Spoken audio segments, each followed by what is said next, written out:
catching a reflection in the mirror of something standing in the corner of my room, watching me, observing me. Is it my imagination or insanity? A strange hum, a flash of light. I'm overcome, nothing but fright. Otherworldly beings taking me in the night. I'm an extraterrestrial hostage tonight. I wanna run, but I can't move. What do I do? What do I do? Where are they taking me? Where are they taking me? I'm an extraterrestrial hostage tonight. I wanna run, but I can't move. I don't feel real. I wake up in my bed. Was it just in my head? Looking at my hand, there's something there. Inside of me, I'm feeling oh so scared. Confusion and nasty fear. It wasn't just a nightmare. So loud, so bright, hypnotizing me, figures lost in time. I'm tortured, surrounding me tonight. I'm an extraterrestrial hostage tonight. I wanna run, but I can't move. What do I do? What do I do? Where are they taking me? Where are they taking me? I'm an extraterrestrial hostage tonight. I wanna run, but I can't move. I don't feel real. I wake up in my bed. Was it just in my head? Where are they taking me? I'm swelling in me. Where are they taking me? Anxiety rising. Was it just in my head? Paralyzing panic. Was it just in my head? I'm an extraterrestrial hostage tonight. I wanna run, but I can't move. What do I do? What do I do? Where are they taking me? Where are they taking me? I'm an extraterrestrial hostage tonight. I wanna run, but I can't move. I don't feel real. I wake up in my bed. Was it just in my head?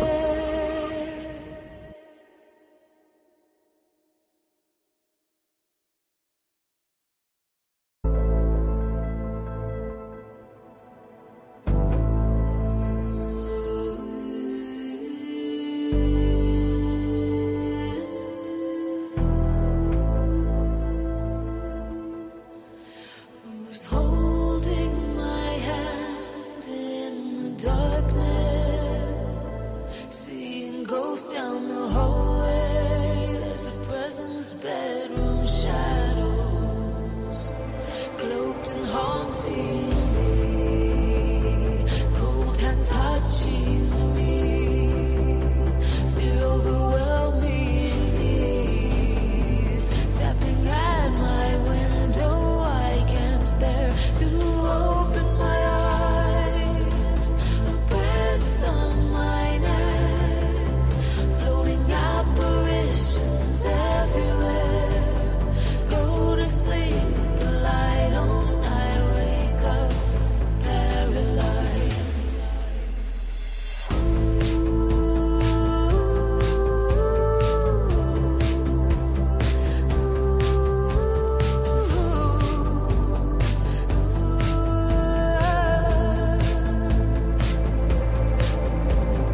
Ghostly apparition hovering over me, asking what it wants to know. I'm shaking now, it calls out my name, cloaked and haunting me, cold hand touching me.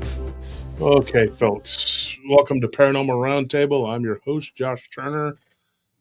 This is PRT. Join us in the real reality.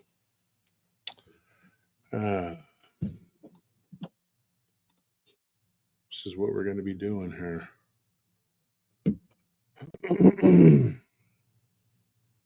Letting some people get into the chat here.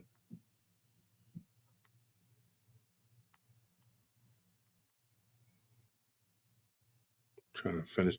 Sorry, we got in late. We were going to start at 8, but ended up having problems.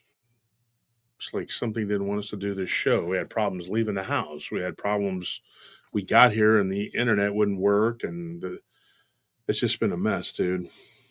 And the last couple of days, the electricity's been on and off at our house, and I don't know what they were doing. One day they kept pushing the time back another 3 hours, another 3 hours, another 3 hours.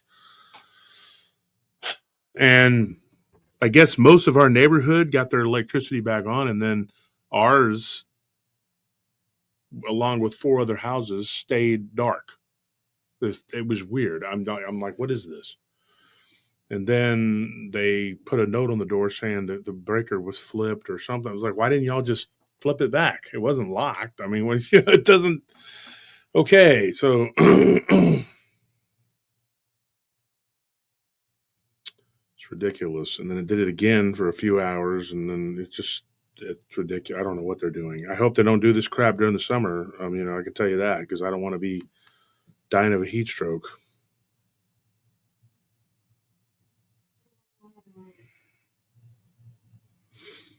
And I just read something today that said that scientists have just discovered dinosaur cells that have survived for 68 million years.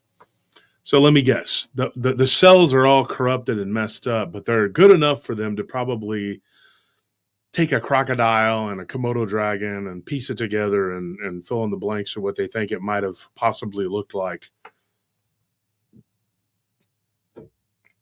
And now you got Jurassic Park running around. Welcome to science. Ridiculous. Let's do that. It's not enough that we created this Franken doggy, dire wolves. Because I said this on Clyde's show the other night, Clyde Lewis. I said, look, it's a dire wolf is not a wolf at all. It's a type of dog that veered off on its own path away from coyotes, foxes, and wolves. And then foxes went their own direction too. But it's a type of dog. It really is. And they made them look like a wolf, which is funny because you don't know that that's what they looked like. We don't have any pictures of a dire wolf. I don't think we do. Do we have pictures of a dire wolf, Anthony? Other than drawings? I mean, I could whip some up with AI, I guess. Well, I'm sure you could, but I'm talking about an actual picture from the land of Tartaria or whatever these people call that, the flood of the mud or whatever. That's the one theory. I'm sorry, folks. I just, I'm not doubting that it could have happened. I'm just doubting the when. Okay. It's just way too recent. Like, don't they believe it happened in the 1800s? They believe it was late very 1800s? recent. So you're telling me my grandfather, his grandfather was in the Civil War. My grandfather told me a lot of things about his grandfather. So his grandfather lied, said, I was in the Civil War. You know what? Stolen valor. I didn't actually fight in the Civil War. I'm pulling your leg. There was a giant flood that happened. And it was a mud. It was just made of mud. And it covered everything up. And so they paid me to lie to you, grandson. It's like the one thing that an entire generation cooperated on. They just all they agreed to make up the Civil War lie. You can't get people. You can't get 10 people in a room to agree on the gender that they are. Okay, and you're going to tell me that they can agree on that? Dude, get out of here. All right, go herd cats. If you're that good at figuring, you're herding cats, and they wouldn't be the Tartars. The Tartars were, throughout history, they were a very violent and warlike race. Were ultimately vanquished by the Cossacks, and they were Islamic. So I don't know where they get this Tartarian, because on the old maps, of Russia from like Moscow on east, it says Tartaria because that was the Tartars region. It was like Comancheria To the south of those maps, it was Cossack. I mean, it basically says Cossacks down here, Tartars up here, or Tartars over here, you know. But the Cossacks ranged throughout that area, and the Cossacks were Christian, and the Tartars were not. Now, if you want to say that this could have happened way back, a little further back, I think, yeah, there's a very real possibility, because I think that these buildings were quite advanced and that we were very advanced. So, you know, if you haven't, you know, it just, I have a hard time with some of the stuff that people come up with. I don't know. And these dire wolves, they're not really, this isn't real dire wolves. This is fill in the blanks of the DNA that was corrupted, that we don't have wolves. So, I mean, it's a cute idea, but also think about it. If they have the ability to do this, then they can make all kinds of stuff. They can probably make things that would blow your mind. So that's what I have a hard time buying into that this is real. I mean, that they did it, but these aren't real dire wolves. What are your thoughts? Like Frankenwolves, kind of. Because like you said, they're just kind of, I mean, we're just kind of filling in the blanks with what we think we know. And so didn't they last exist like 10,000 years ago? 12,000. 12,000. Okay, well, even better. So I mean, how the hell do we know exactly like what a dire wolf is supposed to look like? But to be fair, I don't think that they're. I think it's kind of being misrepresented. Like I don't think they're actually claiming that they brought the dire wolf back, but that they used dire wolf DNA. Correct me if I'm wrong in the chat, but I think like technically what they did is they used a little bit of dire wolf DNA. Like they're not claiming to have actually brought back the dire wolf. They're just saying like we created this animal with dire wolf DNA to create something similar. But for what though? Like it's so we can learn more about it, or I mean, like what's the? I'm not seeing the applications here other than like advancing chimera technology and genetic manipulation, which is like that's where you're wrong. Where does it?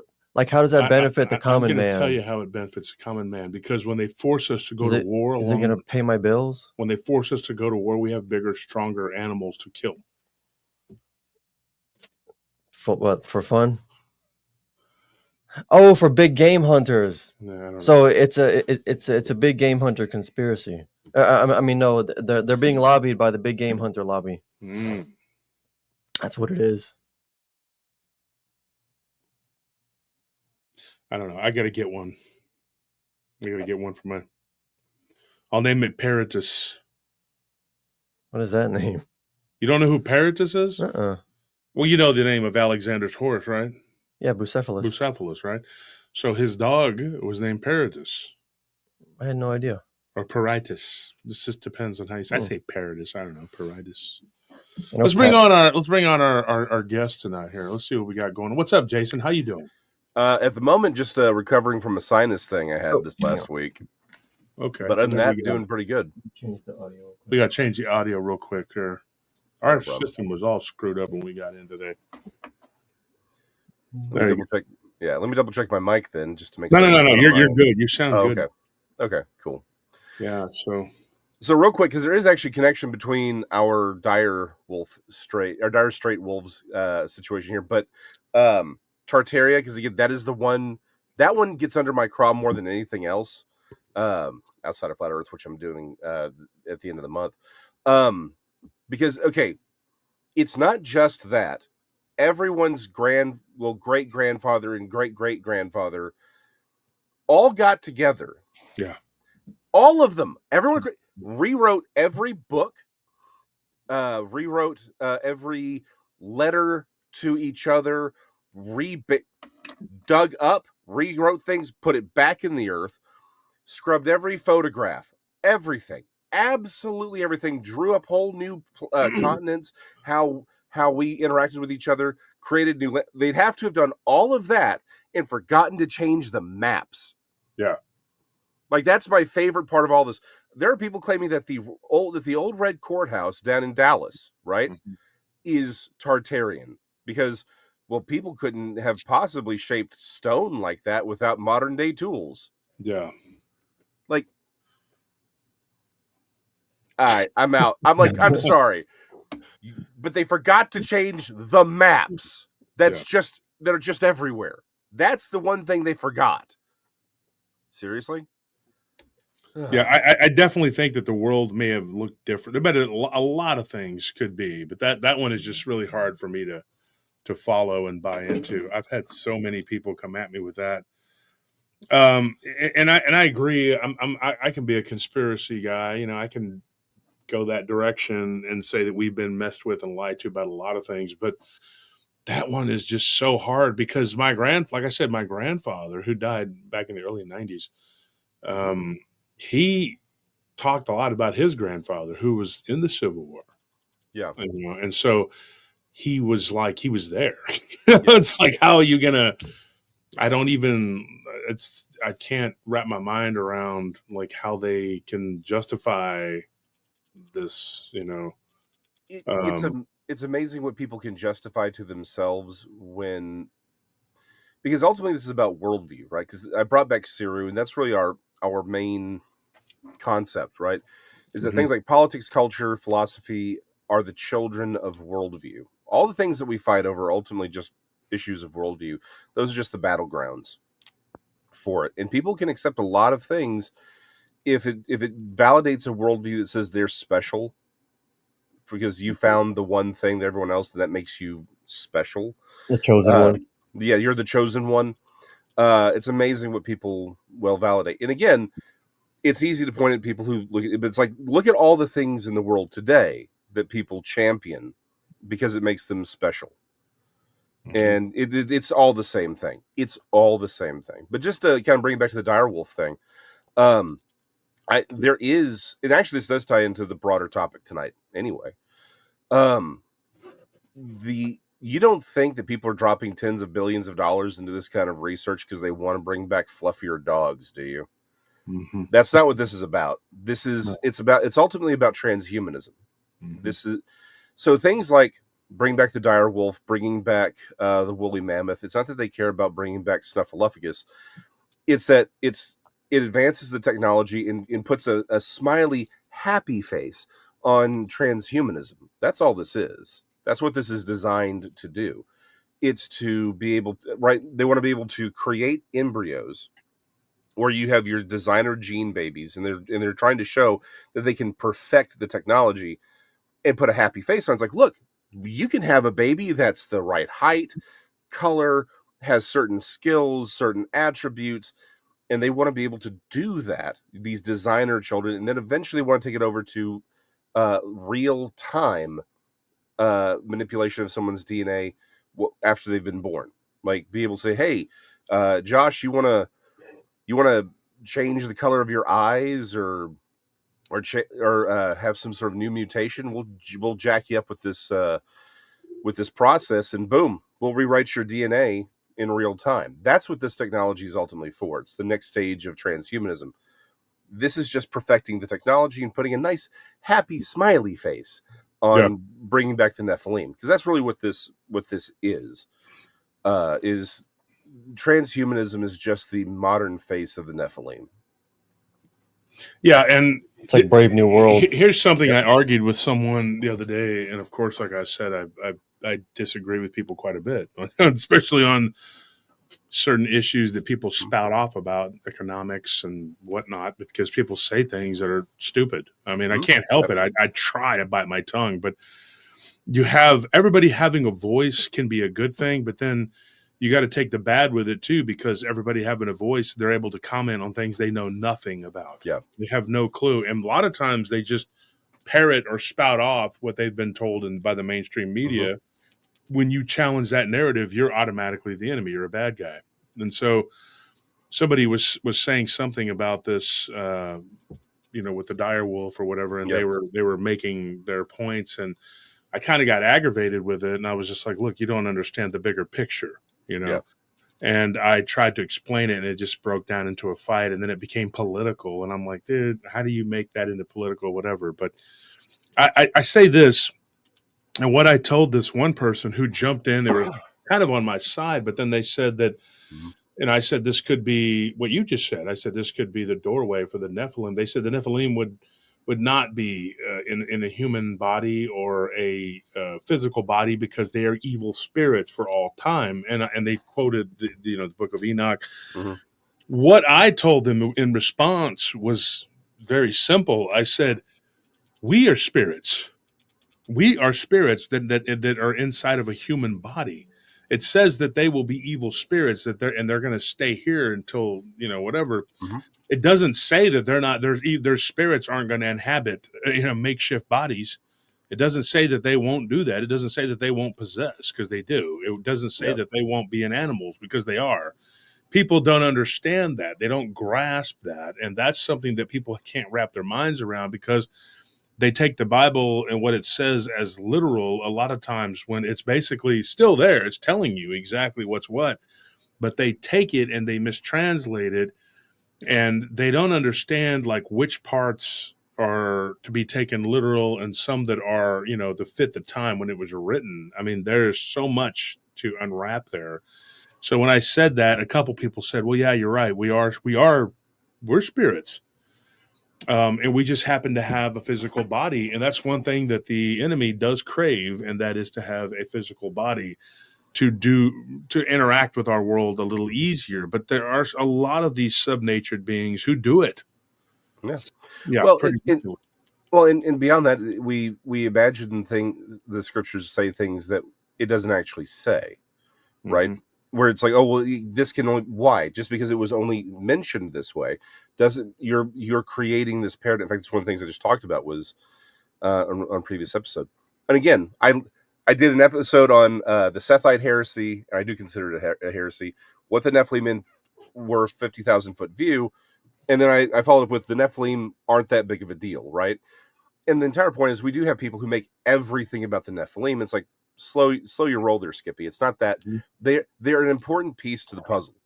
But the bigger point for all this is, it isn't just about bringing them back, because I do think that's part of it. It's turning you, every one of you watching, all into Nephilim. And that's both metaphorical and literal. I do think a lot of this, we want to reshape humanity through transhumanism push that's been happening over the last 30, 40 years. Is very much we're going to turn you into a Nephilim. We're going to biohack you. We're going to jack you up with electronics.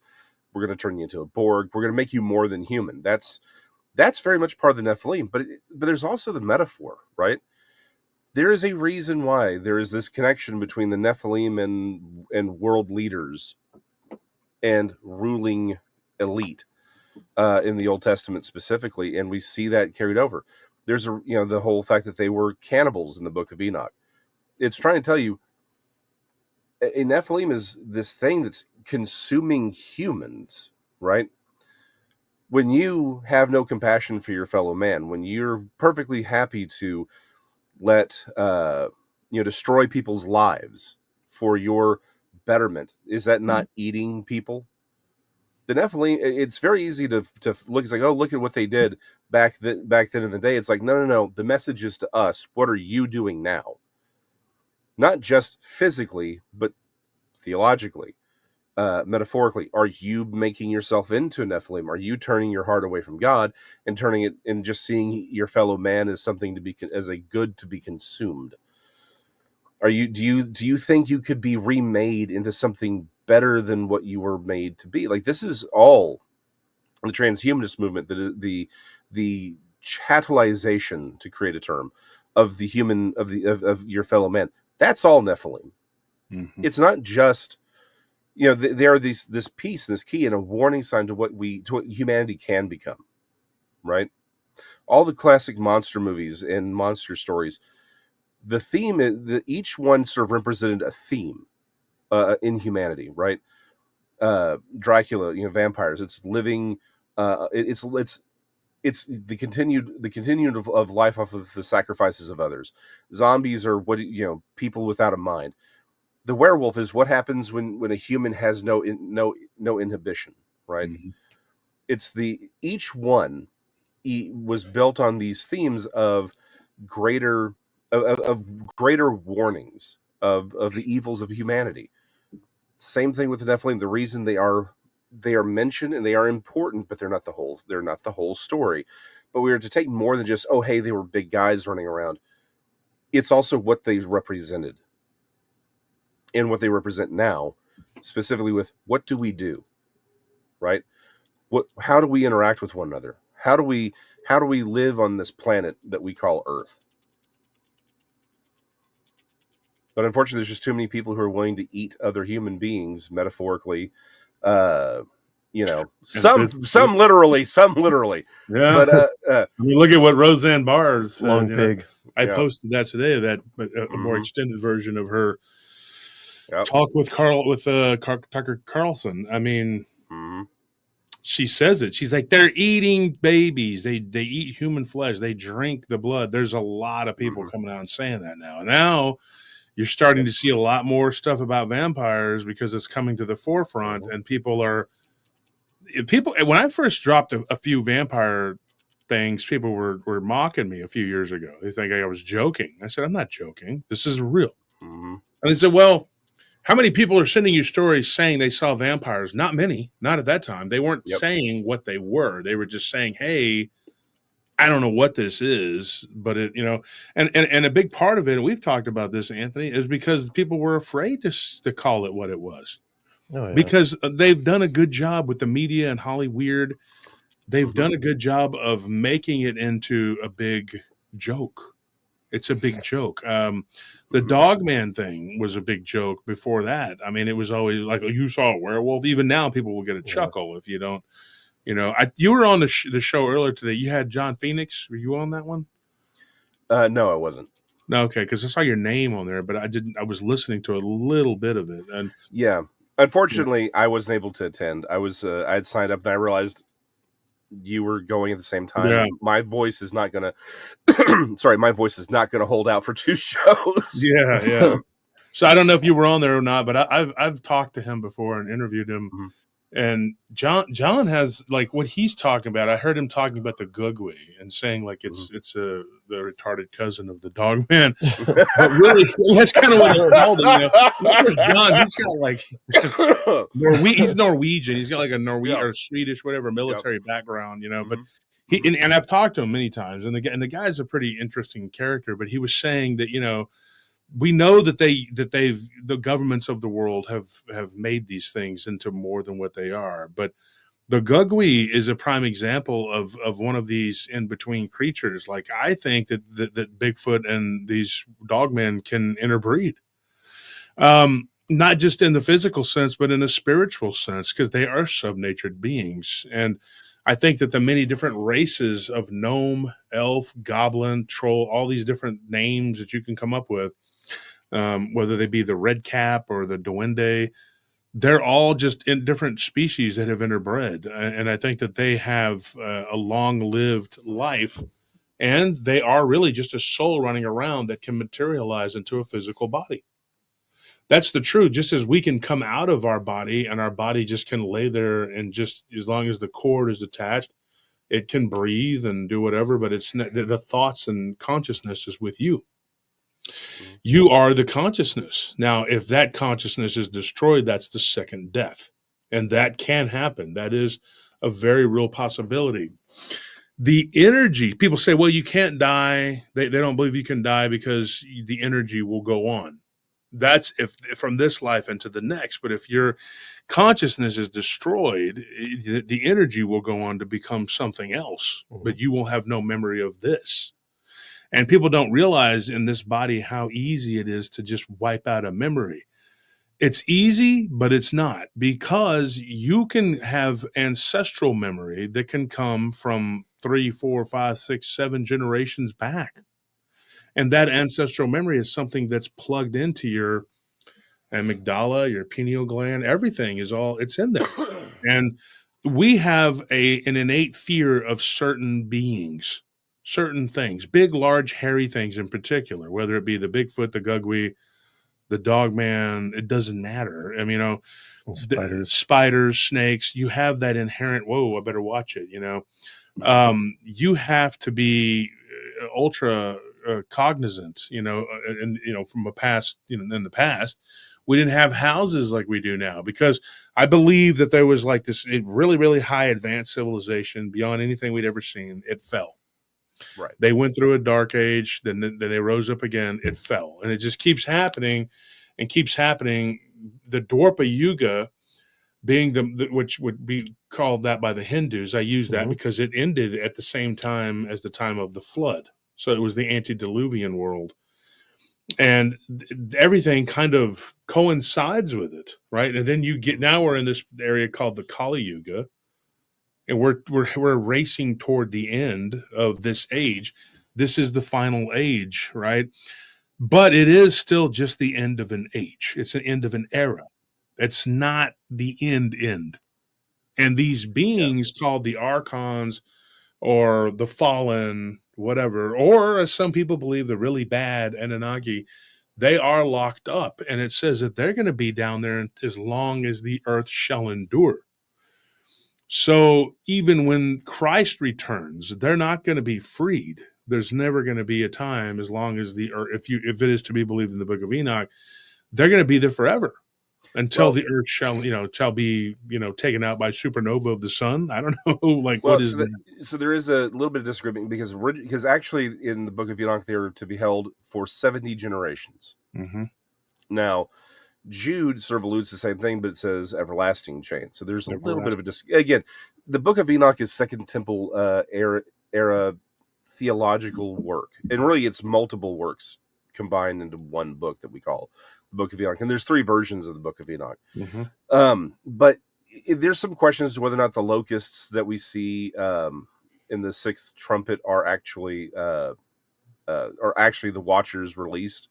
But like on a chain, more or less. There's some vagaries on that, but the ones that fell back in the day, right? Mm-hmm. The pre-flood, the inspiration for the Titans, those at present at least they are somewhere snug away the heck from us, and that's definitely for the best. But I would very much like for them to stay there. But again, if it's one of those things where, hey, it's time to come, they're going to pop up for a little bit because we got something to do with them, then that's just going to be what it is. We got no say on that. The real issue is what we can control, which is what we do to one another. But the simple fact of the matter is the evil that they did back then persists till today. And it's going to end only when Christ returns for that last little period. And again, there's some arguments on it. I'm a premillennial, or I believe that he will come. There will be 1,000 years. And then Satan gets released one last time to deceive humanity. But it's sort of like a last call. It's say, hey, this is what y'all did without me. Let's do this thing. Let's try it one last time. And we're still going to see people look at this and say, yeah, peace, harmony, brotherhood, that's no good. Let's burn crap down again. Because that's how it works. But we're coming to the end of an age. And this is one of those things I keep seeing people talk about, how they're scared of the book of Revelation. Like, I don't want to read it because it's scary. And I'm like, why? All this is telling you who wins at the end. That's all this is. Mm-hmm. Well, and it's the end of this corrupt system. That's all that this is. Is there scary stuff happening? Yeah, but again, a lot of this is symbolic, and you're missing the symbology behind it. You're missing the meaning behind it. At the end of the day, the number one takeaway, since we're at the beginning, I don't want to, some people have to leave. They're an episode. The number one takeaway from the book of Revelation should be, if you're a Christian, it's all good. It's going to be okay. It doesn't matter what happens because we win in the end. That's the point. If you're not, please, and if you are a Christian, just look around because realize for somebody right now, it is Armageddon. For somebody out here right now is somebody's last moment on earth. That's it. If you're a Christian, if you're in the body of Christ, then you're fine. We need to be looking out for everyone else because they may not have that opportunity, because you are their opportunity. Tomorrow is not promised to anyone. We all knew people who we talked to them, was like, hey, cool, we'll see you tomorrow. And there was no tomorrow for them. Armageddon is happening for somebody right now. This is their moment where they're going and they're like, oh, hey, my life's over, and I got to come face to face with God and account for what I've done. All these theoretical questions, that's all off the table for them now. The number one takeaway from the book of Revelation is, if you're in Christ, it all works out in the end. Don't worry about it. Worry about the people for whom that may not be true. Again, get them off the Titanic and into the boat. Some people are going to want to go, but don't be the reason somebody misses the boat. Yeah.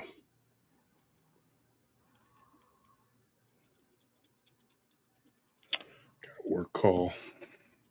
So, Jason, thank you for that donation, and I appreciate that. He gave us both a compliment there.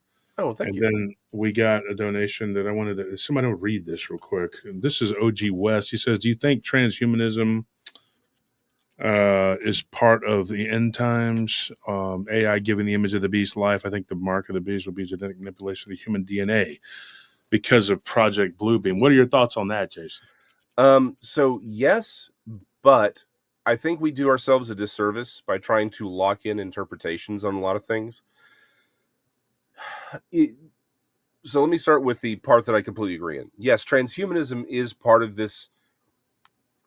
It will be part of the end times. I think we are about to see, just as we have since the dawn of the 20th century, we've seen man-made horrors beyond comprehension, right? Mm-hmm. That's just what we've been doing. It's about to get worse. There's a line that has really stuck with me from the book of Revelation where it says, if God did not, it basically says if I'm going to blow it, I'll blow it. So I'll just abbreviate.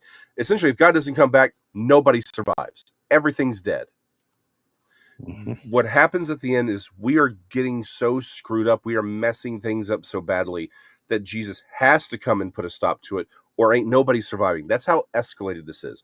Transhumanism is just a fruition of the serpent in the garden, right? To be like God. It's the desire to live forever. It's the desire to be something other than human. So absolutely, transhumanism will be a part of this story. I think you can make an argument that the Antichrist and the false prophet are Nephilim themselves, because they don't get judged. They go directly to, they get bodily thrown into the lake of fire. Humans get judged. They don't. It's like, boom, do not pass go, do not collect $200, straight to jail. So I would suggest that's indicative of the fact that they're not human. But that being said, when we talk about things like Project Bluebeam, and it's like, I've been around for a while. 30, 40 years ago, people were talking about how everyone was going to have a barcode on their head. Then it became this, and it became that. What I've sort of come to over the last, 10 years or so is, and I'm a little guilty of maybe nailing a few things down that I shouldn't have when I wrote this. Actually, we'll come back to that in a second. What I've come to is, don't try and nail it down with any particular theory.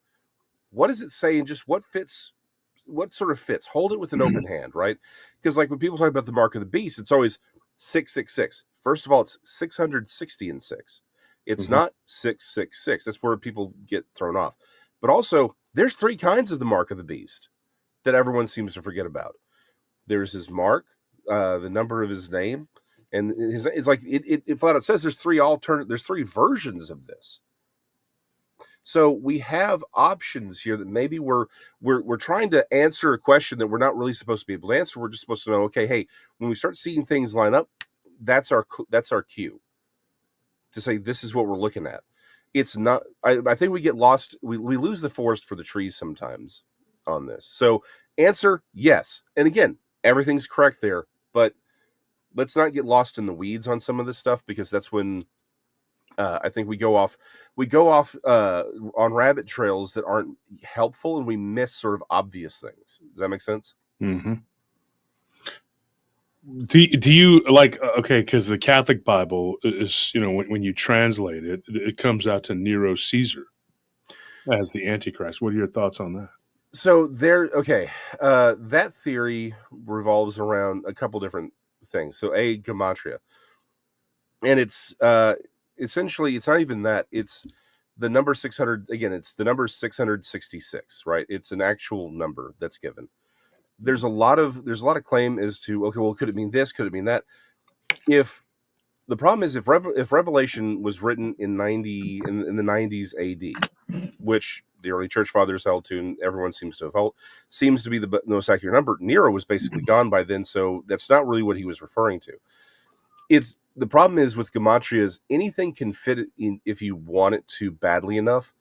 I'm not convinced that gematria is exactly what this is actually about. I'm not saying that when the guy finally shows up, the gematria would not equal 666.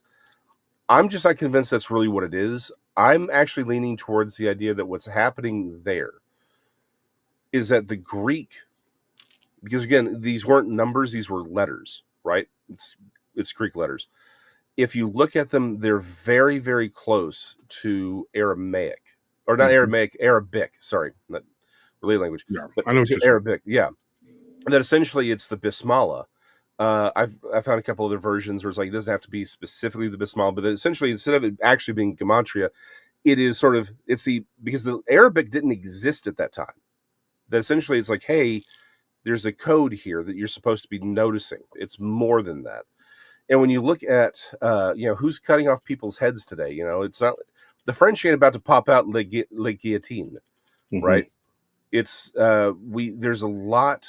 When you look at Islam, there's a lot there. When you look at their eschatology, it's like they took the book of Revelation and just said, okay, we're going to flip it upside down. All the good guys are the bad guys. All the bad guys are the good guys. Mm-hmm. It's bizarro. It's bizarro. You could argue it's bizarro Christianity. So it's a lot of this is, I'm fairly convinced that we should be looking more that this is less about gematria and more about a sort of hey, this is a language that doesn't even exist yet. And we do see things like bismillahs on bandanas that go on people's foreheads and on people's arms. It's one of those things to be paying attention to. I don't want to get locked in. Again, don't get locked in too much because you said it's hard to know what's literal, what's not. Where is the line? But what is it? When is it talking metaphorically? When is John just trying to explain the best he can what he's seeing? And we need to keep our minds open with the language that he's using and not get locked into a predetermined conclusion.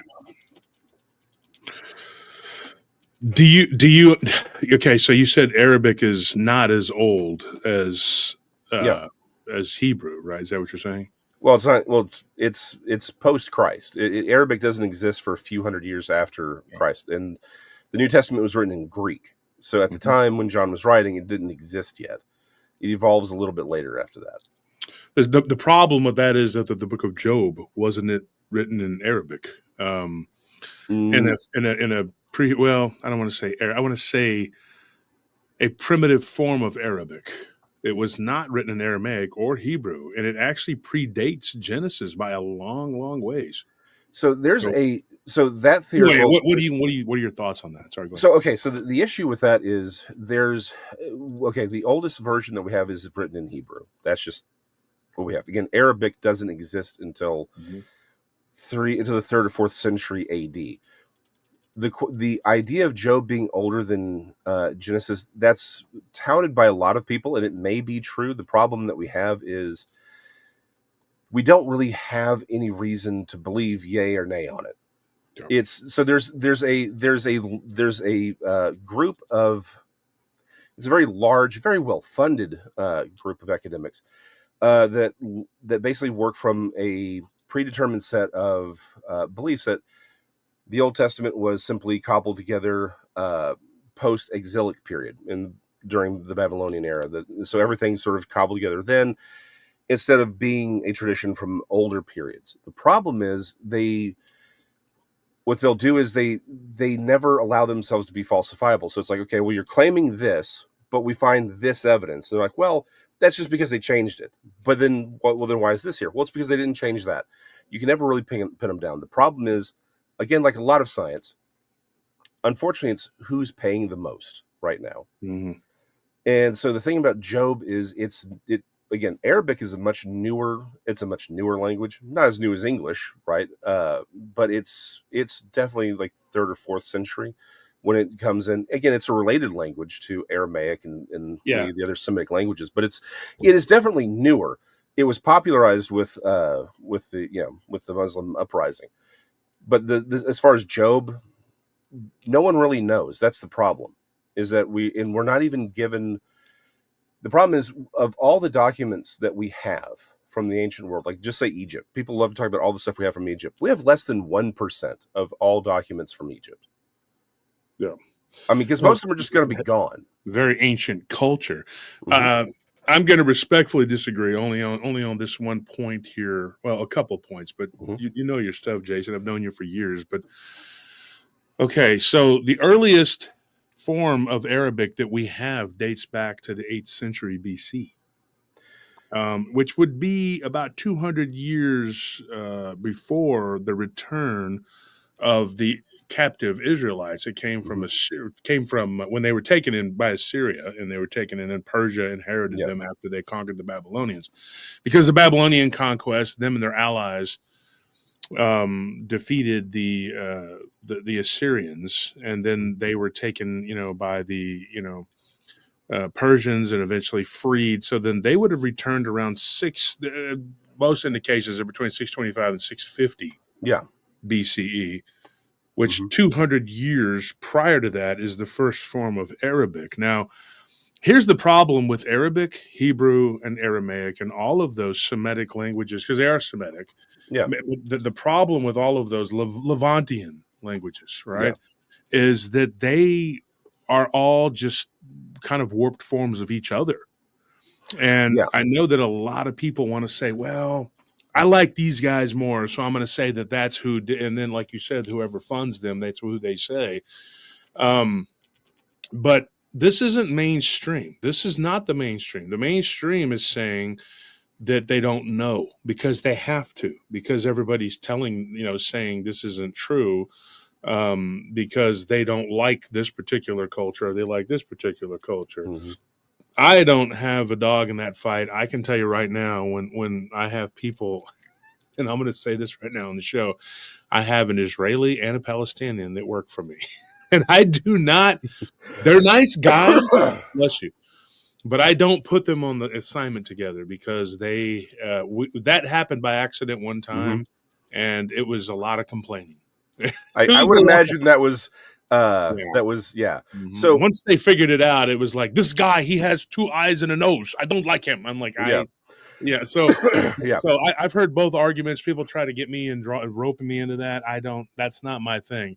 I'm not Islamic and I'm not Jewish. So I'm Christian. The problem, though, with Christianity is that some are, and I'm going to go ahead and say this, they're Islamic apologists, and they go along with whatever because it's hip or cool or whatever. And then some, they don't agree that they've hitched their wagon to another religion, which I think we did. I don't believe that. I don't believe in either of those religions as being correct. I don't believe it, and nobody in this world will ever convince me that that is the correct thing to do, because I follow Christ. I don't follow Muhammad, and I don't follow Yahweh. Reason being, Jesus never in any text that we've ever found refers to his father as Yahweh. And that was the gist of why they didn't like him, because he kept talking about the true God. And when he says, your father is not my father, your father's Satan, they were equating that with, you're calling Yahweh Satan. When if you look back, in the ancient history, Yahweh was actually a minor Mesopotamian deity that was the son of El. And so when you read that, you're going, oh, okay, how does that work? But his people didn't have a land. So he took them out of the land of Canaan, and there was no Hebrew language. They were literally over 300 different types of people that were thrown together in Egypt, known as the Hebron. And those people together formed what we now know as the Hebrew. So they were all just the slaves of Egypt. And when they took them, he says, let my people go. Moses didn't have a people. Those weren't his people. They were not Israelites for sure, because Israel had not been born yet. And Israel was Jacob. And so when God says, I will curse those that curse you, he's talking directly to Jacob. He's talking to him. Now, if you took it a step further and said you're talking about his descendants, that's a different thing, because his descendants aren't the people that are living there now. The Palestinians or the Jews that live there now cannot say that they are the descendants of Jacob. The reason being is because there have been many, many tests that have been done genetically. I know one guy that did it. I can't remember his name. It was like Mendelssohn or something. He was killed. Well, he killed himself by 2 shots to the head in Montreal. Let's put it that way. But the guy had done a genetic test that people didn't agree with that said these people in this land don't even have any genetic markers. Do the Palestinians have any marker to the Philistines, which the claim was from Israel? No, they don't.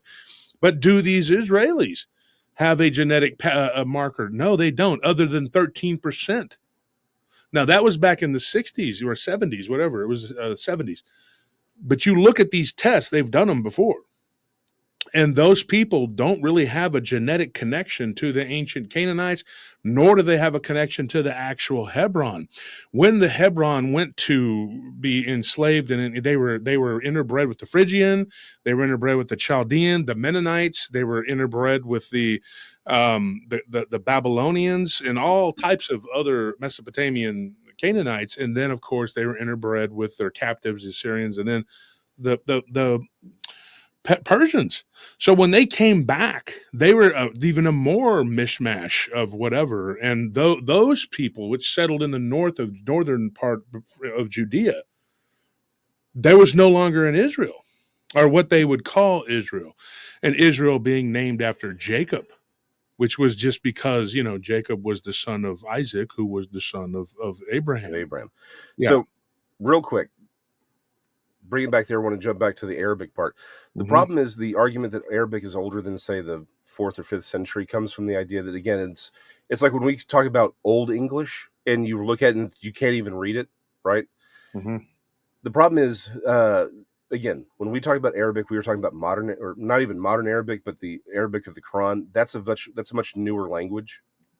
So it's like comparing it's like, well, hey, we have the Semitic language from earlier that's a relative to Arabic. That's kind of where they're coming from on that. So that's the problem, is that when we're looking at the Arabic that we would recognize, it's the same thing as looking at English today versus English 1,000 years ago, right? You can't read the English 1,000 years ago, but even though they'd say this is English, like the words don't even match up. It's kind of the same. That's the same thing, right? It's the evolution of a language.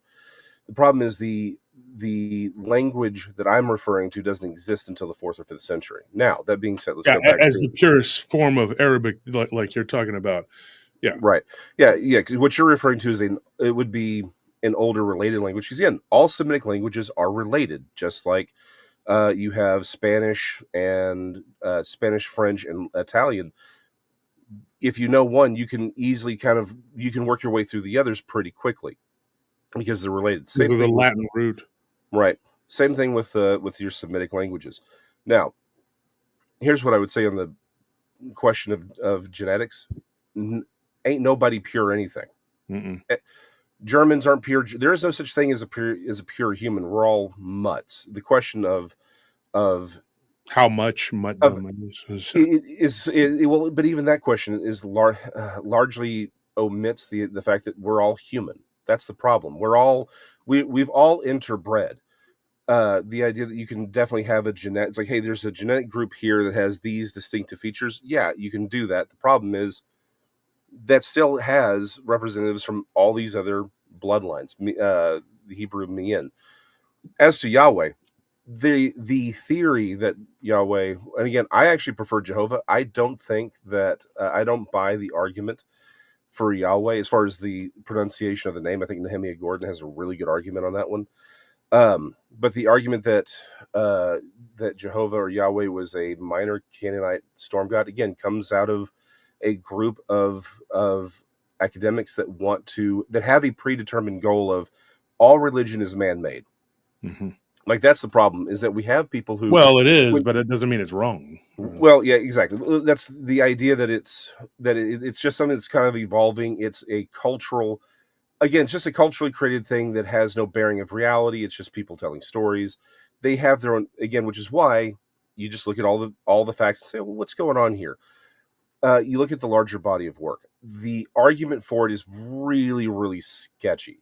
The problem is with all of this, and how does this all tie together, is we live in a world where no one really wants to tell us the truth. Like, that's the core problem with all of this, is the people who tell the truth tend to end up burned at a stake, right? Mm-hmm. We live in a world now where the like the Catholic Church is many within the Catholic Church are trying to create Chrislam. They want to unite Christianity and Islam, as well as everyone else. And you're like, I'm sorry, you want to do what now? And that's going to work out real well. Yeah. Mm-hmm. Yeah. Well, again, people are like, hey, Jason, how did you know this stuff was going to pop up? And again, everyone knows me for like cryptozoology. Most of my work is in eschatology. Mm-hmm. And I wrote a series of 4 books starting back in 2014. You can get them. Hold on. Shameless plug here. The 2017 and beyond tetralogy. This is all 4 of the books combined into one, easy to read. I probably should go back and rewrite it to make it easier to read, because I think I've elevated myself as a writer since I did that. But I'm not going to, because I think there's value in having it and just having it be there when it was written. I will be going over everything in Siru, though, so you don't need to buy anything. You can just watch the channel. But the simple fact of the matter is, people are like, well, how did you know you were going to see this? Like, everyone's wondering, why is there such a huge push for Islamization of England, right? Like, why is it that everyone seems to be bending over backward in Europe to embrace full-on terrorism, right? And the simple fact of the matter is, it's all talked about in the book of Daniel. It's right there, right? It's the same thing in the book of Revelation when you've combined everything. The problem is, going back to the idea of looking at things through predetermined lenses, right? If you look at Daniel 7, right, the 4 beasts, and you say, well, that's got to be something from the time period, so it's Medio-Persia and Greece and etc., then you miss the obvious claim that's made, which is all 4 of those things exist at the same time. And the problem is, the countries that are clearly in the statue of Nebuchadnezzar, right, the statue of the different metals, they all are different stages of these empires, but each one grows and replaces the other. The 4 beasts of Daniel, they're all alive at the same time. More specifically, they're alive at the same time that the 4th beast is destroyed and Jesus sets up, the empire, the stone grows into a mountain. They're all alive at the same time that happens. So they have to be alive at the same time Christ returns. So that precludes these ancient empires. These have to be new empires. And the 4th beast, which is not described in Daniel, is what's described in Revelation, where it's all of these other 3 empires formed into one chimeric entity.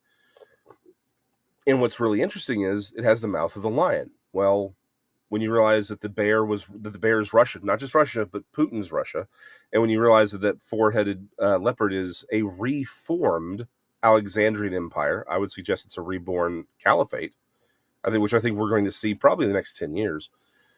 Then it's like, oh, hold on. Why would then you realize the only way they could reform together, be united, would be under something like Islam. Like, there would be a reason for Islam to sort of become this dominant form. I don't think we're looking at the same Islam, though. I think the Islam in 10 years is not going to be the same Islam that we're seeing today. But it will be sort of the unifying factor, which is why we see this push to try and unify Christians and Muslims. And you see this Islamic takeover of Europe, and even here in America, where they're trying to set up a Sharia city in just outside of Plano, I think. Mm-hmm. Up in Collin County, where it's like, hey, it's a town, but it's all governed under Sharia law in our country. It's like, no, that's not going to play here. And they've been trying this for a long time. The no-go zones in Europe are real things. Mm-hmm. people ask, well, how'd you know the Ukrainian war was going to start? It's literally right there in the text. It's pretty obvious it's there in the text. Yeah, I actually talked to Anthony about that before it kicked off. I was surprised. I thought that it would be late summer, early fall. I was shocked at the winter invasion, but it happened. And I told Anthony, I said, they're on the border. They're ready to go. Yeah. Months later, it happened. But somebody said, Susan Lawrence says, just to clarify, wasn't Jason scheduled to be on text this evening? Yes, he was, but he's not feeling well and he couldn't do both shows. Now, I had scheduled you over a month ago. Yeah, I double booked. So. That's my fault. And like I said, I probably would have done both shows, except my voice was not going to hold out. I'm living off of cough drops and good thoughts at this point. Yeah. Maybe the occasional sketchy thought, too. Yeah. So maybe just so you know, Susan, no, he wasn't just choosing us over text. That's not the case. No. Like I said, I had booked him over a month ago, and we had you booked differently, and then we ended up going back or something. Yeah, no, it's entirely my fault. Like I said, I would have actually started off on Texas because Texas. Here's the thing. Sorry, Texas filling in on the blondes and booze, but and I was like, yeah, I'll help out. Then I realized I double booked, and it's like, well, I could probably start one and didn't do the other. Then this happened, and my throat in my most of my sinuses have decided to collapse on me. So I'm doing the best I can. I'm like, my voice is not going to hold out for 2 shows. Yeah, and I apologize. You're going through that. Yeah, and they had John Phoenix on, and he does a really good job. I've talked to him and had him on. Here's I actually want to talk to him. Yeah, he's got a lot of good information. He's well versed in what he's doing, and he's still in the military doing, but it's not ours. It's whatever overseas. But so here's the thing: when we've talked about this many times in person and on the phone and on shows together, and we were on a show together with a rabbi, and I remember we were talking, and he made a statement about the Bible. They don't look at our Bible as anything correct. I mean, really. I mean, they say the Old Testament is, and Rabbi John, he said it, our Old Testament is we've thrown together a collection of stories and kind of made it into a timeline. What are your thoughts on that? I mean, he really said that. So, I mean, do you think that that's correct, or do you think that that's incorrect?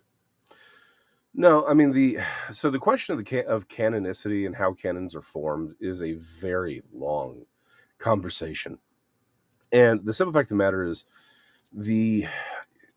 even the Old Testament, of what we would consider the Old Testament, there's some argument. The 66 books of the Western Protestant Bible are simply the books nobody disagrees on anymore. Anyway, there's Revelation is actually the most controversial of the remaining books. Because there are multiple canons depending on when and where you are. So the question of things like the Apocrypha, that's a very, very long conversation. I don't think they should have been removed. I'm okay with them not being considered canon per se. But as far as where the Bible comes from, the simple fact of the matter is it was discovered. I think that's my favorite way of explaining is the Bible was discovered.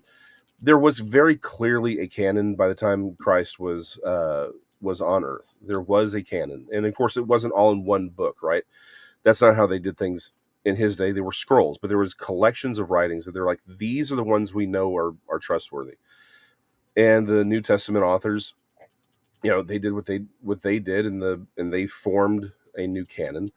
It was sort of developed over time because of what helped. So it's not necessarily I know there's a lot of people who have a lot of different opinions on it.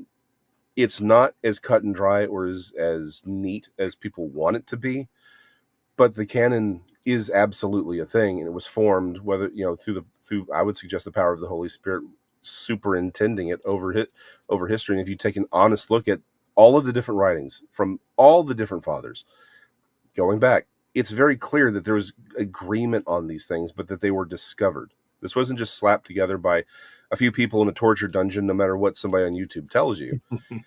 This was something that was debated, but there was really universal agreement on. Basically, there's only a few. Like, I love how the History Channel will say, "Well, this book was banned from the Bible. This book was written in the Middle Ages by some guy who was hopped up on meth in a cave, right?"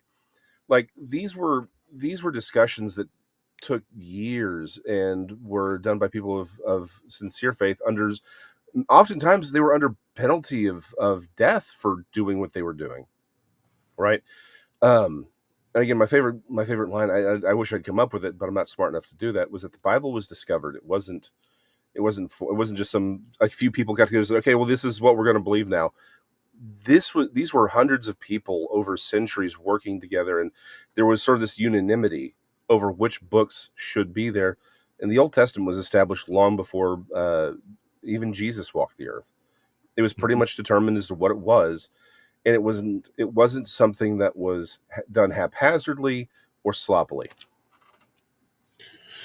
Well, and you have these different books that I mean, I take two of them in particular: the Apocalypse of Peter and the Apocalypse of Paul. Now, the Apocalypse of Peter, don't get it confused with the Gospel of Peter. That's two different things. Right, two different things. Yeah, and both of them deal with hell and the afterlife and heaven. Mm-hmm. And I know that I believe it might be in the Apocalypse of Peter. It basically says that hell's not forever. Yeah, that's the Apocalypse of Peter, and it's a really long time. Mm-hmm. But it coincides with what it says in Revelation. Eventually, that God's going to cast hell into the lake of fire, which is weird. Mm-hmm. Because we believe in that hell is the lake of fire, but hell is not necessarily the lake of fire because God casts hell into the lake of fire. So that's that is from the Apocalypse of Peter, and I want to come back to that question because it's a much more interesting question from my perspective, as far as hell and being thrown into the lake of fire. The issue with a lot of these books is that there's a lot that come up like in the 3rd and 4th century. Particularly Gnostic texts that pop up, there's no tradition for them even going back to the 1st or 2nd century. So the problem is there's just a lot of these other texts that were never really under consideration but keep popping up, and a lot of them are sort of like what the Book of Enoch is. They are theological works ascribed to somebody else to try and where their value is trying to see where this community was working through thoughts, right? But as far as hell, the problem is we have a modern conception of hell, and I would suggest that because we didn't have a Middle Eastern, right, and not even just Middle Eastern, a Second Temple era Middle Eastern conception of the land of the dead, we sort of miss a lot of the nuances, right? Back in the day, hell was just death. It wasn't hell is where you go to be punished. Hell was the land of the dead, right? And actually, the reason we use the word hell is from actually the Viking Hela. It's the same thing. Hell was just the land of the dead. Imagine the land of the dead like a Chili's. You go in and you see the host. Yeah, exactly. We're vibing on that one. Yeah, or Applebee's. I like Chili's. I like the queso. So you go in and you're like, hey, there's basically two options. You can go to the bar, or you can sit over here. And smoking is back when they even allowed smoking back. It's like smoking's at the bar, and over here is the rest of the dining area. I'm old enough to remember you could just smoke wherever you wanted, but whatever. It's like getting onto the Disneyfication of America. So essentially, if you were righteous, you went to Abraham's bosom, or you went to paradise, same thing, which is the non-smoking section, right? You go and you hang out there, you get your appetizer. If you're bad, you go to the smoking section, which is the bar, right? That broader area. But then within the smoking section, you have the actual bar proper, right? That's where your derelicts are in ne'er-do-wells are drinking and consuming the devil's drink. Mm-hmm. Probably some fruity little watered down drink they're paying way too much for. And that's Tartarus, right? That's the lowest level. That's where the Watchers from Genesis 6 are chained up. So when you have that in consideration, it's like they didn't. The Lake of Fire is a completely unique thing to Revelation. Is sort of this idea is like, hey, we're going to take all of this. We're going to take the land of the dead itself, and it will be destroyed in this Lake of Fire. and it's going to go away. Even death is going, like death itself, the concept of death goes away and is burned up in this other location, this sort of permanent location. Because right now, the afterlife, what we consider the afterlife, is like a Chili's with multiple locations in it. And so that's why it's like, we don't have that conception in our heads. So when we read this, we're like, what's going on here? How is death following this thing? How can death and hell be thrown into fire if hell's full of fire? We have the wrong conceptions and the wrong concepts in our heads. And that's why we get thrown off, because we're trying to impose our views and our worldview onto the text instead of saying, well, what is the text trying to say? Right? We're doing it backwards half the time. And we're missing the point. I would suggest that most denominations, not all, but most denominations of Christians would actually go away if we just understood the Old Testament first, because then we'd actually understand what Jesus was saying. And when Jesus is pointing back to the Old Testament, what's he trying to say? Right? So it's just that the problem is we're trying to superimpose now 21st century Western conceptions on texts that are thousands of years old, that come from a different worldview, that have different assumptions about the universe. And we try to put our assumptions on their assumptions, right? And that's one of the bigger problems, is that we, like, one thing flat earthers love to talk about is they work as if the authors were speaking from a scientific worldview, like they were trying to describe the material universe. And I'm sorry, the authors of the Bible didn't care. If you had told them the shape of the earth and whatever, they wouldn't have changed any of their language at all, because they didn't care about that. Their entire worldview is different. We separate our cosmology from our view of the material world. They did not. They had them as they were the same thing. They spoke from they viewed the universe theologically. We view it scientifically, and then we say, but then we have our theological views over here. We've compartmentalized those things. They did not. And that's the problem, is that we're trying to read we're trying to read a scientific worldview into a theological worldview, and we're missing everything that they're trying to say in its entirety. I mean, don't get me wrong, I'm a young earth creationist, but I'm flexible as what young earth means. But that, even then, I look at Genesis 1, I'm like, the point of Genesis 1 isn't how or when the earth was made. It was that it was made by God. The point of Genesis 1 is God resting. Just as a quick help for anyone, if you want to understand Hebraic poetry, the point is always the last story.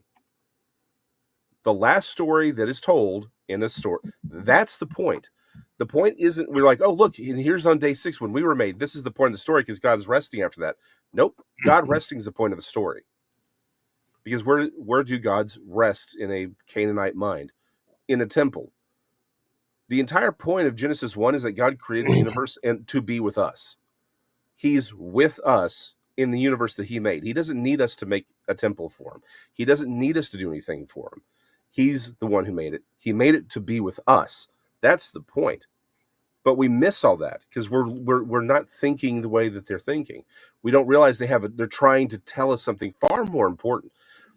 Whether or not this pen falls at 32 feet per second when I drop it is irrelevant to your immortal soul.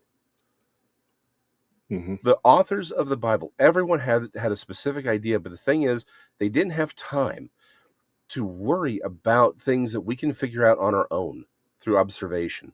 They were trying to tell you the one thing you can't learn through observation, which is that there's a God who cares for you and is trying to fix the situation, and he wants a relationship with you. He sent his son to die, to be resurrected, so you can be with him eternally. That's the point of the entire story, is how God is going to fix what we broke. And we did break it, and we're going to keep breaking it because we suck. Look at the dire wolf situation, or the non-dire wolves. That's the whole point, is we keep going back to the same lie. That's why Revelation looks the way it does. The Revelation is pointing back all throughout the scriptures, because it's trying to say, look at how often we're screwing it up. We're going to make the same mistakes all the way up to the end. That's why we need a savior. That's why Jesus has to come. That's why he has to destroy all the gods. That's his death, burial, and resurrection was the destruction of the gods, so that he can take all of humanity back. look, whether some people say, well, hey, is there soul death? Do people, like through purgatory, do they get to go back to God? My point is this: why find out on the wrong side of that line? I'd rather find out on the right side of that line. I'd rather be on the right side and then just say, hey, look at the graciousness of God. Instead of you being separated eternally, there's a path back to Him. That's a gracious thing for Him to do. I'm of the opinion that's probably not the case. So I would just say, but why find out the hard way? Right? Why not find out the good way? Yeah. So another question, and we're going back to what we were talking about earlier about the Hebraic version. Mm-hmm. There's also a more primitive Hebraic form of writing. There's also a more primitive form of Hebraic, that goes way back, because the other thing too, if you go back further, Abraham was not. People like to say he was the first Israelite. He really wasn't. No, he wasn't. He was. Yeah. He was. Yeah. No, he wasn't. If he could write, he would have been in something akin to Babylonian cuneiform. Yeah, he was. Yeah, because he was from Ur. Yeah. And when you look at where that's at, I mean, that's Mesopotamia, Mm-hmm. and that's Sumerian. Yeah. And so I don't really understand how, like, after you have this whole long lineage of stuff that happens, it goes all the way to Joseph. He ends up in Egypt, and then they're still not Israelites. They're still not. I mean, they're like, it's just Jacob. Like Jacob was Israel. He was called Israel. And then all of a sudden there's this long period. And then Moses, somehow it's connected to him, and they connect themselves to that lineage, when it is really virtually impossible to connect the two. You cannot really make a connection between Jacob and Moses. You can say it, but there really isn't. And I think that there was no writing either until the 6th century BC from the so-called Hebrew. So that didn't happen until they returned from their captivity. Now, two things I want to make a point here, and it ties into what you were saying about Islam. And then I want to get into the end time. I'm going to bring what you just said. But okay, so you have this recreation that they have to do. So what they did was they used the Persians as a template. And they said, well, we have these same figures in our realm. One is Noah, right? We know him. And we're going to put him down. And we're going to get rid of Gilgamesh and we also don't like the way that in the end at Gilgamesh, and you said the ending is the most important, right? Well, in the end, Gilgamesh, he gets to sit at a table with all of his friends after all of his heroic deeds and eat ash. That's it. That's your big reward. That is all you get in the land of hell or Sheol or the land of the dead. That's it. That's all you get. So good for you. And until Jesus comes, that is the way it is. And to the Jewish people of today, that's still the way it is. There's Sheol, but there is no heaven or hell. And and they have some different sort of versions of it, but it's not really in the Christian sense or even the Islamic sense. So you had this long period. So then they go in and they connect the dots, much like they did with this dire wolf. They're like, well, we don't have this part or this part or this part. We're just going to put what we know, and we're going to put it into that. And then after all of that, they connect these dots, these loose dots that say, okay, and at that point, Israel has been destroyed for a long time. It has been decimated. There's nothing there north of Judea. Only the priesthood still stands at this point. And there's even some debate if that was even the case, or if they returned and just jump-started the priesthood with the inhabitants that were there. So we really don't know. We can speculate all day. And then there was no evidence of an Exodus ever having happened other than the written word of the Old Testament. And then all of a sudden they said, well, we found all this stuff in the Red Sea, and the Egyptian government was involved, and it was a joint effort. And all of a sudden, because they paid them, that's why. Egypt will do anything for money. I can tell you that right now. That country will do anything for money. So would Jordan. So would Israel. They'll do anything for money. If you pay them, they'll do it. And so those countries are not to be trusted, I can tell you right now, no matter which one they are from the Levant. I mean, no offense to anybody from there, but your governments, it's government really is what it is. It's the problem. It's not the people, but you have these governments, so that they can create a narrative. And it was very important for Islam to have that narrative, because Islam's whole basis for being, they bypass Christianity, they toss it out. It really doesn't exist other than Jesus was a prophet and he didn't really die on the cross. And it's all basically just a copycat of Judean. That's all it is. It's Judaism. And it's the same thing. It is literally the same thing. And in fact, they have the first 5 books just like, we do. But it's just a sort of a copy version of Judean. And they said, well, the Christian part's not correct. The angel Jabril came down, which is Gabriel. Yeah. And why they chose him, whatever. And they said this angel came down and he told us this, and that. And now we have the this and that. And it's because of this and that. What I don't understand, though, is like there is this huge animosity between not really the Jews as far as going against Islam, but more Islam's hatred for Judaism, which is kind of other than the country of Israel. That being that it exists in their region. That's the only problem they really, other than that, their religions are almost identical. The halal butchering is just identical to kosher butchering. Mm-hmm. They have this belief in Allah, who is Yahweh, basically. They have all of this, but they throw the essential part out, which is Christ. Mm-hmm. And that's where I have a big problem, because neither one of them really accept Jesus. Neither one of them. One of them actually says he existed and he was a prophet. The other one says that he actually didn't exist in the way that he was nothing but a reprobate, and he was an Egyptian magic doer and all this other sorcerer, and they killed him because he was bad. Because he said he was the son of God and that God wasn't really their God, which was Yahweh. So they killed him. They basically paid the Romans to do it. They can say whatever they want, but they did it. The Pharisees did it. And then you have this other religion that comes along and says, X all of that. Jesus actually didn't even die on the cross. It was another guy that died on the cross. It was Judas. Right? Yeah. Mm-hmm. Bless you.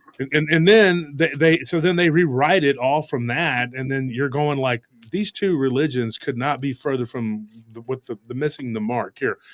But my problem is that Christianity, by bartering, trading ideas and whatever with these two, partners or whatever you want to call them, Abrahamic, I don't like that, because I don't like the fact that they're considered Abrahamic faith.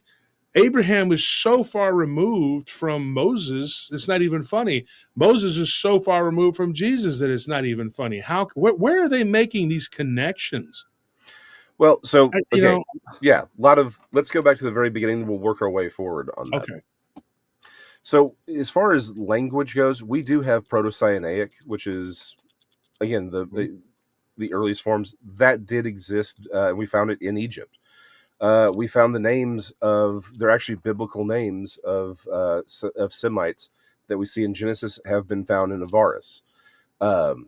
Egypt will do anything for money except acknowledge that Avaris was actually inhabited by the future Hebrews, because again, they are Islamic, and they will. Zawahiri will not allow anybody to suggest that the Jews came out of there. Even though we found Joseph's temple in Avaris. That's where it used to be in the Bible. It's called Goshen. It's Avaris in Egypt. The land of Goshen, yeah. So we have text. We keep finding more and more archaeology showing that the story of the Bible is true. That's the account that we have. Now, is it a historical account? Yes. The problem is it's not necessarily history the way we want it to be written, the way we would write it today, but it is a historical document. The problem with history is this. We have people trying to prove something scientifically when it's an aspect of history. I cannot scientifically prove that what you had for lunch, right? If you tell me what you had for lunch, that's a historical account. That's all that is. The problem with human history is it's the story of man. People are going to write it down, and that's just what it is. Now, how they get from point A to point B, is their histories. It's been written. We have writings. We have contemporary writings of people talking about these things. The problem is it's messy because we don't have a lot of things that were written 4,000 years ago, 3,000 years ago, 2,000 years ago. Heck, we don't have things that were written 1,000 years ago. So it's messy. But to your point, why is Islam the way it is? I would suggest Islam is, I said this earlier, it's bizarro Christianity. It's not Christianity, I can tell you. Well, it's bizarre. It's bizarro Judaism. Well, so here's the thing, right? For those who don't know who Bizarro is and the Superman, even the word, right? Bizarro. Yeah, we both know because you're a comic book artist. So, yeah, I mean, you're an amazing artist. I would not go that far, but I appreciate the. Dude, no, you really are. I was at that one at the whichever conference we were at together, and you had drew me pretty quickly too. And I like the way you slimmed me down. That was nice. You got away with a pen, my brother. Hey, we all do what we got to do. So. The thing, Bizarro, yeah. So we actually get the word Bizarro from the Superman comics. Bizarro's Superman is essentially, he comes from a cubed planet. Mm-hmm. He says yes when he means no. He says good when he means bad. He saves trees on his planet. He saves trees from cats. He has heat, breath, and freeze vision. Like everything's reversed for him, right? That's what we see with Islam, and I think you're right. I think there's an argument to be made that's more bizarro Judaism, with Muhammad essentially replacing Moses, and then you have their coming quote unquote Messiah, who is honestly our Antichrist. He'll be their version of Jesus, even though they'll say Isa ibn Maryam, which is their name for Jesus, is going to come down. I lay it all out in the book, but essentially, the coming. The coming shift that we're going to see is right now, if you were to type in Al-Dajjal on the internet, right, it'll say that Al-Dajjal is the Islamic Antichrist. And from a literary point of view, that is correct. Okay? Because he's the figure that is defeated by their messianic figure, right? The Mahdi. However, if you actually look at the text of who's who and what's what, the Mahdi, their savior, is the Antichrist. He rules from Jerusalem for literally 7. Some say 12 years. Some versions say 7 years. He has Isa ibn Maryam, which is their name for Jesus. Who again, they're never crucified Jesus, but he's like in heaven right now. He's going to come back down. He's going to mark all the true Muslims on their forehead or their hand with the mark of Solomon. Mm-hmm. So that's going to be the ploy. Like there's this Al-Dajjal character that they say that he defeats, and that's when everyone turns to and becomes a Muslim. What I think is going to happen is we've been prepped by a lot of people to say, hey, whoever brings peace to the Middle East is the Antichrist. And what's going to happen is there's going to be something that brings peace to the Middle East. And they're going to say, and a lot of people are going to say, that's the Antichrist. And then a bunch of Muslims are going to say, no, that's Al-Dajjal. And then people are going to say, well, who's Al-Dajjal? They're going to say, well, he's the Antichrist. So then when the Antichrist actually does defeat this Al-Dajjal figure, who I would suggest is in Daniel is the Prince of the Covenant, when he defeats him, a lot of people are going to turn around and say, okay, well, hold on. Y'all said that he was the Antichrist. Y'all said he was Al-Dajjal. So doesn't this mean that this new guy is actually the good guy? Because y'all agreed on that. And Islam's main claim is, oh, your Bibles are just messed up anyway. Mm-hmm. I think it's going to be, again, I think Islam will be the strata or the foundation for this. But I think we're looking at something else. It's an evolution of Islam. Again, a one world religion, right? Where I genuinely think it's going to be probably UFOs and aliens are going to be involved in this, and somehow where they're going to say, "Hey, y'all just got the text wrong. It's okay. You're all a little bit right. You're all a little bit wrong. Let's all go worship this thing in the. We're going to build you this talking thing. Y'all can worship them together." So it's going to be the thing about Islam is that it's going to be the substrate upon which this new one world religion evolves. Where I would differ with some people is I don't think it's going to politically rule the planet during that time frame. Mm-hmm. I think it'll have a lot of power, obviously, but it won't, because we see in Daniel there seems to be opposition and some trouble within his kingdom, right? We see that in Daniel before he's destroyed. But the simple fact of the matter is, Islam is a replacement. It is a lie and this is why we're seeing so many stories right now of Muslims in the Middle East who are having visions of Jesus, and they're converting to Christianity because Christ is coming to them. And we see this prophesied when it says your men will dream dreams, but it talks about the handmaiden, right? Well, the rule of first use. Who's the first time a handmaiden is mentioned in the Bible? It's Hagar. Mm-hmm. Hagar's son is Isaac, or Ishmael. Sorry, is Ishmael, and Ishmael's let me phrase this: Muslims claim that Ishmael because Hagar was the Egyptian handmaid. Correct, yeah. and that Ishmael is their forefather. Well, whether he is or not is irrelevant. That's what they're claiming.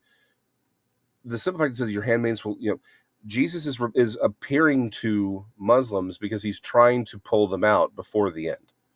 Mm-hmm. He's saving his remnant of all, because again, Jesus wasn't here for the Jews. He wasn't here for the Arabs. He's here for all of humanity.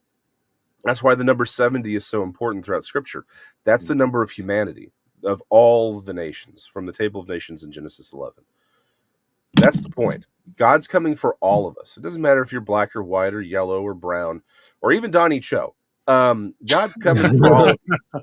Well, I don't know about Don. I don't even know if he's part of the human race at this point. He's so weird.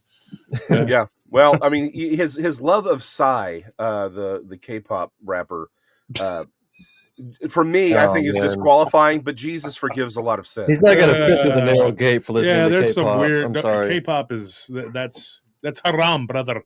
Mm-hmm. I blow you for that, brother. What is that, brother? Yeah. Oh no, yeah. We have an episode coming. I think it's even this Saturday of me and he's trying to tell me why Psy is a good thing, and I tell him why I want to. And I spend the entire episode telling him why I want to punch Psy in the vagina. Yeah, exactly. Oh. You mean they have a gender for that now? Yeah, exactly. Psy's gender should be gone. But yeah, no. The simple fact of the matter is, the ultimate struggle in the world that we see is not between, again, politics, culture, all these things are just the battlegrounds of worldview. Yeah. And there's only two worldviews. There's God, the Father, and then there's Satan. There's nothing else in between. Everything else is a shade of that. Mm-hmm. The problem is we think that if we do this, we're trying to find other nuances because we don't want to live in alignment with God. We don't want to follow his son. We don't want to follow his ways. We want to call good evil and evil good because it's more comfortable. It's more comfortable to pet the Dire Straits wolf, right? Yeah. That's what this is. Yeah. It's easier to just say, well, love is love and whatever, and I don't care and everything's fine and it's whatever. No, this is about the king. There's only two kingdoms of this world. There's only two kingdoms in this world: the kingdom of heaven, which has not yet come but lives in us. Yeah. And then there's Satan who runs the world. That's why Satan was able to offer Jesus all of the kingdoms, because he's got the right to them. Mm-hmm. That's the whole point. It's not a metaphor. I think the thing that really set me public on a lot of stuff was a question I got asked by a guy who, again, I will never use his name. I love the guy. He was a deacon and even an elder at the church I grew up in. But he said, "Hey, Jason, I got to ask you a question." I said, "Okay." He said, when Paul said we wrestle not against flesh and blood, but about powers and principalities of the air, do you think he meant that literally? And I'm over here like, how other ways could he have meant it? That yes, It was literal. Like, it's straight up literal. That's what it has to be. Like, that's the whole point. We think we're the rulers of this earth, and we're not. Yeah, we're puppets. I would suggest the bigger problem is we don't even, like, it's very easy to get lost in trying to say, well, maybe this guy's this or this guy's this. Like, no, it doesn't matter whose butt is in the seat. The spirit over that nation is what's ruling it. And either you are people dedicated to God, or you're not. And the problem is, if you don't have people dedicated to God, then they're going to be subject to the spirit over that nation. And they're always going to go in the same direction, which is towards Nimrod, which is towards the oldest symbol on. I actually just happen to have a copy of this printed out because I'm sending it to a friend of mine in Africa. Hold on. Do I have it? Where'd it go? Ah, here it is. The symbol on that is the oldest, the star and crescent right there. That is the oldest symbol of royal authority on the planet. And when you realize its derivations, and I don't mean some random guy on the internet said it's derivations. I mean what archaeologists say are its derivations, right? The crux grammata, which is what becomes the swastika. Just the star and crescent. The bull. My brain is going nuts from all the cold medicine. The bull from Egypt, where they have the sun. All of it, right? It's all the same symbol. They're all derivations of this original symbol of Nimrod, which I would argue is actually the symbol of the Nephilim. It's the crescent moon, which is the female. Right, that's the sign of the female. You have the sun behind it, and then you have what is the 8-pointed star, which is Venus. That is an angel in the woman. That's Nimrod. Nimrod's the first tyrant recorded of in the Bible, and I would suggest that he either had the spirit of the Antichrist or is the spirit of the Antichrist. But the entire point that the Old Testament is trying to tell us is all of these tyrants are the same guy. It's the same spirit. Yeah, I've said that before. And the thing is, that spirit's what's running everything right now. It will always be what's running thing. And the thing is, when we have the Antichrist, that's just when he takes final form. Again, I think the Antichrist is probably some form of Nephilim. Goku. What is it called? The final form.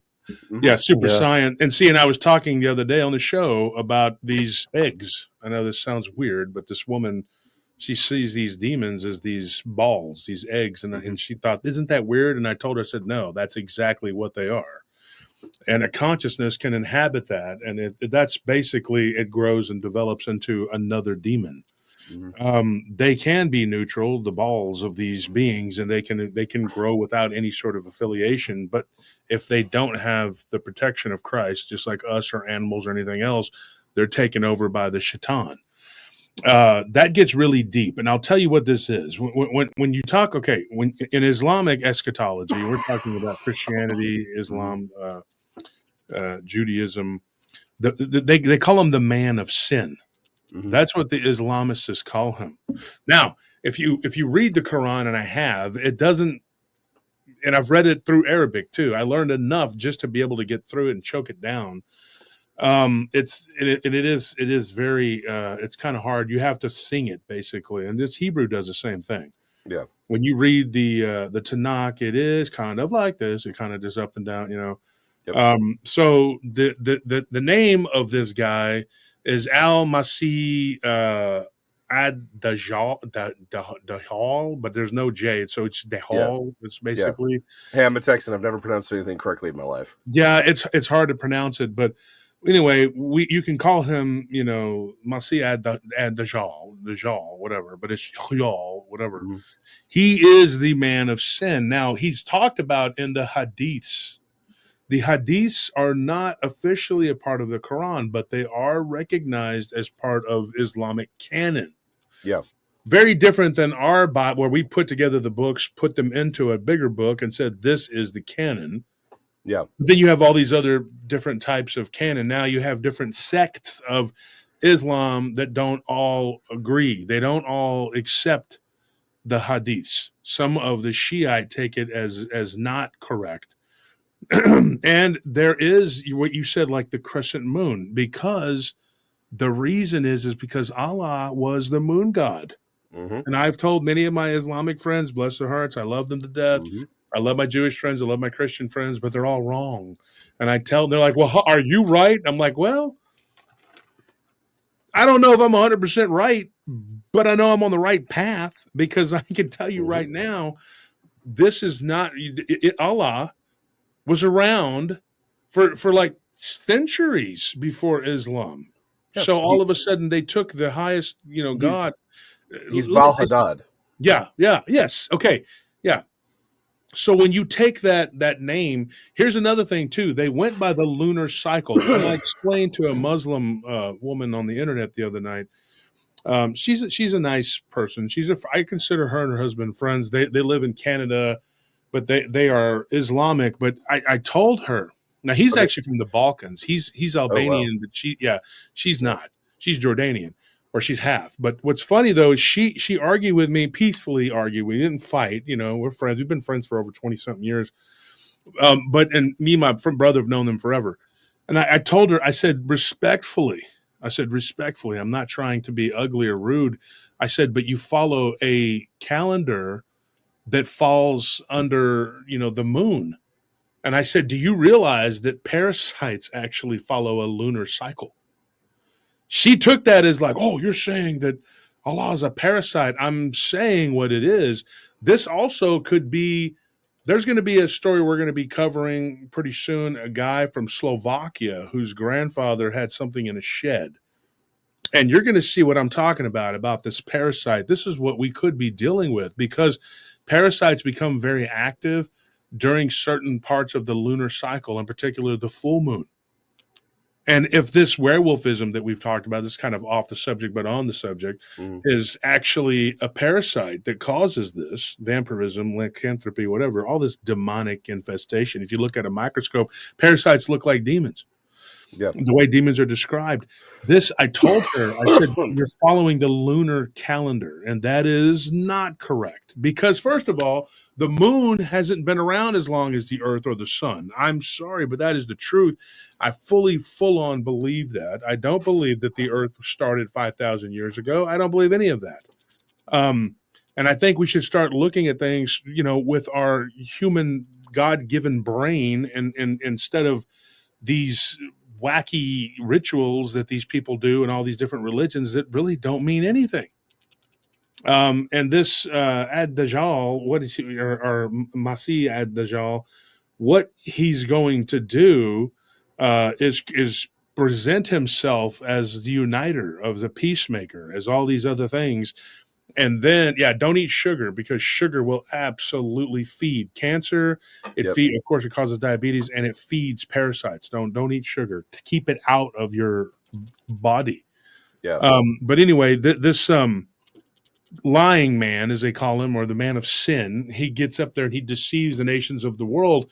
But here's what I told the Muslims, and I've told them this many times. I said, why does your own book tell you that in the end, Jesus, the man that you call just a really great prophet, or the greatest prophet, whatever, why does he need to come down and save you all?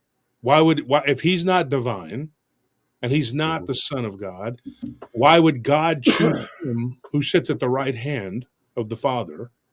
Why would he choose him to come down and do and fix everything? Yep. Why wouldn't it be Muhammad or Abraham? They put a lot of authority to judge. They put Jesus in the same category with Abraham, Moses, and Muhammad. They say that they're all equal. They're all equal. I said, no, they are not. Why don't they absolutely not? Why don't they all come back in like a council then, if that's the case? Yeah. Well, it's because why is it Jesus? Because Islam is in and of itself. There's an argument to be made that it's a Christian cult. Akin to a lot of these other cults that we see pop up, where it's some random guy who's like, no, I'm Jesus, I'm the new Jesus. That's all Muhammad was doing. It's the oldest trick in the book. The simple fact of the matter is, Satan can only lie so much. There's only so much he can do. There are limitations to what he can, because he can't create, he can only copy. And that's all he's been doing for the last 2,000 years, or 1,600 years rather, with or 1,400 years. Yeah, 1,400 years with Islam. He was just copying Christianity and trying to figure out a way to make that work. That's all that it is. But it's like, here's the thing no one will ever really address. You want a really interesting connection? Look at when Muslims go down to Mecca and they have to go around the Kaaba. Thank you. So many. I'm running out of my sinuses are killing me. When they walk, they have to go around the Kaaba, right? The Kaaba, you have the stone, the actual stone that's there, that's set inlaid in silver, right? That you have to kiss. This black stone that's in the silver. If you, Jamie, pull up a picture. If you pull up a picture of the actual Kaaba stone itself, it's in a silver inlay. It's very clear this is supposed to symbolize the female. We'll say that. And they even cover the building that it's in a black and golden thread. They literally call it the burqa, right? Mm-hmm. So here's the thing. Remember when Paul was in Ephesus and they were talking, and you had all these silversmiths who were freaking out about Paul. Is that how you say it? Ephesus? I always said Ephesus. I'm Texan. I've never pronounced anything correctly in my life. Yeah, that's what I'm saying. I don't know if I was pronouncing it right or not either. Don't ever use me for pronunciation of anything. So ever. I'll keep saying it the way I was saying it. I didn't Yeah, know. it's all Greek anyway. Exactly. It's all Greek to me. Yeah. So here's the thing. In that, there was this temple to Diana, right? And the black stone disappears from history right after Paul goes through there. I would suggest that the black stone that was worshipped in Ephesus with a lot of silversmiths ends up in Mecca, and that's what it's the same stone. It's again encased in silver. Go look it up. It is clearly feminine. That's what I'll say. We'll keep this thing family friendly. Family friendly enough. It's clearly feminine, right? That's what they're looking at. What was the symbol for Diana? It's the Star and Crescent. It's a version of the Star and Crescent. Same thing with Byzantium, right? Its symbol. This is actually the reason Islam took the Star and Crescent as its symbol, is because it took over Byzantium. Well, even though it was native to it before then, but that's when it was like, boom, this is our official symbol now. It's the political symbol for Islam. But why did Byzantium have the Star and Crescent as their symbol? Because when Philip of Macedon was trying to take it, a big light, this giant light, appears at night and allowed the Byzantines to know, hey, that's the Philip of Macedon was coming, allowed them to fight him off. So they dedicated their city to Diana, and they used the Star and Crescent as their symbol for that. This is all the same being. It goes back to Nimrod. This is it. That symbol, the Star and Crescent, going back to Nimrod. It's the same spirit. It's the same Antichrist spirit. It's popped up time and time and time and time again. Islam is just a religion, sort of more. It's one of many religions that they've created. That's why it's violent. That's why they cut off heads. What happens in the Book of Revelation? People are beheading. People following the Antichrist behead people. That's the whole point. Things are building to an end. Now, I'm not going to say what year it happens, because that's date setting. I'm not into that. I have gun to my head, I'd say the 7 years probably starts sometime between 2030 and 2033. But again, I can't say that it's going to happen. I can just say things are building to a head. I can definitely say it can't start before 2027. That's kind of the whole. Again, why is that? That's the whole book. So do you remember the 2017 alignment that happened back in 2017 that everyone was talking about? Again, I started writing about this back in 2014. It is Revelation 12. Okay. If you read Revelation 12, that's what's being described. It's this event in the stars. The problem is everyone who saw that, they didn't actually try to understand it, right? They just said, oh, it looks like it, therefore that must be it. But they didn't understand the message of it. So they said, oh, it's about the start of the 7 years, or it's about the rapture. And they missed the entire point of it. I was the only one back in 2014 saying this. The thing is, the 2017 alignment isn't one day. It was years and years of alignments. You remember the lunar tetrad that we had where they all fell on the feast days? Before that, where you had the blood moons, and then you had the solar eclipses. Then you had the alignment. Again, there's a lot of details in here. I'm just going to give you the TLDR of it, right? As the kids would say. The thing is, it's not over until 2027. essentially what is happening is Jupiter is was the alignment was recreating what John is seeing in Revelation 12. Right now we're in Revelation 12 verse 5a, in between 5b. When Jupiter returns to Regulus in the constellation of Leo, that's when that ends, and after that is when things will kick off. How long? I can't say. That's not for me to say. That's in God's hands. But what I can say is nothing's going to happen. That's not going to happen before. Everything's happening right now is a setup to that.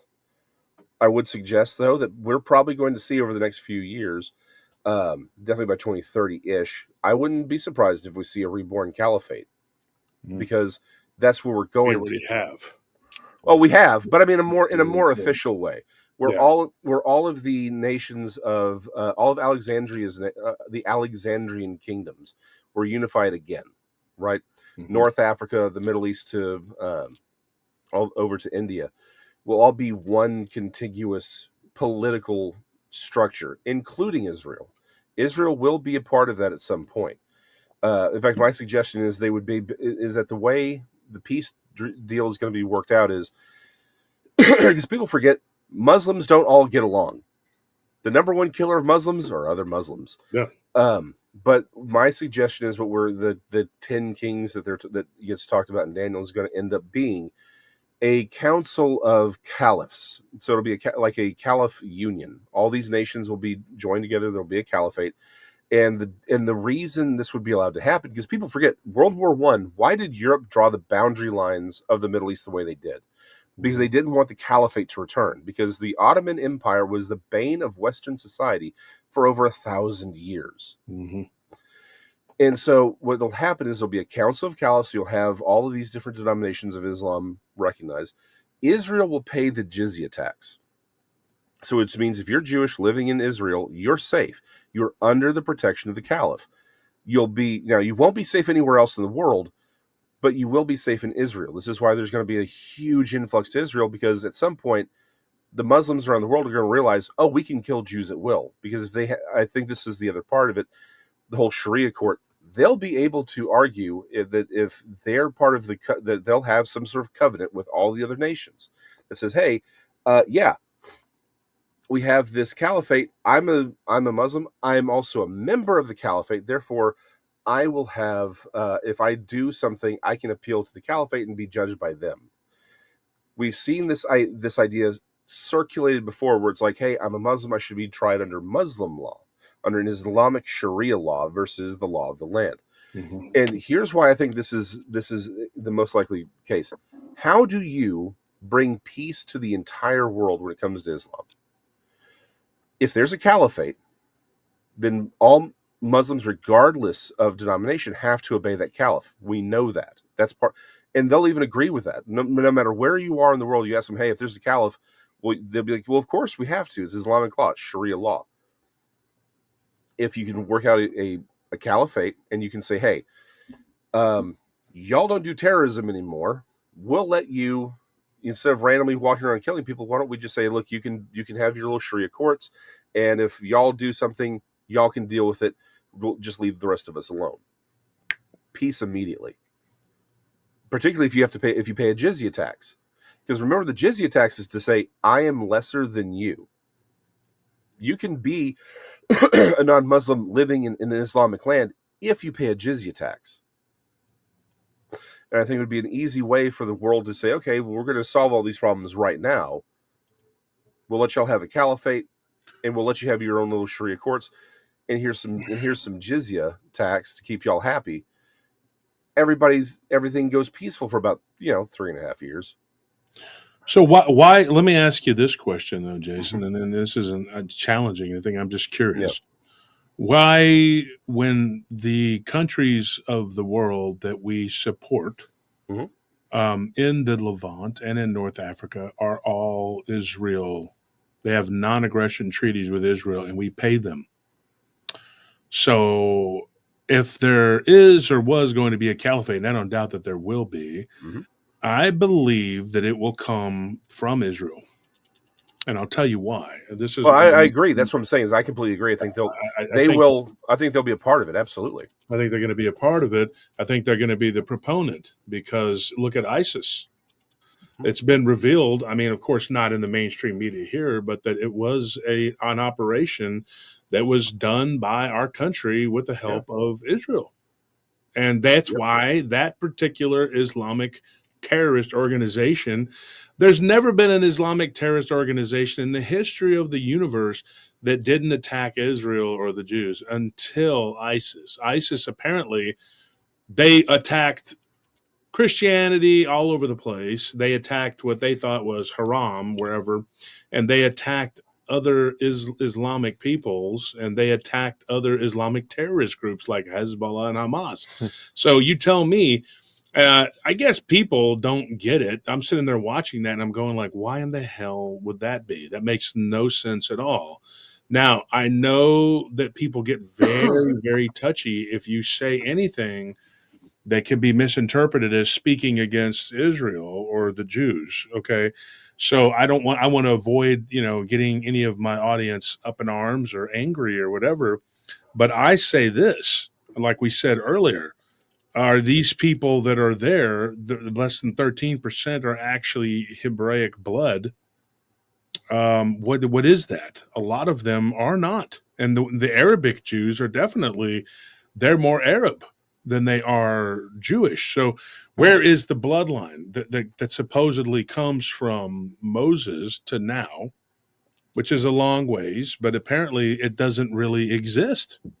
Now, there are people who do practice Judaism as a religion, yes, but as a bloodline, where is it? Because it is not really there like they claim that this is a bloodline. This is they can trace their bloodline, but every time anybody tries or does, it doesn't really appear.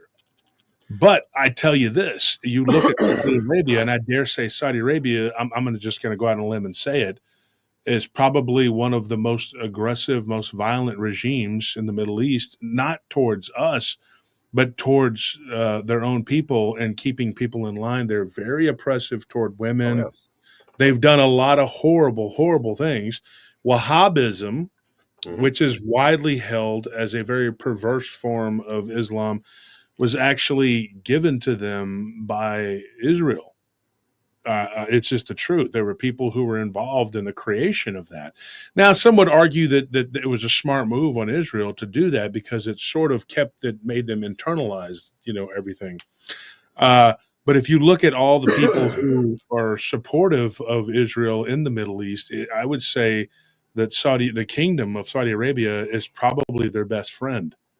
They like the money and business as usual as long as they are getting their end of the bargain, which is the jizya tax you're talking about. It's in the form of American tax dollars. We are paying that tax for them right now in the form of $42 billion a year. And then we give Egypt, who's another POS, we give them all of our money so that they won't attack Israel. We give them our money also in the form of buying their goods. Why do we need Egyptian cotton? You know why the cotton industry dried up around my hometown and now they're building houses on very fertile farmland? And now the foundations are cracking and they're going like, well, why is that happening? Because you're building it on what is meant to be farmland. Why? Because we're getting our cotton from Egypt because of a non-aggression treaty with Israel. We are giving money to Jordan because of a non-aggression treaty with Israel. We are paying the Palestinian people so that they won't fight with Israel. We are already paying that tax for them. They do not pay a tax. And if you're a dual citizen of that country, they don't have to pay a tax at all. So let's even those other countries. Let's take it one step further, because I think there's a key missing here. People talk about who is the one person, what kingdom, what regime has an American president bowed to? It's Saudi Arabia. Why? Iran used to be Western would be too far. Would be too Yeah, too they far to were push. jet setters would hang out there. Though. Yeah, jet setters would hang out. Like Western would be too much, but they were not Under what the they are shawl. now. Until we did that. Why? We are the ones who've been pushing a lot of this stuff. We are the ones who built up Saudi Aramco and moved oil production from here to there. We're the ones who've done this. Why? There was this argument that was made. Because again, remember, World War I is when the Ottoman Caliphate falls. That's 100 years ago, people. At the end of World War I. That's when the Ottoman Caliphate falls. We have been paying this. This has far more to do with Europe than y'all realize. Mm-hmm. The Ottoman Caliphate was the straight bane of European existence for 1,000 years. Spanish is 1/3 Arabic. That's why that's why Europe drew the lines they did. They wanted the different denominations of Islam fighting each other. We kind of also wanted to keep them from becoming too powerful because we didn't want them to cause problems with Europe, because apparently all of our money needs to go to make Europe happy. We're subsidizing Europe 9 ways to Sunday. Everyone forgets about how much money is going to Europe. It's the simple fact of the matter is, none of this is about what we think it is. It is about the world, however, extracting everything from us. And I think the simple fact of the matter is, Trump essentially is trying to restructure everything, where he's like, hey, we're not going to let ourselves be drained to death by every other nation on the planet. Exactly. Is going to force all this to happen, because once the people in charge, the people who make the money, realize, oh crap, we're not going to be able to just make money the way we have. We're actually going to have to get along and build things. They're going to be okay with not letting people blow themselves up. Because right now, letting your creating an underclass and letting them blow themselves up and telling everyone America is the reason that you don't have money is a great thing until the Shroud goes away. Mm-hmm. There's a reason why why members of the Saudi royal family can send their Lamborghini to Italy for an oil change. Isaiah talks about the fall of Babylon. And it says that, which is prophetically what happens to Babylon the Great at the end. It's a dual fulfillment prophecy. And one of the things it says is that the Arab will no longer pitch their tent there. And that really should be a key to somebody to say, hold on, of all the things ancient Babylon was known for, an Arab pitching their tent isn't something that comes to mind. Why would it say that? Because it's a dual fulfillment prophecy. Who's Babylon the Great in Revelation? It's Mecca. The Saudi royal family will go and they pitch tents in Mecca. It's this big to do. Mm-hmm. People do not understand how much money is in Mecca, how much money is in Saudi Arabia, how much power they have. People talking about Yemen. Yemen has nothing to do with anything but Saudi Arabia. Yemen is about Saudi Arabia, period, and Iran. Now, we were okay up through the 80s and early 90s with Iran, Iraq, and Saudi Arabia all sort of being at each other because it kept them from doing anything to Europe and us. We were funding all sides of those wars. Like, this is the problem. It's literally the meme. My tax dollars also my tax dollars, and it's missiles going at each other. That's the problem, is that we've been funding all sides of this war as an exchange for quote-unquote peace for Europe and essentially keeping things normal. And as long as we were the global hegemon, we didn't care. The problem is we were draining ourselves dry to do it. We were literally bleeding to death for this global hegemon which was really designed to bring about a global government. Let's be real honest here. That's why we've been supporting the UN and NATO and all that, was because we wanted to create the world empire, and we wanted to be the ones sitting in it. That's what Kissinger was trying to do. Mm-hmm. That's why you can go to the UN, they'll say, oh, we're not a global government, but we are about global governance. And I'm not kidding. It's written on a wall. It says the United Nations is about global governance. And it's like, that's a distinction without a difference, my friend. The simple fact of the matter is, it's coming to a head. That's why we have the dire wolf. the dire straits wolf, because it's not a dire wolf. It's a genetically manipulated. It's a genetically manipulated thing that's very cute. Don't get me wrong; they look very cute, but they're not a dire wolf. Yeah. Adolf Hitler did the same thing with the Auroch. He tried to rebreed the Auroch into existence to prove this idea that he could breed a better human. This is all the same thing. It's transhumanism. All of this stuff is transhumanism. And the Soviets did it up until the wall fell. I mean, well, let's be honest, we're doing it right now. Mm-hmm. That's what Neuralink is. Always been. Transhumanism is the oldest playbook. The idea is to make a better human. Instead of getting right with God and transforming your soul from a dead soul to a living soul, to be with him forever, to be resurrected. I'm going to live forever on my own rules. I'm going to make myself into my own God. It's the original lie. That's what transhumanism is. Well, that's Satanism too. That you worship yourself. I mean, that's the same thing.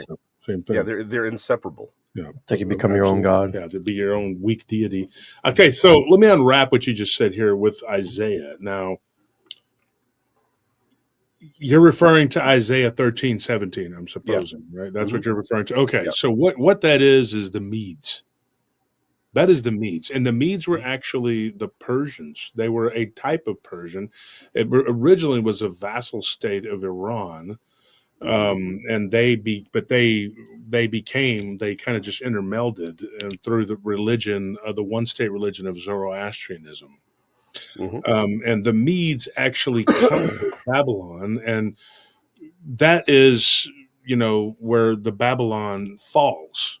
It is an ancient text talking about something that happened in the ancient times. Yeah. But here's the thing, before you go on about this, I say this to people when I say that I do believe that Nero Caesar was an Antichrist. But is he the same Antichrist that they're talking about now? Because they talk about another beast. It goes further. Yeah.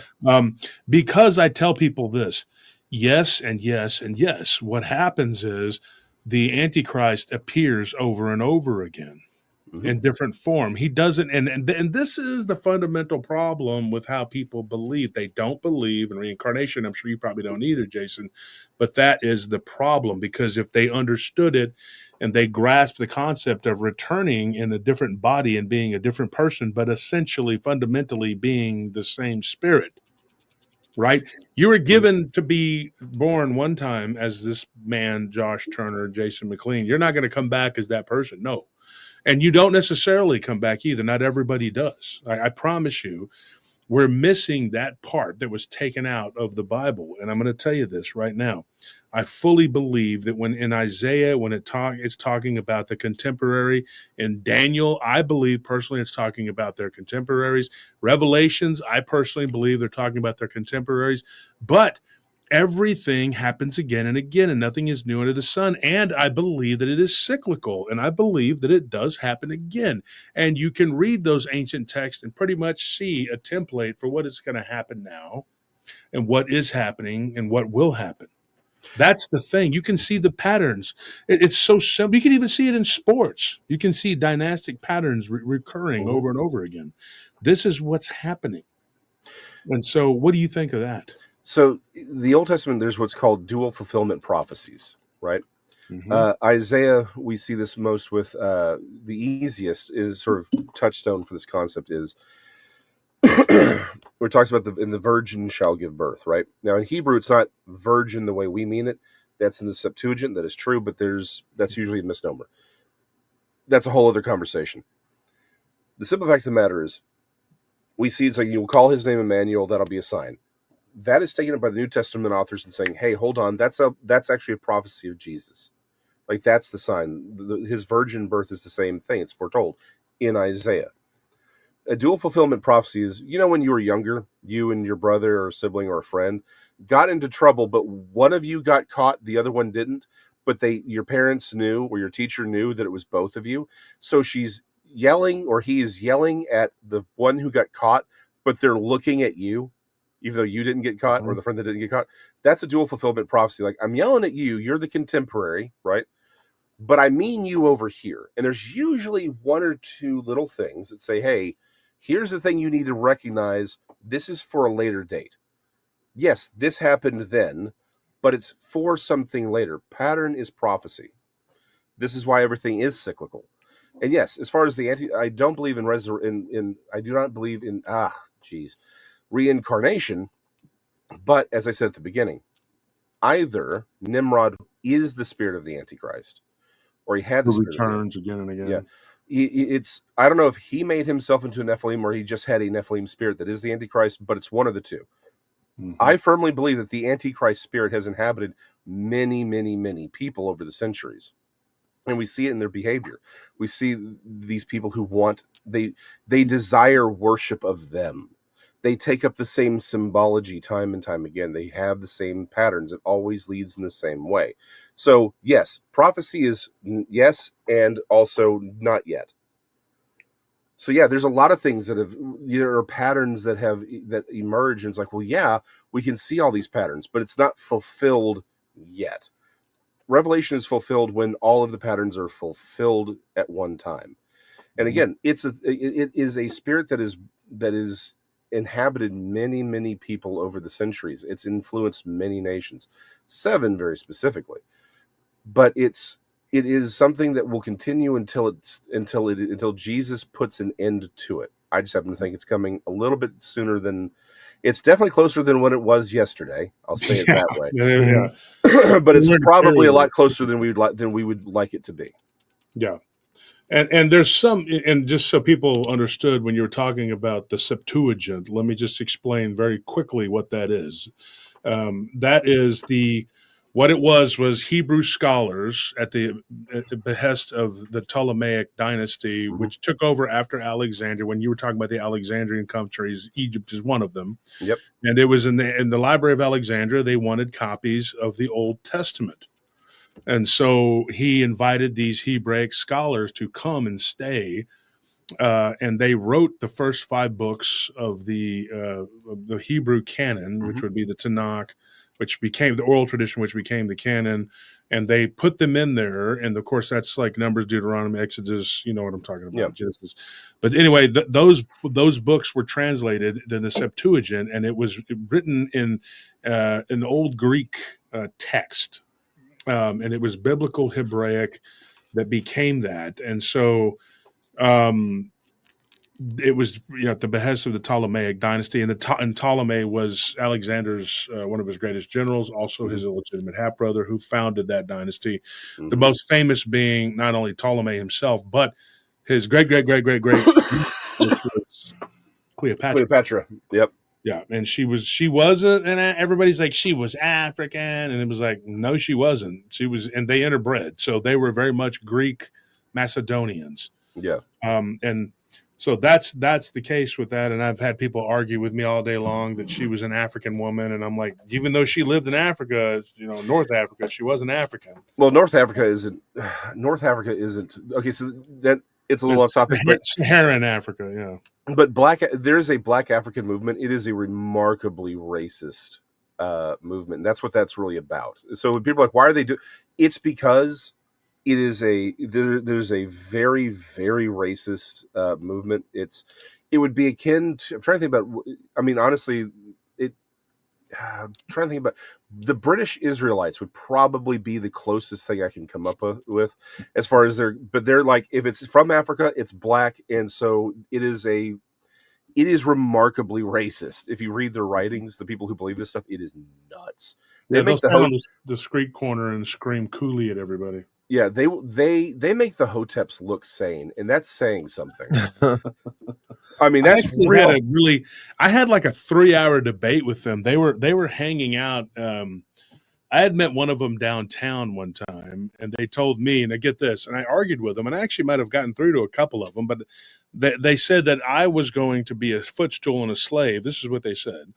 But they said if I would kiss their feet now, that they would accept me later on, so they wouldn't kill me when it was time to murder all the white people. Yeah. What I told them, I said, my mother is Hispanic and my dad is a white man. They said, well, it doesn't matter. Your dad has to be the darker skinned person. And I told them that's funny because if you are supposedly the true Israelites, then you believe like they believe from the Old Testament. He said, yes, we believe that part. I said, okay. then you know it goes by the mother. And this one of them goes, why would it be by them? He kept yelling. One of them was a little skinny guy with long, kept yelling. I said, can you stop yelling? I'm not yelling at you. I was like, and let's be honest here. If this got physical, it's not going to go well. Okay. Because I had some people with me and people with them. I said, you need to stop. They got him under control, but this is what happened. Okay. The guy was intrigued by what I said. And I told him, I said, it's interesting, isn't it? Because you know who your mother is. You don't always know who your father is. Now, I look a lot like my dad. So I can put my hand on any Bible and say, hey, this is my dad. I look like, what are we, twins? So obviously, but my mother is Hispanic. I know I'm Hispanic. I don't know by my dad that I would be, a white person or whatever, but by their logic. And so I ran into a couple of them at my friend Arash's bar. And they actually do have a place where they go to kind of like a church or whatever. It's not really a church, and they were eating in there. And I saw the one guy and I went up to him and we became cordial. We had talked that night. And later on at the end of the night, he came by our club. He didn't drink or anything like that, but he was talking to me about it and said he wanted to talk further. So I ran into him up north by my friend's bar. I don't drink either, but we were eating dinner. It's a grill. And I started talking to him, and we sat there for about 3 hours, me, him, and his friends, and had a conversation about it. And I was like, your belief is flawed just from the very basis that you aren't following the true, belief that it goes by your mother. And there's a very, very important reason, because you don't know who the father is, especially in times of war where there is SA that happens. So the SA being, a man takes advantage of a woman. And so when we started going over it and over and over it, I said, do you see what I'm saying? And they were like, yeah, it kind of makes sense. And I was like, yeah, well, the thing is, you guys yell and you yell. Then we weren't yelling there. We were all talking like we were, normal. But I said, you guys go out in the street corners and you yell and scream, and it's fundamentally flawed. But I told him, I don't believe, even going further back, how Islam, Judaism, Christianity, or even those guys, I don't believe what the very beginning of it is. I do not believe that. I don't. And no one will ever convince me that it started the way that they say it did. Because this earth has been here for a long time. And I refuse to believe that for 2 billion years, nothing was going on. And then all of a sudden, a few thousand years ago, something happened. That would mean that God just decided, and hey, you know what? This thing's been here for a couple billion years on the shelf. Let me do something with it. That's not how it works. God created all that is. I believe that. But I also believe that beings that call themselves God came and terraformed and did other things and set themselves up as gods. I do believe that. And I believe that they enslaved and fought and did petty and cruel things. And that's why the true living God sent Jesus. And I believe that's why he sent him, to pull us out of all of this madness. And this is so we won't be slaves. But there are people who are absolutely determined to be enslaved. And there is it's a lot more than just, Jews are God's people, all the Arabs are bad people. They don't grasp that there is a large Christian population that's being oppressed. They're Arab Christians. And they are being murdered very, very quickly and very genocidally by Islam. It's happening, and it's happening in Africa. It's happening everywhere. And Judaism is not on our side in any way, shape, or form in helping to relieve that in any form at all. It is creating a bigger problem, though, by being where it's at. Now, there are Jews that don't believe that they belong there. One of my friends, he's a jeweler. I've known his for years. His dad's a jeweler. He's not. My friend Spencer, but I've known them since we were young. We were children. And I've talked to his dad, Benjamin, many times, and I've told him, I said, what are your thoughts on this? Because he is Orthodox. His son left the Orthodoxy. He's just a guy. He's like, I don't believe in all that. But his dad would always talk about Israel is not supposed to be there. He does not believe that it is. And every time I've ever spoken to Benjamin, he always brings it up. They're not supposed to exist. This is the problem. He's always telling me that. And I said, that's your opinion, but there are millions of other people who would say that is not correct. But he told me something very interesting. He said that the people that founded Israel And he was referring to Benjamin Gurion, Golda Meir, all those different people that originally got together and founded it after World War II, that it was all set up. Now, Benjamin Friedman is another person who's controversial. He was a Jewish person, but he said this was all part of it, and that World War I, they brought America in so that they could knock Germany, Austria, Hungarian Empire, and the Ottoman Empire and bring them to their knees so that they could have that region. And that was part of the deal. So the British government conspired with the Jewish people who were in charge of the media here in the United States to bring about, and Charles Lindbergh had openly said this was what was happening. And this is what this guy believes. He believes this. He said this, an Orthodox Jewish guy, he's a jeweler, and he says this is what they did. And he goes, and then he goes, they got the war, they got the land that they wanted, right? And they named it Israel. This is not me talking. This is my friend's dad, Spencer's dad, talking. And he says, well, he's actually been deceased for 2 years, but his son's still my friend. But he said, look, he said, this is what they do. He's like, they're not supposed to exist, and it's going to be the destruction and ruination of our people. And he was the one that was talking about how all of the different countries have been misled by this, and they have this sort of, okay, you're our pal, you're our friend, and as long as you pay the caliphate tax like you're talking about, and they've shifted it to the United States and the West to pay that caliphate tax, which every country that participated in the Holocaust, including Japan, they quit paying it in the 90s, which was ridiculous that it ever even happened because they were not responsible for it. And people will argue with you all day long that that is not true because the media here will lie, and they will lie and lie and lie and tell you this is not happening. But we pay it through salt. There's a salt tax, and that money goes to pay these countries off. I'm not even joking. Oh, we're paying off everybody. And everybody. So here's the thing, though, and I'll bring this back, but we'll do this. Let's just say we say, okay, fine, we're done. We just pick up everyone who claims to be an Israeli citizen who's not Arab, of an Arab descent, and we move them out. We bring them, we put them somewhere where no one's ever lived before, like Canada. No one actually lives in Canada, right? And so they can set up their own north of Toronto. Like 70 something % of Canadians live in that little dip. It's like, no one actually lives in Canada. They can work the maple syrup mines, right? Here's the problem: it doesn't solve anything because they're still coming here. Because the simple fact of the matter is, I've had friends burned alive by Islamists. Again, the guy the pastor friend of mine in Africa that I'm sending my books to, and a few other books. That's a real threat. Are Islamic extremists. Islam's point is to conquer the planet.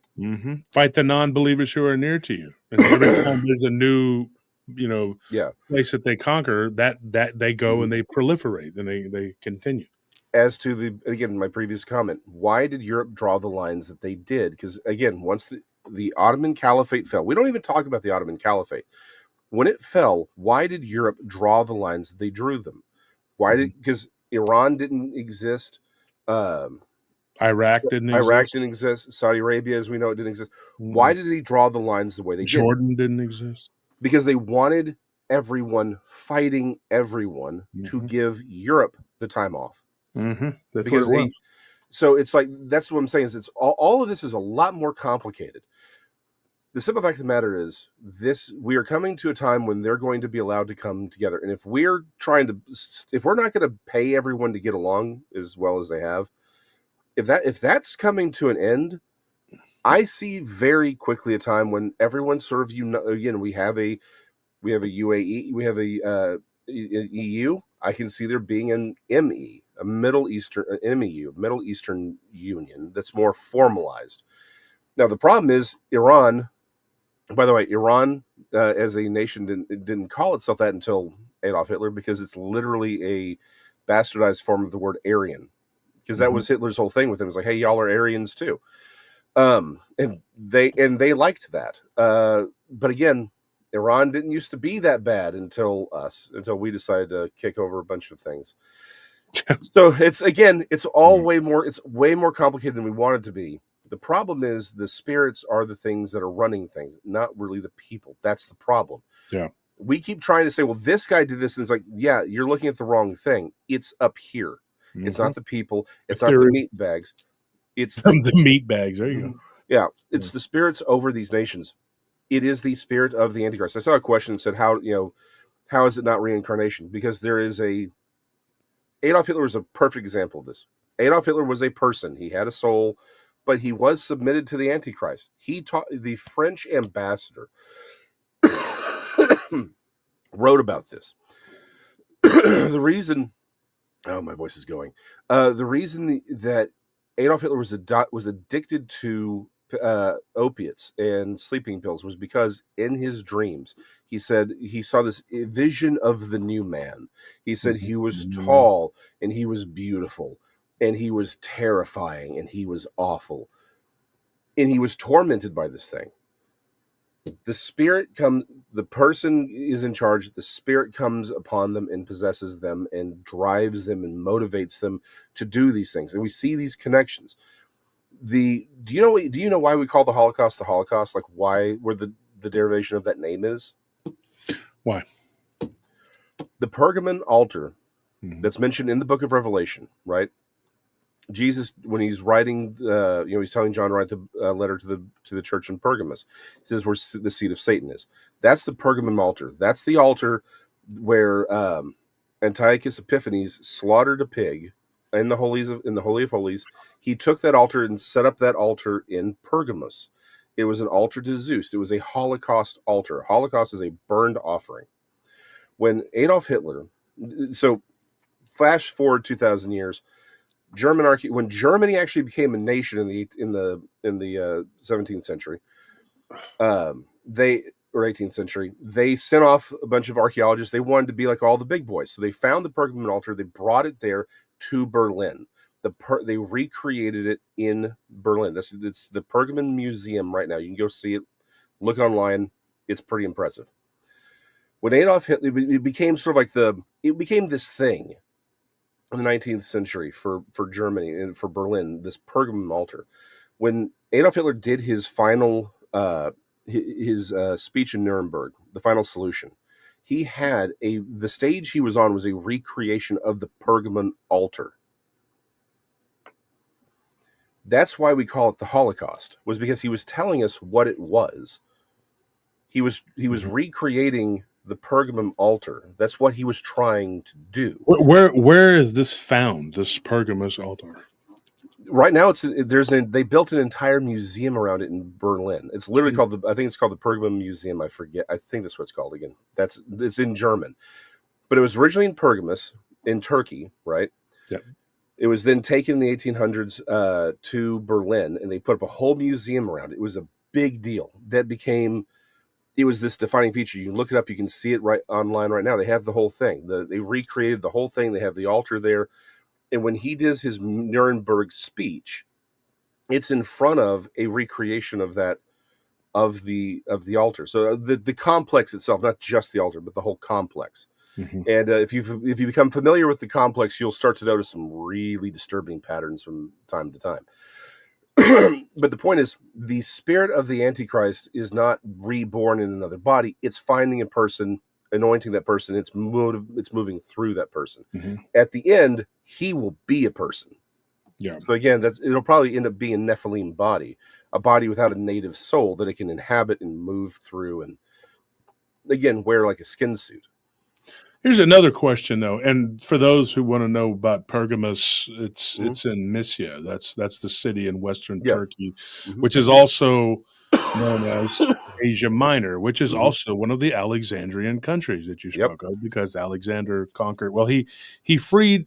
His reasoning was the Boeotian and Phrygians that had been taken over by the Persians, and the Persians, it wasn't them; it was their vassal states. Which were like, Hittite related people and Babylonian tribes that were scattered, which became the Turkic people, which most Jewish people that live in Israel now today are related to them. They're Canaanite Turkic people. They really are. And most of them are from a place called Khazaria, which no longer exists. And in 849, King Bulan said, "Hey, I don't want to be in the middle of this war between the Habsburg Empire, the Christian Empire, and then the Ottomans. The Sultan is a madman, and Prince whoever was in charge at that time, Wilhelm, he's a madman. Let me choose an alternate religion," and he did. And they said, "Okay, we're not going to wage war through your land because you're from the book of Abraham. You're of the Abrahamic faith. So it would be in bad taste if the Muslims who conceded first, because you're not supposed to destroy the people of the book, at least at that time. It was the law, right? Because it was under a caliphate and they were paying the tax, right? So he paid the tax to them. But the Austrian Hungarians were told by the Pope, hey, you can't destroy these people if they're already under the friendship of the caliphate, because then you turn them into enemies, because we have no such tax. But if you do that, so what ended up happening, they went and they basically made a contract with these people, the Khazarians, and the Khazarians had a contract with the Austro-Hungarian Empire and with the Ottoman Empire, and they paid them both. They paid them in precious jewels, silver, and in slaves. Believe it or not, because people always say Islam had no slaves. Yeah, bull crap. The Ottomans slaved up until the 1900s. Everyone Look at the everyone Fulanis had in slaves. Africa. Yeah, everybody had slaves. Everyone had slaves. Everyone but here's the thing. Everyone but us have slaves, except for the fact that that's kind of, not to get political, but that's kind of what the whole complaint about. People, it's like no, we can't get rid of the illegal immigrants. Who's going to mow our grass? Yeah. So the same people who are going to scream about a livable wage don't want to pay more for their grass to get cut. It's because it's like, just thank you for telling us that you're who you've always been. Everyone had slaves. The Arabic slave trade is one of the most profound slave trades in human history, outside of the Koreans, by the way. Korea had I love like it was on one of those stupid TikTok things, but apparently Korea had the longest unbroken line of slavery of any civilization. And Donnie Cho probably will argue with that and say that's his. I bring that. I throw that at him a lot. Him and Bobby Lee. Yeah, him and Bobby Lee. Oh, he loves Bobby Lee. Bobby Lee's his hero. Oh yeah. I saw Bobby Lee the other day. But anyway, that's not a. But it's funny. Let me just say right this. There. Yeah. Yeah, Donnie's gonna pop up. Say, what did you say something? Okay. So we meant that to strike at the heart of your racist existence, Donnie. Way to go. Yeah. And Bobby. You and Cy. Bobby Lee and Cy. A bunch of oppressors over there. That's a weird one. Hold on, real quick. Paranormal Oz, that's just not correct. Like, it's. What do you say? He heard that Israel was named after Isis, Ra, and El. I put that on there to see what you were gonna say. Yeah, that's not where that comes from. Here's the problem. There's a lot of people who spend a lot more time working on the actual literary work. Wesley Huff is brilliant. Inspiring philosophy is brilliant. There's a lot of people who don't speak other languages who are saying, well, it looks like this in English, therefore it must be like when people say Jesus is a change of Zeus, it's like, please I'm glad that there's a computer between you and me, because I would pimp slap you until my hand hurt. Pimp slap Easter and Easter and God, that drives me nuts. That's their little swipe at Christianity. Yeah, it is the dumbest things. Like, look, just because things sound the same in English once it's been transliterated does not mean it's the same word or the etymology is the same. Just please stop. Just stop. Well, they chose Israel because it was the fulfillment of a promise that they knew that Christians would go along with that country, because even though it's not really founded by the original inhabitants of Jesus, it's not. But it doesn't make sense to hitch your wagon, though, to a people that don't accept or believe in Jesus Christ. And there's been a lot of rewriting and a lot of mental gymnastics to make it fit, and it doesn't fit. Well, I don't care what anybody says. It doesn't. He was speaking specifically about. I'm not talking about his comment. I'm talking about the whole just putting it together where it fits into a neat little box. It doesn't fit into a nice neat little box. There's too many different things going on. One thing I will say, though, in Nigeria, the Fulani Muslims have created, they have gone all over the continent of Africa. They're everywhere, everywhere. And so they have created a massive amount of chaos, and they have murdered probably millions at this point of Christians and just in tribal people, just in general, who won't conform as being haram. And most of the slave trade was supported, in particular, from the 800s up until the probably 1800s, I would say. You know, they were the main proprietors of it, and they sold their slaves to North African Carthaginian descended people who were of an Arabic flavor, not necessarily Arabic, they'd be Bedouin or Berber, whatever. And then they sold them to two different groups, the Sephardic, and somebody said it earlier, not Khazaric, the other Ashkenazi Jews, which I think that's weird that word Nazis at the end of their word, at the end of that name. That's kind of weird. I have my own theories about it. But the Ashkenazi actually brought them here. They were Dutch, predominantly Dutch slave traders. They brought the Africans here to North America. To South America, they were brought by the Sephardic Jews, in particular, Spanish and Portuguese slave traders. And people can argue with me all day long. I know the history. I can tell you right now, that is what happened. And they will say, Islam didn't have slaves, blah, blah, blah. They propped it up, and then they sold them to Jewish people who brought them over here. Don't tell me that they didn't do it. And now they both want to sit back and point the finger and say Christians did all of this. Really? Well, Christians were guilty of buying them. Yeah. They could have said no and been like, well, we don't want that. We're not gonna buy people, but they did. And that was the crux of it.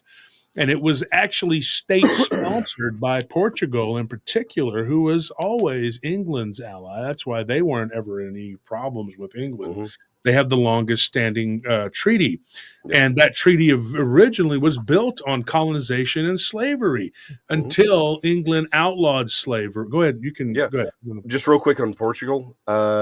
Again, completely off topic, but I think Christopher Columbus was actually Portuguese, not Italian. Yeah, me too. I think he was a Sephardic Jewish Portuguese. I do believe that. Well, regardless of where he was definitely Portuguese. And there's a 2-hour conversation there that my voice will not carry. But yeah, I think he was a Portuguese spy who used, because Portugal didn't have the ability to send, but they knew the Americas were there, because when Portugal and Spain were arguing where this line of the New World could be. Yeah, they went to the Pope. They said, hey, can you move the line here? And everyone's like, sure, there's nothing there. Why would we care? They knew Brazil was there. And which means it had probably happened earlier. Someone got blown off course, found it, came back. But it's very clear Christopher Columbus was Portuguese, because Cuba is that's the landmass he actually named, and it was tradition to name something after your hometown. There is no Cuba in Spain. There is a Cuba in Portugal. And there's a long conversation there. But yeah, the simple fact of the matter is, when it comes to Islam has the reason there aren't as many Black African descendants in Iraq, Saudi Arabia, and Iran right now, as there are other places, even though they were getting Black African slaves longer, was they had the tradition of castration for slaves. So that's why they just kept getting African slaves in all those. They just kept castrating them, just kept bringing them in, castrating. That's why there's no, which is why there wasn't a population there like there is here, because when we bought them, we didn't castrate them, because we found that to be a rather disreputable thing. Not that slavery is a great thing, but it's like, okay, I mean, there's at least, like, I guess we weren't at least that bad. And I say we because my family was way the hell too poor to afford that. We were sharecroppers, but that's a different kettle of fish. So yeah, the simple fact of the matter is the history of the world is a screw. There still were a lot of Black people though in Brazil, and there are to this day many Black people. The thing is though, most of them though, they died. because the Portuguese and the Spaniards were not nearly as kind as the Anglos here in the United States, and they worked them to death without feeding them because they knew that there was a cheap and endless supply, and they had a better relationship. Reason being, the Ashkenazi Jews were white. The Sephardic Jews were more darker skinned, and they had a much easier time with the sub-Saharan Africans and getting the slaves from them. And they gave them a better price, and they bought them in larger quantities. Whereas the Ashkenazi Jews, the Dutch Jews, did not bring even a quarter of the same amount of slaves, but more died because of the hostile conditions in Brazil. And I've actually read extensively about some of the things that they dealt with when they were building these sugar plantations and all. Oh, it was awful. It was horrible. They were killed by native tribes, and then some of them were just left outside in miserable conditions, chained up, and then they would work them to death like an assembly line, then just bring more in. And they interbred with these Indios, and the Indios were exceedingly cruel because they were cruel to their own people. So what do you think they're going to do to some outsider African? They don't care. So the what do you call them? Mestizos were extremely cruel to the slaves, and of course the people propping this all up, whether they were Muslim, Christian, or Jew, they didn't care. And it was the Abrahamic faith that did it. All three of them were implicit in this. No one is left off the table, although I know a lot of Muslims like to say that they never had slaves and they never did it. In particular, one right here is Salah Hadin. He tries to say, quite shameful of us try and whitewash Christian slavery. Why don't you get on the show and let's talk about it and be cordial and let me explain to you. You tell me and cite your sources of where you have all of this amazing information that didn't happen, which is a matter of any public record. That sub-Saharan Africans did get slaves from the Fulani Muslims, which originated in Nigeria. I can tell you the whole history of that freaking region, and I can tell you exactly where the jumping off points were. I mean, it's up to you. I mean, if you want to come on and we can talk history, and I'll take you to school, or you can take me to school, whichever comes first. So is it accurate to say that Tripoli, Zanzibar? Is it accurate to say that European Christendom didn't start slavery, but it's responsible for ending it? Christendom did not stop slavery. No. And I will tell you this. What stopped slavery is the same people that needed it to be stopped so that they could create a slavery prison that's not called slavery. Like a gilded cage? You're going to be a slave, all of you, and you're going to be in debt perpetually. You're going to be perpetual debt machines. That is the deal there. I mean, so you don't want to have a slavery that people can look at and say slavery, so they can say slavery doesn't exist anymore. So the people that created it were not originally Islamic, and they were not Christian. But it is in the Hebrew Bible that it was slavery, but they were slaves. But they propagated it for hundreds of years. And I can say this because those people, that is all they had ever known, going all the way back to who knows how far. If you want to call them the Anunnaki or call them the fallen or whatever, slavery was slavery, and it was always there. Yeah, slavery has always existed across all of the human spectrum. However, the only people who've ever fought to actually try and end official slavery was British. Was British and their descendants, which would be us. And the French actually did do a little bit as well. Actually, the whole Woman King film that came out, that the fight that they were talking about, that they were showing the movie, was actually was in reality about the French trying to end the slave trade with them. But that's a whole different kettle of fish. The French got along very well. Them and the German descendants got along very well with the natives. I mean, for one thing, I can tell you, I know Texas history. I know history very well, and I know that Fredericksburg, Schulenburg, and New Braunfels were never attacked by the Comanches. They attacked everyone around them. They attacked San Marcos. They attacked San Antonio. They attacked all of these places. Austin was burned. But those German cities were never attacked by the Comanches ever.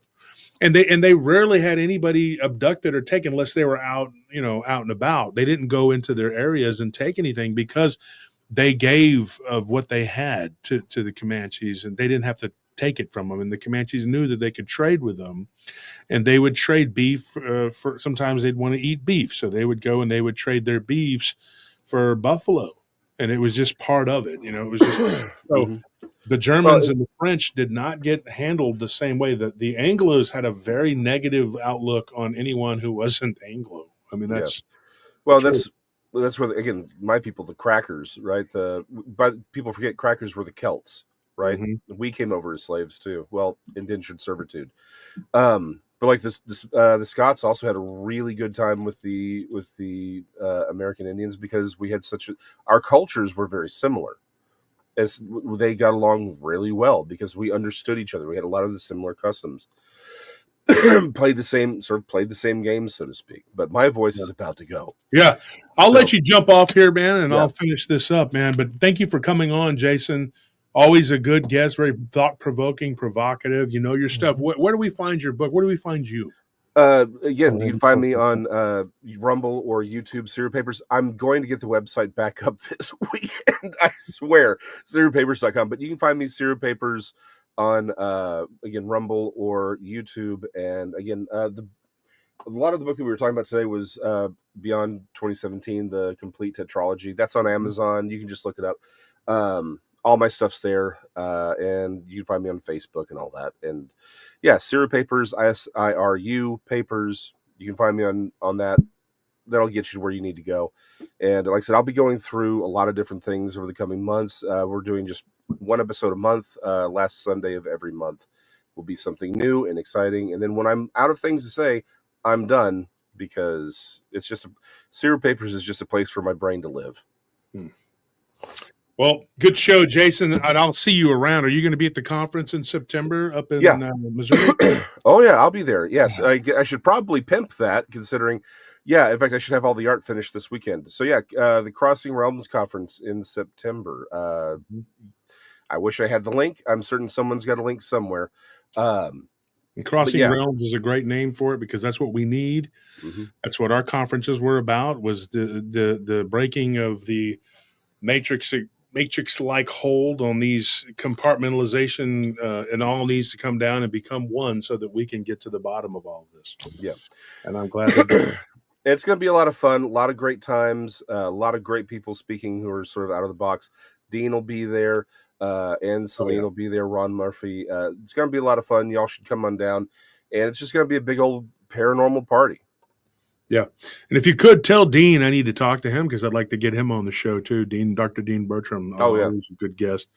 But tell him I said hey and thank you for joining us today. I hope you feel better. Prayers for you. Appreciate it. All right. Y'all have a good one. You too. See y'all later. Appreciate you. All right. Good night. So to Salahuddin, who was making these comments, and I take it that you're Islamic and you're living in Britain, which is pretty much the new caliphate over there. I can tell you right now, you challenged me and you said, you're wrong. You'd love to debate me. Well, let's see, because I mean, it's 5:20 right now. You can't get up, take your phone outside. You can't walk out of the room. You're stuck. Are you trapped in the room? You can't do these things. I think you could if you wanted to. I think you should. I think because I'd love for you to explain to me and take me to school on my history. Maybe my history's a little bit off or something. I don't know. I mean, how do you like? You got your headphones. Oh, I don't even know like how that would be debated. Like, I mean, would you have to deny the whole concept of Janissaries? I mean, how does that even work? I mean, do you probably doesn't know. He says, if that was a joke, you're funny, but if you're trying to insult, not a good look.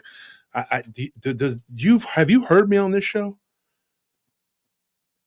I'm being serious. Have you heard me on this show? Do you think I give a F about how I look, the insulting look? I don't care. I really do not. Do you think it's going to stop me? Do you think anything I'm saying on here and the idiots that report me and mass report my channel, what do you think you're going to accomplish? Right? You think you're going to get up here and embarrass me and school me? You think I'm being insulting? I'm being honest. I'm telling the truth and you began saying that I was incorrect. So I'm asking you respectfully to come on here and tell me how I'm incorrect. Now, I know people who are religious zealots, Christian, Muslim, Jewish, whatever, and they will fight you to the death about their beliefs. But most of the time, if they stop and use a logical argument, it falls apart like dropping a sugar cube in water. I have no doubt I will go toe-to-toe with anybody on this. I don't care. Somebody had asked me about Huff, him and Carson, and their little clash or whatever. I'd debate either one of them. First, we would start off with the fundamental part where they believe in something at the very beginning that is incorrect. That's where you go completely off the rails, because you have a people who I keep saying took and then stole their whole identity from another culture, and then we follow that. And a bunch of people might get mad and run around screaming with their head cut off. I don't care. I've never cared about anything right here on this channel but the truth and what it is. And I don't give a shit how offended you get. I don't care if you're a Jewish person, you don't like what I'm saying, too bad. I don't care. Because at some point, we have to start talking about some hard truths. And they will say, well, the is Abrahamic, dude, who is Abraham? His name was Ibrahim. Who was Jesus? They don't realize that Jesus, take a look at Anthony. Take a look at Anthony. He looked more like him than he did me. I'm a white guy. Yeah. They don't want to hear these things because it doesn't fit into their norm of their paradigm. Do you think that somebody wants to hear that most of the crucifixes that the Catholic Church uses were based upon a model? You know who that model was? It was Michelangelo's boyfriend. Does that sound okay? He was a homosexual that painted the Sistine Chapel. Maybe we should start looking at the reality. And like I said on the show, join us in the real reality. You don't want to believe that Islam was bad and did anything wrong, and that every word that's ever been said in the Quran is the absolute word of God and it's the truth. And you believe this. Why? Because a man says that that's the word of God. Men penned the Bible. Men penned the Quran. And yet you're going to say that 100% has never changed and that is the absolute word of God. The Bible says the same thing. I know 100% that neither one of you are correct. 100%. I don't care. Doesn't matter. And then they say the Abrahamic faith. Do you know how far removed Moses was from Abraham? Or how far removed Jesus was from Moses?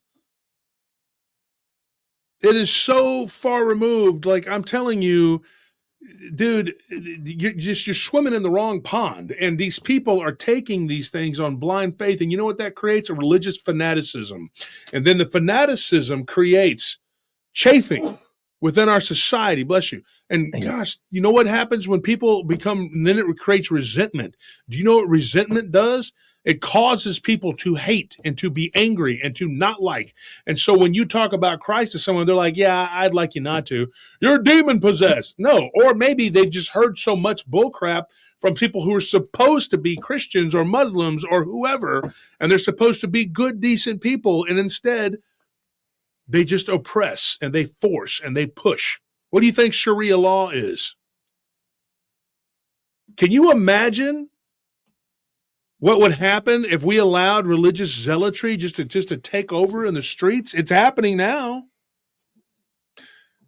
That tax that Jason was talking about is absolutely already being paid by us. You know who the caliphate is? Do you have any clue what it is or who it is? Well, Salahuddin, if you want to disagree, fine. But if you're gonna say that my uncle here is clueless about what he's talking about, then if you're that confident, then surely you can click that link at the top of the chat.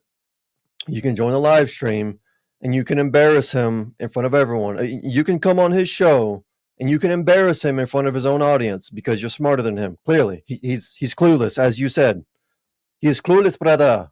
Look at him. He's a clueless man, brother. This man, he does not know what he is talking about. He is insulting a religion. Come on this show and show everyone how stupid and cruel he is, okay? And the next time when You sound like this Frito Bandito. when this apostate goes live on the show, his audience will be like, brother, what is this, brother? What is that? Brother, ew. Seriously, like, is that him? Okay. No, that's a Dick Richards. What's up, Dick? Okay. What are you doing? Rule Britannia, man. Britannia will be, never ever will be. Oh wait, never mind. Well, let me tell you this though. You cannot. It's already a law that they have presented before Parliament, and it's probably going to pass. They are not allowed to pass out flyers or pray. If you're a Christian, you are not allowed to pray in the streets of London. You cannot bow your head and prayer at a restaurant. It is actually punishable by jail. Isn't that madness? It's crazy, dude. And so what I'm saying though is the people, and I'm not talking about the Muslims or the Christians, the people who created slavery the way we know of it today, and I'm not going to say it because there's too many people who are just not going to be okay with what I'm going to say, because it's like the Gelflings on the Dark Crystal. They love their lords. They love the Skeksis, and they're going to worship the Skeksis, because they believe that they have their best interests. The Skeksis are the royalty.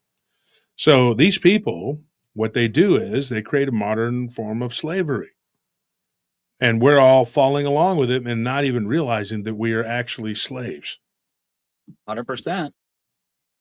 Was it you or Anthony that made the comment the other day about they live where Rowdy Piper and the other guy get in the big fight about putting on the glasses, and that's waking people up to reality? Yeah. Yeah, 100%, man. Yeah. 100%. They won't wake up. They love their overlords. So we're going to say this. Is Salah Hadin, here's this. He's absolutely correct. Not all Muslims are Arab. I have a lot of Arab friends, and not all Arabs are Muslim. In fact, 46% of, or 40, is it 46%? I think it's 46% of Palestinians are actually Christian, which is weird to me how they tend to be the biggest target of the Israeli army. Why is that? In fact, they kill 6-1 Christians over Muslims. Why is that? Can somebody tell me that? Somebody doesn't. They don't want to tell you that. But that last comment that you made, Saladin, I mean, like, look, that might like work on some weak-minded people, because like the intention of that comment, everyone, is to distract from the actual point and try to turn what I said and try to turn the conversation, shift it into some kind of like racial debate, or turn it racial, basically, because that gives you when you do that gives you something easy to argue against, and then you don't have to actually defend your point. Now gaslighting, Anthony? Now you're defending something that's easy to defend. Like, oh, he's doing something racist, therefore he's wrong and I'm right.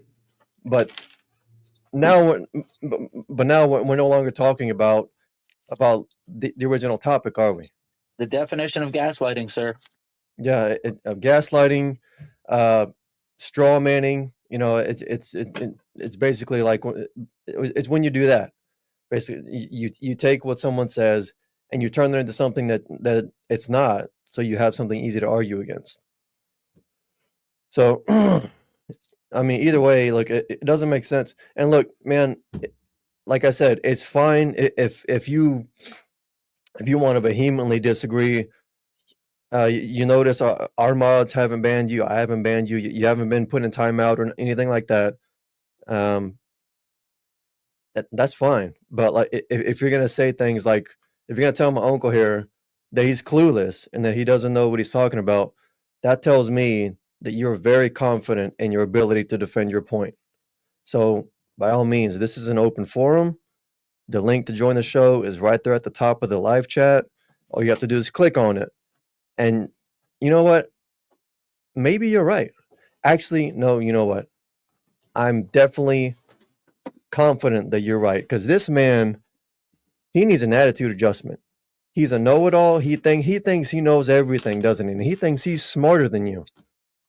Someone needs to take him down a notch and put him in his place. And I think you're just the man for the job. You are the perfect man for the job. You can do it. I believe in you. I believe in you. So come on the show and take him down a notch. you have what it takes because he's clueless. Well, here's the thing. One of my friends is the lead cleric, and we actually did security for his place here in Austin when they were being threatened. They had some people threatening to do things to them, and it was during the, what would it be, the Intifada? Would that be what it was called? Yeah. And so we defended them, we protected them, and we protected their property. And I have a lot of Islamic friends, and I know that you can argue all day long. One of my really good friends is Islamic. He's very fervent that you guys didn't have slaves because it says in the Quran that you're not supposed to. But do you realize that slavery through the caliphate, okay, went on until the 1900s? In fact, until World War I. Do you understand? Do you know what a janissary is? If you don't know what that is, then the argument's over right there. You absolutely have no clue. And I'm going to wait. Don't anybody text it or anything. Tell me. Let Salah Hadin. He can speak his piece. He said you did what you did twice. The caliphate comment and accent. Now you're getting upset. What accent? I didn't do it. He did it. Yeah. What do you? Well, also, I just want to throw this in there to put things in perspective. Like I know we're kind of going back and forth, like verbally, I guess, like sparring, whatever, Saladin. But to put it in perspective, when it comes to like matters of faith, maybe even matters of Islam, we would probably agree with you more. We probably agree more than disagree. But on this one point, when it comes to slavery, there is no debate. Yeah, I mean, I can tell you the exact history of it. I can tell you exactly. Islam swept through Africa in the late 600s, early 700s, defeating the Carthaginian, the remnants of the Carthaginians, the Berber, the Bedouin, and the Arab alike were all defeated, right? And then those particular people did what Islam tells them to do: fight the non-believers who are near to you. Do you know what that means? You know what they say? Oh, we're very tolerant. We just have to fight those that are near to us. So I conquer Anthony. Now Anthony has to fight the non-believers that are near to him. But he conquers Tony. Tony has to fight the non-believers that are here to him. And they just keep on and he keep on. And is Salah Hadin, you have a point. He says, we can disagree. Doesn't mean you have to get rude about someone disagreeing. I apologize. I don't like being questioned, especially when it's something I know about. Now, if it's something I'm not sure about, like I don't know everything, I don't. Well, let me say this: the rudeness did start. To be fair, Saladin, the rudeness did start when you started telling him he's clueless. That's not very polite. All right, so let's just, yeah, but it's all good. So let's start it over and let's try to be, let's be, like this is some congeniality or whatever, some decorum. Let's put it that way. The Fulani Muslims who originated in what is modern day Nigeria, the Fulani had an empire. People talk about the Zulu Empire. The Fulani had an actual empire, and it was very expansionist. And so what ended up happening is they took over the regions around them. Why do you think that Sudan and all these other countries went to Islam? The two biggest threats, according to Idi Amin, right, who controlled the African country. It slipped my mind. Idi Amin. He was the ruler of. They got into a war with Kenya. It starts with the U. Uganda. Uganda. The African country of Uganda. He said the two biggest threats to the African people were Islam and communism. Guess what the two biggest threats to the Philippines was deemed?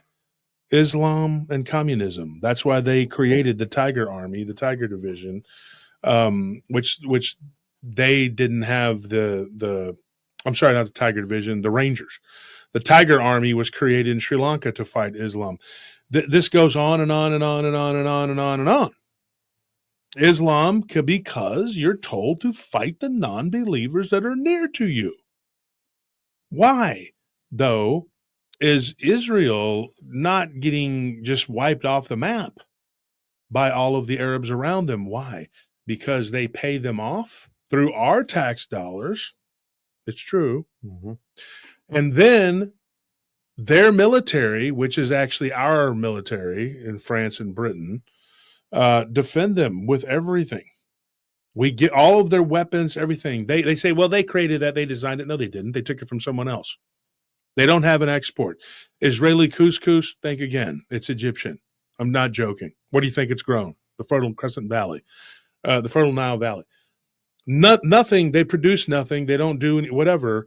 And that is why some of the other Jewish people who live over here are resentful, because they're like, why should we keep supporting what is obviously a state that needs money to continue to pay the modern day caliphate tax, the jizya tax? Why? And do you know that we actually pay that tax? Do you go in your kitchen right now and take out a salt shaker, a salt, Morton salt. Go look for two things: a circle, a circle K. Yeah. There's a circle. Go ahead. You tell them. It's a circle. It's an uppercase U that's inside of a circle, and the other symbol is an uppercase K that's inside of a triangle. And you'll find that on salt and on pretty much any kind of canned food or anything in your pantry that you buy from the I'm grocery looking at a store. lot of them right now. Yeah, and I guarantee it's a kosher tax. Yeah, that's a kosher tax. I guarantee you, if you go in your pantry, you'll find that all over the place. And Benjamin, my friend Spencer's dad, was just being very practical. He's like, this rabbinical kosher tax could just be ours, but we have to pay it to all of these other countries so that they won't attack Israel. By his own words, and of course, my Israeli friends would call him a self-hating, self-deprecating Jewish person. But Benjamin was just being honest. He's like, we're over here, we have this tax, and it, according to him, it was sort of a scam on the American taxpayer. I mean, that's his words, not mine. But what he's saying is it would have all been in their pockets. And instead, they give it away to Israel. He goes, we could have used it to build more synagogues and do this and this and that and the other, whatever, blah, blah, blah. But instead, it goes to the black hole that is Israel. This is his words, not mine. Okay, and I don't want my Israeli friends being offended. I have an Egyptian, a Palestinian, and an Israeli, and another person. She's Jewish. She's a former rugby player. They all work for me. And I have African-American people who work for me, Hispanic people. I had a Venezuelan person that worked for us, a Nicaraguan. We're not racial. We're not anti, whatever. Our old roommate was Haitian and he was Muslim. He's Islamic. He's still a very dear friend of mine. But right is right and wrong is wrong. And whether you like Trump or you don't like Trump, these tariffs had to happen. Folks, I'm sorry, but it is the truth. If you look at how bad we've been being screwed by every country in Europe, okay, by every country in Asia, by every country in the Levant, in the Middle East that takes money from us. Why do we buy our cotton from Egypt? This is stupid. It destroyed the cotton industry in my hometown and all of the areas around here. Because they started this campaign back in the 80s and 90s. They had these commercials, the look, the feel, Egyptian cotton. And I'm sitting there going like, what the F is the difference between that and my uncle's cotton? They need it so we can give them their pharaoh or whoever's in charge over there the money, and then he won't attack Israel. Oh, that's nice of you. And then we have to give Jordan money so that they play nice with Israel. Then we give Yemen and Qatar and every other country. What is this? This is the jizya tax is what it is. It literally is. We are paying for their existence. And then on top of it, $42 billion in either straight up given money or unpaid back loans, along with weapons. And then we're supporting Ukraine, and we're supporting all of these other countries. And we're giving countries that are diametrically opposed to one another. We're giving money to Pakistan, Uzbekistan. We're giving to all the stands. We're giving money. We were even giving money to China. That is unbelievable, dude. They found 3 million something a year that we were just giving them that had been going on since the 70s. Trump found that during the first term.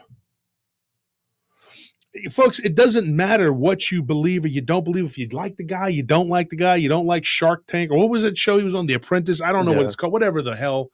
I didn't like him when he first got up there. I didn't like Hillary, and I thought, well, I'd vote for anybody over her. You know, I mean, I'd vote for a crab person over her. But the guy, he has made headway in trying to put us back where we need to be. Because read my shirt. Read the shirt. What does it say? Less government, more freedom. We don't need them taking money out of our pockets to give. Israel gets enough money from us for every man, woman, and child to go to school, in a privatized school, from the time they're born until the time they get a master's degree. They also get medicine. All their college education is paid for. We pay for all their education. We pay for all of their medical. And we're doing this now for Egypt, for Jordan, for all these countries. Who did I leave out? Syria now, I guess, because they knocked over him too. Yeah. They finally got him. Where does that leave us? What is that going to leave us? With nothing. And who's going to have to pay to rebuild Gaza and all these other places that have been bombed into the Stone Age?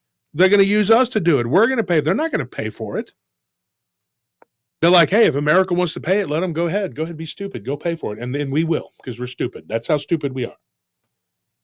And it will go on and on and on. And I'm sorry that people have to face the sad truth of these are not my people, and they're not your people. The Muslims and the Jews do not accept Christ. They reject him as the Son of God. Is that your people?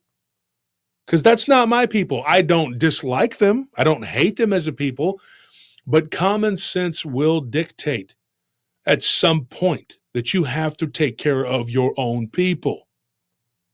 I love the Levant. I have an Egyptian that works for me. I have an Israeli, like I said, that works for me. He's a great guy. I like him a lot. He's a good dude. He works hard. They're both very good workers. I have another guy, he's Berber. He's from North Africa, and he works. He's a good guy. I have a lot of different people that work for me, that have worked for me, and we're still friends. There's maybe a handful of people that don't like me that work for me over the last 20 years. And that's too bad. But it was never over anything racial, and it was never over anything religious, and it was never over anything gender. It was just, you did your job or you didn't. I'll hire anybody. And our field captain, who's been our field captain the entire time that I've had this company, it's 18 years. She's been with us for that long. So when you stop and you look at how long this person has worked, she is our field cap. She's in charge of female. So no one can say, well, you're gender biased, you're racially biased, you're religiously biased. I don't care what your religion is, but your country is not my responsibility. It's not my responsibility to defend you. It's not my responsibility to give you money. It's not I'm not working my ass off, working 3 businesses to pay for these people's eye care. I don't care if they have Sesame Street in Iraq or not. I don't give a crap. I care about the kind of weird stuff that they see. I'd like to hear about it, But I mean, dude, I'm just, I'm done with this. And people that they want to get upset about the biblical this, biblical that. I'd say do yourself a favor and read. Tonight we touched on, the Apocalypse of Paul, the Apocalypse of Peter. Go read those books. And read the Quran, too. And while you're at it, read the Jehovah's Witnesses, the Book of Knowledge. Read it all, because I've read the Book of Mormon. I've read the book of... And is there one holy book that I have not written, that I have not read? And you indeed typed up the books, cataloged them. Yeah. Did you see any of them that I missed?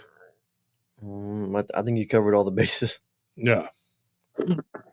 So if you go and you read all of what I've read, and then you come back to me and tell me, hey, and I've read the hadiths, which some Islamic people find haram, and others find it as part of the extended canon.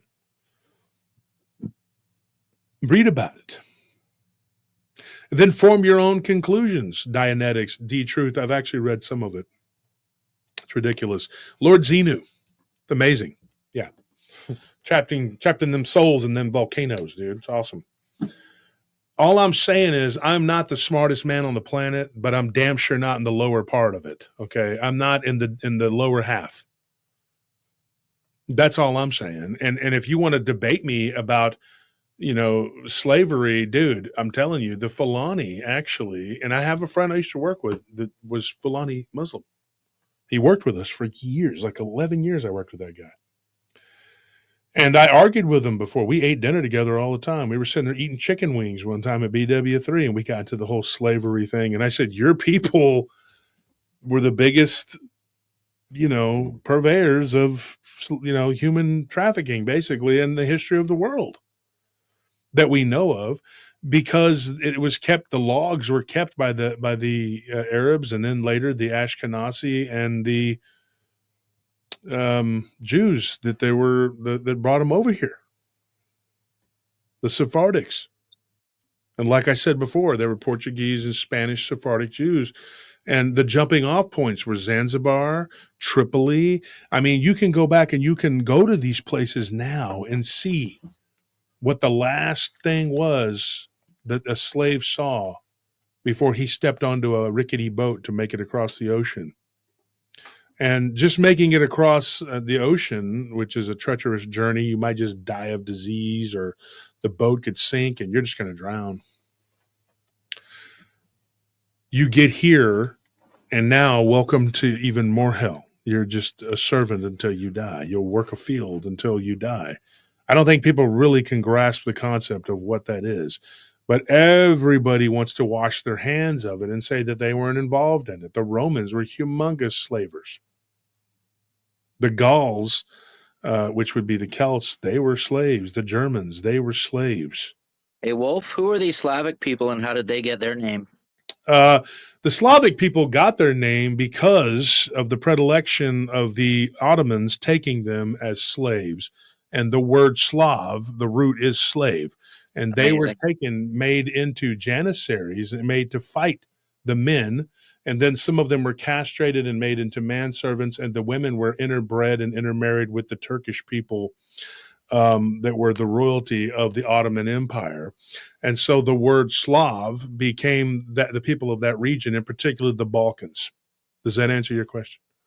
Exactly. Thank you, sir. Yeah. So that is an Islamic slave trade, and it was run by the Caliphate. The Caliphate being the Ottoman Empire. Now, it is the last recognized Caliphate because it ruled the Levant being all the way from Turkey down to Yemen. So you had Yemen, Qatar, Saudi Arabia, Jordan, Iran, part of Iran, Western Iran, Iraq, Syria, Lebanon, and Israel. That is the Levant. And they ruled it. Along with Morocco, Algeria, Tunisia, and what's the fourth? They're a big country. Tunisia, Morocco, Algeria, and there's another one. So the tip of my tongue. Libya. Those countries, they became part of the Ottoman Empire too. So you look at a country like Ethiopia, who has a very strong Jewish population, but they also have a very strong Christian population, and they have a very large Muslim population. Very interesting. They are sort of an in-between place. They look Arab, but they're also black. They're like Somalians. Have you seen Somalians and Ethiopians? They look like a mixture of Arab and black because they are. Mm-hmm. They're the in-between country. Austria, like I said the other night, it's an in-between country. It is very much in between Germany and Italy. I know if you're listening, what's his name? Kevin Murphy. He typed a big old thing on the comment section. I agree with part of what you said.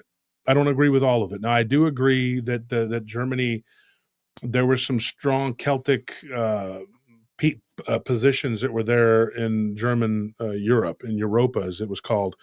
Now, those particular places, he's talking about the different tribes. I'm going to read this real quick. Let me find this comment because this is interesting, and I can teach you this about history.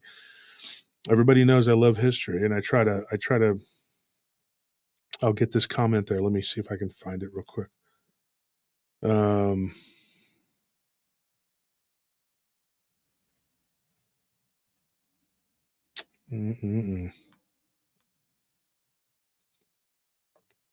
on one second, folks, because this is a teachable point here. He left a comment on my deal. Lives. If you're on your phone, you want to find lives or videos go and they take you to our videos, like don't they take you to the podcast episodes? Yeah. And then lives take you to these. People are always like, I can't find the live. I can't find this. I can't find that. That's what you got to do. Where is this at? It's not letting me go to the comment section of the former lives. It's just stuck. It just says no more results.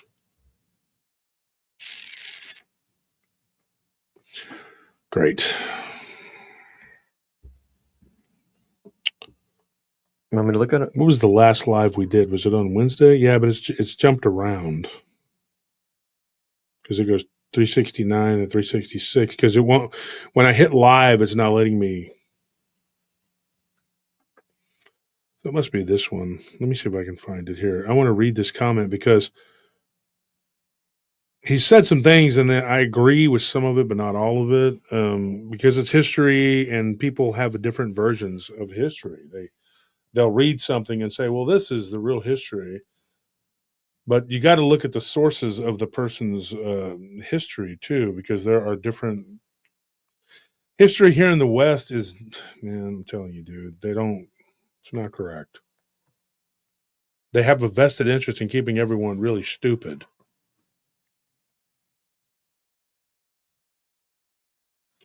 They've been very successful in that as well. Oh, yeah. You know that in the United States, I don't know about Canada, but in the United States, the most hated subject is history. Yeah. No, we're retarded here too. Yeah. it's the West, bro. It's something else, man. Vampires, man. I'm telling you. Can you find it? Because it's not. My phone is not cooperating on that. It's not letting me go down, and I don't know. My phone sucks, and I can't afford to get another one.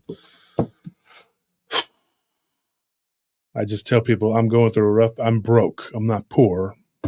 Poor is a mentality. Which live was it? I don't. I think it was the last one we did. What is this today? Friday, so it must have been Wednesday. Okay. It was the one where we were talking about history and the in-between countries.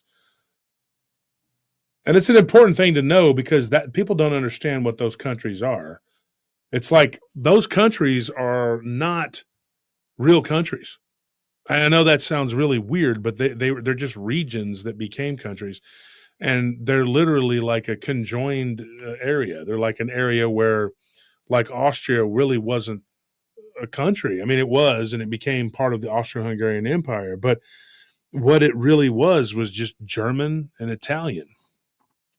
That's what it was. I think that should be it right there. Here it is. Kevin Murphy says, another great show. Fun fact, actually Rome and info. Okay, so I'm going to try to, he left some stuff the way anyway.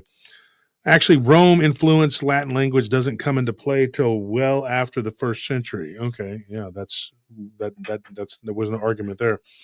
He said Austria was initially a Celtic settlement, contrary to what most think, due to its proximity to Germany. Okay, that I want to say that right there. That goes so far back. That goes so far back that I actually, though, I'm going to stop you right there because there was evidence that northern Italy is where the Claudio Julians came from, which is became the emperors, the Caesars, and they were called Caesars because of Julius Caesar. That was his family, but they were known to be blonde-haired and fair-skinned, light-colored eyed, and they ruled the Italian peninsula along with many, many, many other provinces. Eventually, a quarter of the population lived and died under the Caesars. That's a true thing. But there is not a whole bunch of evidence that supports there having been a large Celtic settlement there. They have found implements, going way back, in time that were very similar to Celtic. The problem is that the Gaelics were brought from France, from Gaul, in mass through slavery, and then later through they introduced them. What do you call it when they bring them in to be introduced? Forced migration. Yeah, forced. Well, not forced, because they were allowed to join the empire. Okay. And so they were given lands, that their chieftains were given lands. And so the Gauls took over a region, and they actually had to fight off the Goths, and they turned it into a buffer zone. Austria would be considered northern Italian peninsula at that time, and it was a buffer zone that eventually was manned by Celts that were brought over by Julius Caesar's conquest of the Gauls, which took years, and they were originally, that would be Frankish, and then the Germans continued their depredations or invasions, and then by the end of the empire, that whole region became Germanic, and so that whole area of Austria was eventually ceded to Germanic-speaking people. So anyways, Kevin goes on to say, in fact, the Celts were the dominant power in Europe for around 2,000 years before the emergence of the Roman Empire. There again, yes and no. They did not rule the Germanic region. They were ruled by a proto-Scandinavian descended people. They originally came down from the north, and most of northern Germany would have been these giant-sized people. In the south, they were these red-haired Teutons, and they would have been the first Germanics that the Romans would have encountered, and they thought that they were a bunch of giant alcoholics. Mm-hmm. They were just, I don't know if it was Cicero or was it Suetonius that said that they were alcoholics to a man, that they drank themselves to death at an early age because of their noses were red because of all the drinking they did. That was his take on it. But the Germanics had ruled that region, and the Celts were further to the west. So you had Iberian Celts all the way from Spain, all the way up, and then across the Low Countries. Belgium would have been the Belgii, which were their own people, which gave that name. And those people that from the Low Countries, the Netherlands, all of that became those people. They were not Germanic, those people. Okay, they were Dutch, but the Dutch really is just a marriage of German and Celt. The Celts did have a powerful, they controlled that region for a long, long time, but they didn't control, they traded with, and there's proof of this, with the Vikings. But the Vikings were very, very backwards. By the time that the English, were already using stone and whatever, the Scandinavians were living in mud-thatched huts. I mean, they were really backwards. And so they were very native type people. They clung to the land, and that was it. They were like Picts. And they have, very little records, yet they kept no written records, so we don't know. And it was cold as hell up there. And so anyway, nobody wanted to be up there. Nothing grew up there. So they were hunter-gatherers, and they stayed cavish for a long time.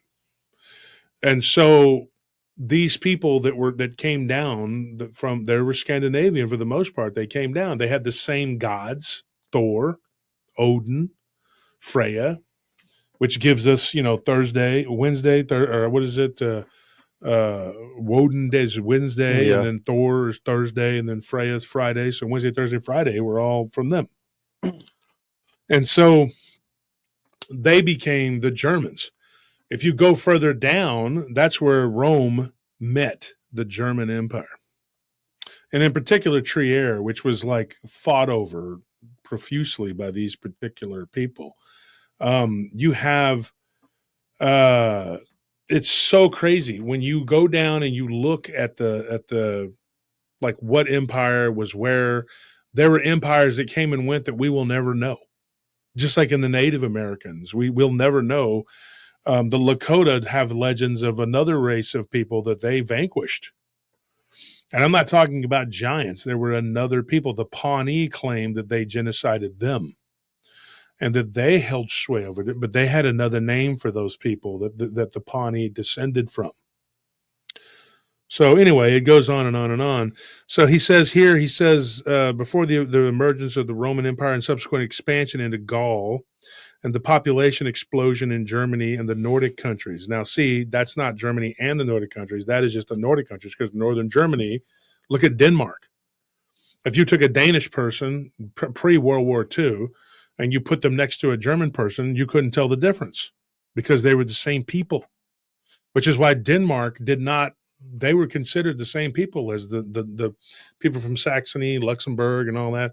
So when Germany took over Denmark, they didn't have to fire a shot. They just capitulated and said, we'll join you. And a lot of them got conscripted into the German military and subsequently died on the Eastern Front. There was entire divisions of Danish, Nordic, Swedish people. So, and then he says, up to that point, there were Celtic settlements all over Germany. The Boii, the Noricum, and the Volkii. Tektisages in particular held their own in German areas for many generations. Yeah, but those weren't German areas, though, at that time. They weren't. Germany became a country and united, and the people that lived within the boundaries of that became predominantly German-speaking, and so those people were bred into the Germanic Empire, if you want to call it that. And Germany did fight a war with France, the Prussian-Franco War, and Prussia kicked the crap. And it's really Prussia, but it was like Germany. It was like if Macedonia fought a war just with Persia by themselves. They didn't. They had the Greek City League that helped them, begrudgingly, until the money started coming back. And then they're like, okay, now we want to fight. Yeah, sure you do. Now that you're getting rich, you support the war. Anyways, he said the German words for iron, law, and king are all originally Celtic words, as quiet as it's kept. I don't know about that part because I haven't looked that up, but I wanted to say that's what I wanted to say about that. So just to keep it on the straight there, you get me back to the stream, whatever. This is the reason, and I gotta drill this. The reason that history is important, folks, is because of what happened earlier with one Salahadin. And you named your handle after Salahadin, who is the one that defeated the one that won King Baldwin. Yeah, who took over Jerusalem. An amazing general, amazing guy. But here's the reason that history is so damn important is because if you don't know history, you don't know where the hell you're at. That's the map right there. That is the roadmap. If you don't know where you're at, how do you know where you've been? If you don't know where you've been, how do you know where you're at? If you don't know where you're at, how do you know where you're going? 100%. Big problem because there are a lot of truths that are not being told. And I'm not attacking any one group of people. I'm saying that as average American, we're getting F to death on both sides, all sides, up, down, sideways. We're getting screwed and have been for a long time. We've been getting the short end of the stick for way too long. And the West is perfectly okay with just allowing this new caliphate to just rise up and take whatever. And that tax is not being paid by Israel. It's being paid by us for their existence. And so they don't really have a vested interest. Those countries that are getting all that money from us, they don't have a vested interest in destroying Israel. Absolutely not. Will it happen? Supposedly, yeah, it's going to happen. But is it going to happen by them? No, more than likely not. Not the people that are getting paid, because why would you do that? Why would you kill the golden calf that's paying you? because they know that as Israel goes, we go, and that we're going to pay for them. So the caliphate continues to get fat and take our money from us. Do you know what the real caliphate is? Think about it. Stop for 1 second. What is the one commodity in the Middle East that's more precious than anything else on this planet right now? Oil. Oil. Somebody asked me the question. They said, with all the oil that we got, listen to what I'm going to tell you, and you're going to think I'm absolutely crazy until you stop, and later on, maybe you'll go back and you'll think about it and you'll listen to what I'm telling you. This is the truth. Put my hand to any Bible on this. I'm telling you right now. I'm saying this to you, and I'm saying it before God. This is what I believe. If we did not buy oil overseas, we would be perfectly fine. Do you know that Texas has enough oil to power this country for the next 200 to 300 years? Yeah, Canada has like the third largest reserve in the world or something ridiculous We like could that. open it up in North America, and we could support the entire world with our oil. So why on God's beautiful green earth that he created are we buying it from OPEC? Do you know why? Because of what Jason said earlier on the show. It is the jizya tax. We are paying the caliphate 1,000%. I just said that's weird. This guy just said 1,000%. I just said 1,000%. We are paying that tax. And we are doing it so Israel can exist. So, yeah, jizba tax, jizya tax, whatever. I don't give a crap how you say it, which is jizz tax to me. Look, why are we paying the caliphate for this? Why are we paying for your existence? If you want to exist there, shouldn't you pay for that? Because you're living pretty well, and they're living pretty well. We're buying things from them that we don't need. Why do we need Egyptian cotton? We don't need your cotton. We can produce that here. And when I was a kid, the cotton would just blow through the streets during harvest time, and we'd play with it. We'd be out there playing with it like it was snow. We'd jump around in it and everything. Pick up bushels of it. Bushels of it, yeah. We'd use it to stuff. My grandma used to take the excess on both sides of the family, and they would stuff pillows with it. What happened? Oh, Egyptian cotton. And then they said, it's got these longer thread lines and all this other lies. It's a scam. And then some people did some research on it, and they were like, there's no difference. It's like diamonds and just a scam. It's all a scam. That way, you will continue to pay that jizzy tax, whatever, juicy fruit, whatever tax, whatever. So you continue to do it.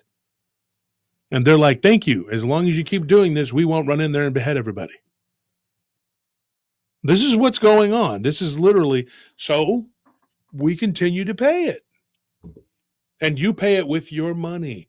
I promise you, they're going to find every type of money laundering and ill-gotten gain money that they could possibly find, but they're not going to stop the one main flow.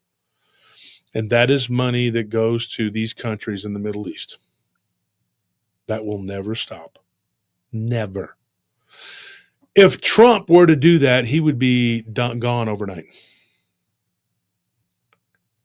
You think I'm joking, folks? I'm just a small fish in a big pond, folks. I don't think I'm bigger than I am. I know what I am. I only got 40-something thousand people, whatever. The truth is the truth, though. Go look at your stuff in your kitchen.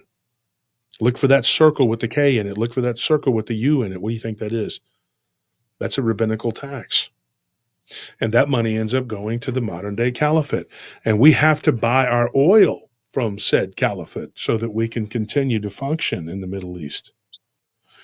It's smart of the British to, cut the lines up the way they did, because if they would have cut them all correctly, they would be even more war.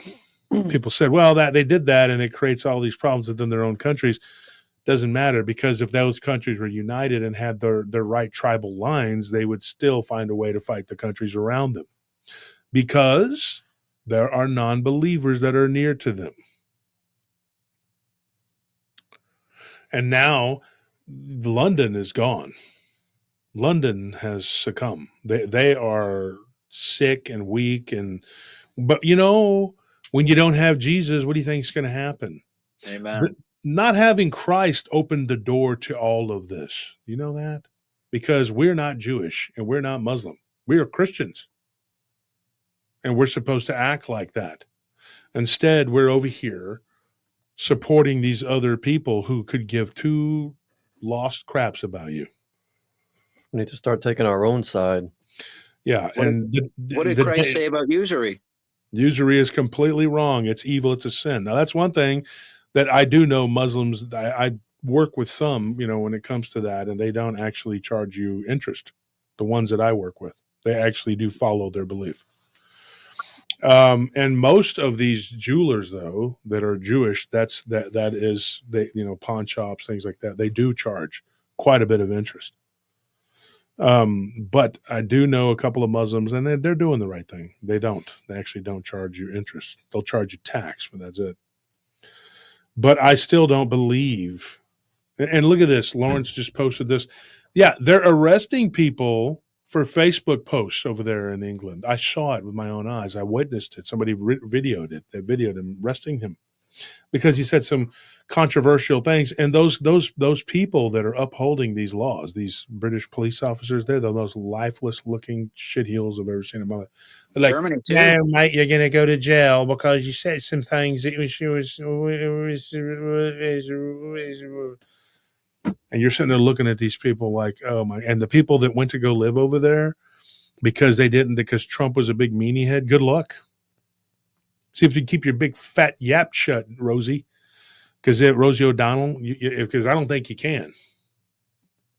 She'll be over there saying something, and hopefully they'll arrest her.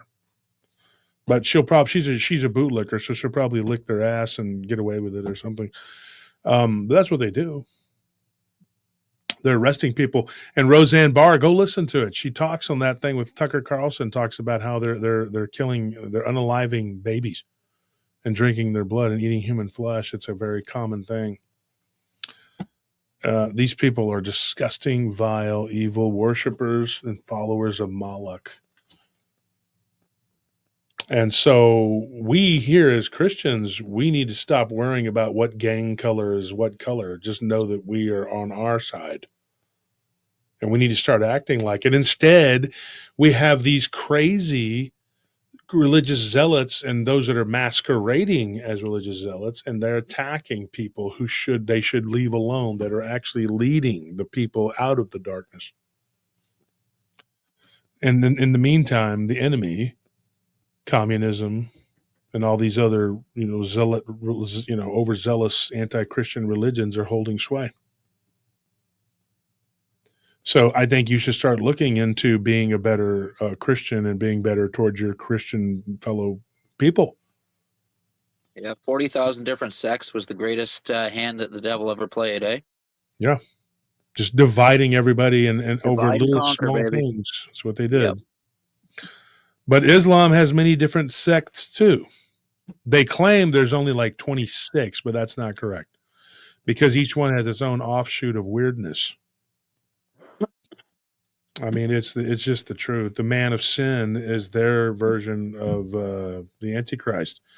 Their argument is this. This is the Islamic argument I've heard over and over again. And I've heard some Christians say this, and I don't know where, I'm not going to make a judgment about it, but they believe that the Antichrist will come out of Israel because they don't believe in Jesus at all, other than that he was a bad guy that needed to be killed. And if you read the Talmud, which I have, it says the most horrible, most blasphemous things you can come up with about him, about Mary, about who his supposed father was. That's a heck of a book. It's pretty disgusting. It's a pretty bad indictment on that. But people still, though, they're just like, I love me some, whatever. We'll keep on because you're following the devil. You're grabbing it. You're holding his tail right to hell. And the problem is that people will not wake up. They will not, because they've been taught since Sunday school that this is the way it is. You're stupid. Wake up. I'm sitting here telling you the absolute truth. All these people who are pissed off too about Doge and all that, dude. Are Mhm. you Are you kidding me? We're so conditioned to get behind people who view us as enemies. And I was screaming this years ago, was I not? Mhm. Did I said this too. I said, what did I say, Anthony? If they audited all of this crap, what would happen? Did I not? What did I Oh say? yeah, that it was gonna be it's gonna be a nightmare.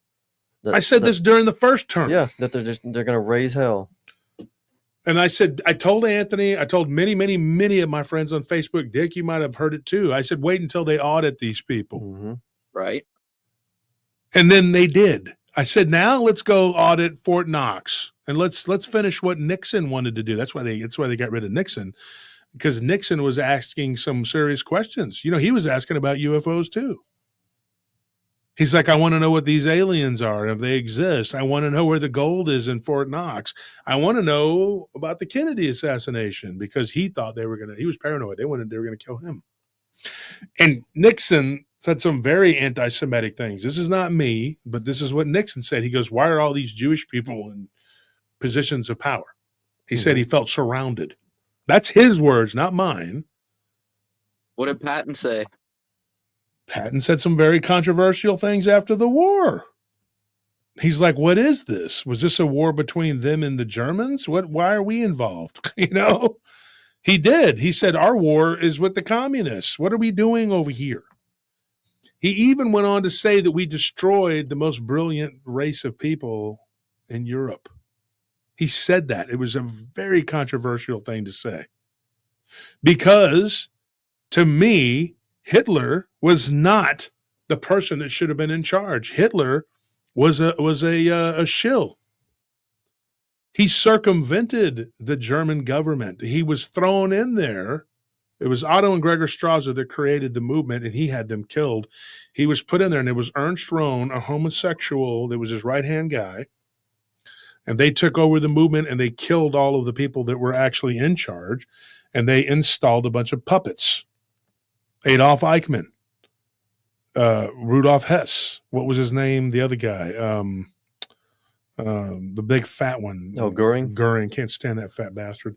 And then the other crazy Himmler, Heinrich Himmler, who eventually, through the Night of the Long Knives, he killed Ernst Röhm and his band of merry men. They were sick, disgusting individuals that created a movement, but it was all geared toward the Rothschilds slaughtering the poor Jewish people. Of course, they were in the Jewish ghettos. They couldn't get out. They had nowhere to go. So they bombed the hell out of them in Dresden, and they murdered them every which way they could so that they could get a body count. The Holocaust was not a single group of people. It was a cabal of people who were doing this so they could create something. It was a burnt offering. And it wasn't just the Jewish people that died. The Ukrainians in the Holodomor, the NKVD murder squads that were predominantly Jewish that murdered and killed Christians. Then the communists killed more Jewish people than the Germans did. I was just going to say that. It's unbelievable what they did. And then they killed the Poles. There was a guy who was a Canadian, and I talked to he married the guy's granddaughter. He was a Canadian from Toronto, or from the Toronto area. And he ended up his plane went down. They took him. He was a Canadian pilot who flew too far over. And when he got taken by the Red Army, he thought, oh, okay, they'll return me to my people because the war is almost over. It was April, toward the end of the war. This guy was marched into captivity in the Gulag. And he stayed in that Gulag for 23 years. For what? Why did he? In 1968, they released him, a walking skeleton. He said every race of man under the sun is in those gulags. Yet there are people, too, who I'm actually very close with that are from East Germany, and bless their hearts, they think communism is the greatest thing that ever, and they'll still fight for it because they were athletes and they were put up on a pedestal and treated better than the rest of the people. And going to Russia and competing in their little games that they had was a big deal to them. They loved Russia because they were taught to worship the state. There are evil things at play here, folks. Communism is the worst, obviously, but certain aspects of these other religions are terrible things. Christian zealotry is bad. But I'm not going to sit up here and go, oh, it's all bad. They're all bad. No, there's levels, bro. Believe me, there's levels on this shit. I'm not one of those people that says, I hate everybody. No, I hate certain people more. Trust me, I do. Figure it out. Let's F that person, but really F that person. I forgive you for being evil because I'm not going to let that weight my soul down, but you suck. Yeah, it's like when people say, well, evil is evil, or sin is sin. Yes and no. I mean, it's like you said, there are levels. You know, it's kind of it's really like simple-minded, honestly, to say like, well, all evil is the same, all sin is the same. Not really. It's really not. You know, there are levels to it. It's not that simple. The world's not that simple. What you were saying about them worshiping the people that hate them the most and they're enslavers, Anthony, you should see the amount of liberal signs around here in this town. People are just asking for it, man. They're literally praying for it. Mm-hmm. I mean, we really don't even need like overlords telling us what to believe at this point, because like we do a good enough job of policing each other. Like if you notice, it's like private companies and individuals who will censor your free speech or challenge it before the government has anything to say. Like the most immediate source from which you will face censorship is from the people around you or from like private platforms and companies. So snitches get rewards now, right? yeah. Mm-hmm. So I mean, the government doesn't even have to do anything. We do a good enough job of it ourselves. We do it to each other, and for what? For free. Just because it makes us sound, it makes us feel good about ourselves. Like I'm telling on you because you did something bad, and that makes me a good person. Or I want to censor what you have to say because I don't. Not only do I not like it, but I don't want other people hearing it. Yeah. You know. Isn't that the definition of communism, Anthony? Yeah, pretty much. Well, another thing Telling your they've neighbor. done too is said fascism. They changed the definition of fascism, and not that it matters a whole lot. It's not like it's a good thing, but fascism is not communism. They said all totalitarian regimes are fascism. And the left did that. Yeah. So they could create this, whatever, they're all the same. No, it's not. Fascism was the answer to communism because they're trying to buffer communism so that they can say, well, communism is not really bad. It hasn't really been done. Those were fascist regimes that took over communism. That's why they changed that definition, folks. Make no mistake. They changed the definition of fascism to be the same as communism or what we've seen of communism so that they can say that every country that's had communism, China, Russia, Vietnam, just all of them, every one of the Eastern, all those countries. The reason that it didn't work is because that's really actually fascism. No, it's communism. Yeah. That's what communism is. That's what it leads to. That's what always happens. It leads to death. 250 million as well. Anything authoritarian is basically what they just call it fascism. Mm-hmm. You know, if it's authoritarian in any way, or even if it's just something that they don't like and has some social issues that they don't agree with, then it's fascism. When in reality, like if you were to like go back and read the actual tenets of fascism itself as an ideology, it would be a very like lame, boring read because it's mostly a set of economic policies. And it's like it's like choking down a freaking Popeye's biscuit with no drink. Like it really is. Like it's like the Greek War of Independence. The overwhelming majority of it, it's just like ever. like legalese economic policies, nationalize this, blah blah blah. Like it's just stupid to try and turn it into something that's like, oh, anything that's authoritarian, that's fascism. No, fascism was a specific set of economic policies for a specific time and a specific place. It was not for export. It was like Wolf said, it was like a reactionary thing. It was an answer to communism.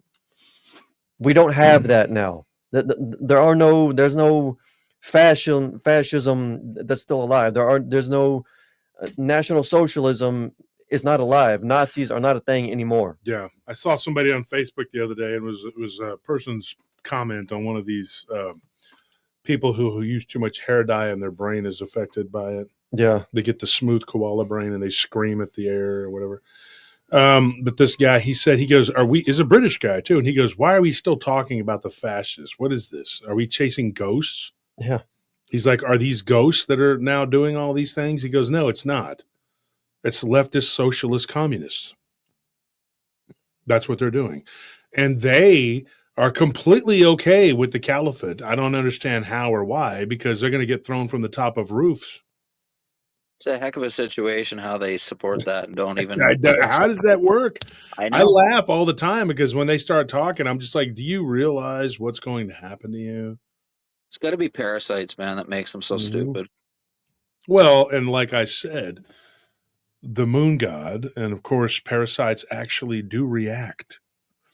Folks, one way to know if you have parasites, and there are a lot of people who do. Most people do, yeah. Is you will have possibly itchy feet, itchy hands, itchy eyes. You could have itchy, this is going to sound crass, but anus, different things. You have these different, and it might get worse during the full moon because lunar cycles, these parasites run on lunar cycle, not the sun cycle like we do. And so it is very imperative that you do get cleansed because think about the idea of the werewolf. Now, I got a story that I'm gonna tell, not tonight, but I'm gonna tell it probably on Sunday. You guys got to be here because this could be a werewolf that ran on a lunar cycle. Is what we're dealing with. I just got to figure out a way to tell it without, There's got to be something to that lore, man. Yeah, and I'm not saying that this is everybody on the planet, but everybody that if you have any feelings of like you might have something, you need to do something about it. I'm not going to start giving cures and all that up here because I'm not a doctor.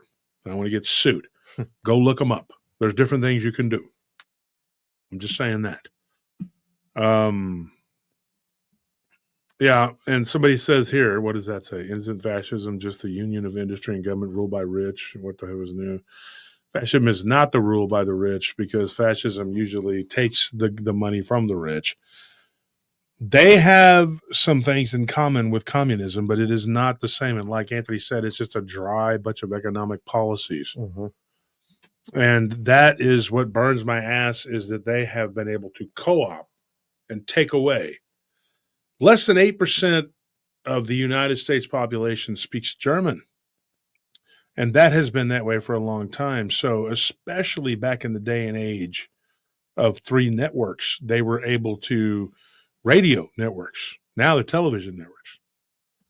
And they were able to tell everyone that Hitler was saying, we're going to do this and we're going to do that. And they did the same thing during World War I. The newspapers, the Huns, they called them the Huns. They were killing, they were throwing babies in the air and catching them on their bayonets. Yeah. And everybody's like, oh, they were aghast. We got to go. And there was this Jewish guy, Benjamin Friedman. Go read the Friedman letter. Benjamin Friedman says, this is ridiculous. He's like, he was part of the World Jewish Congress. And he said that they're tricking you into going to war because they want the Levant, because it belonged to the Ottomans, who were the Austro-Hungarians and the Germans' ally.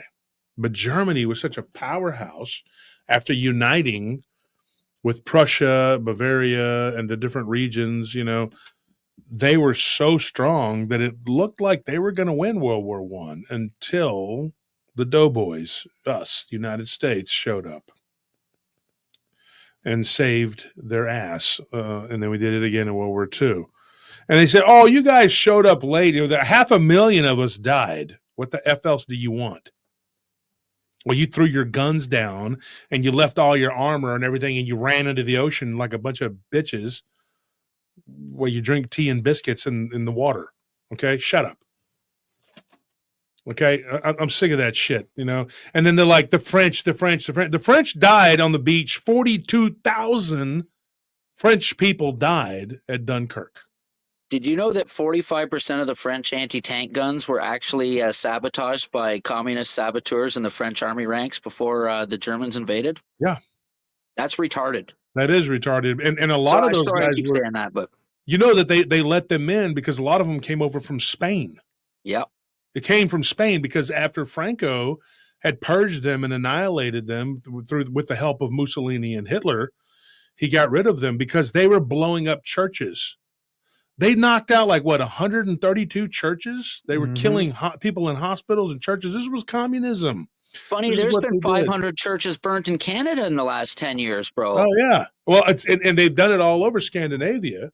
Yeah, funny. And this is not funny. Not funny, but it's a strange coincidence.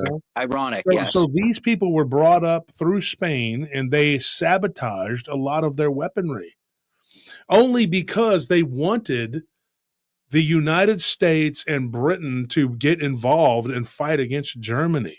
That was their main goal. And so they couldn't, and their hope was that Franco would be stupid enough to fall in line with the fascists and go to war, and then they would be knocked over. But Franco was so slippery. Yeah. He was, if nothing else, he was very smart. He was very creative in his way that he did things. He managed to punch Stalin in the eye and get away with it, for sure. He got his licks in through the Azul division. But if you look at what happened there, those French and Spanish communists, they were pretty much snuffed out and destroyed by the Vichy regime in France, in the southern of France. They eventually were all executed. And, Ernest Hemingway, I have a lot of respect for the guy, but he went over there and fought for the communists like a dumb fat ass that he was. Idiot. I always had daydreams of beating his ass. Only reason I'd want to beat up Abraham Lincoln, well, two reasons. Kind of like Fight Club, where he says, I'd like to just see how good he could fight. People say he had pretty good hands. I'd like to fight him. Big, tall, lanky guy, see what I could do. But besides that, he gave a free hand to the federal government after the Civil War. But after the Civil War, the worst thing they could have done was kill him. That was the worst thing they could have done, because after that, there was no one there to stop them from just completely taking over, because he wasn't going to allow them to do what they wanted to do, which was completely rape the South. So, yeah. A lot of history. Folks, history is very important. If you don't know history, you won't have a clue what's going on. You won't know what's happening, why it's happening, why the Antichrist was Nero, but why it's going to happen again. And listen to what Jason said, the spirit of Nimrod, which inhabited that guy, and it came back, and it did it again and again and again. It just keeps going. 100%. It's going to happen again. It's and some of the things that we talked about tonight, you may not like it. You may be shocked by it. You may not understand it. But the Nephilim spirit, I'm telling you, is alive and well.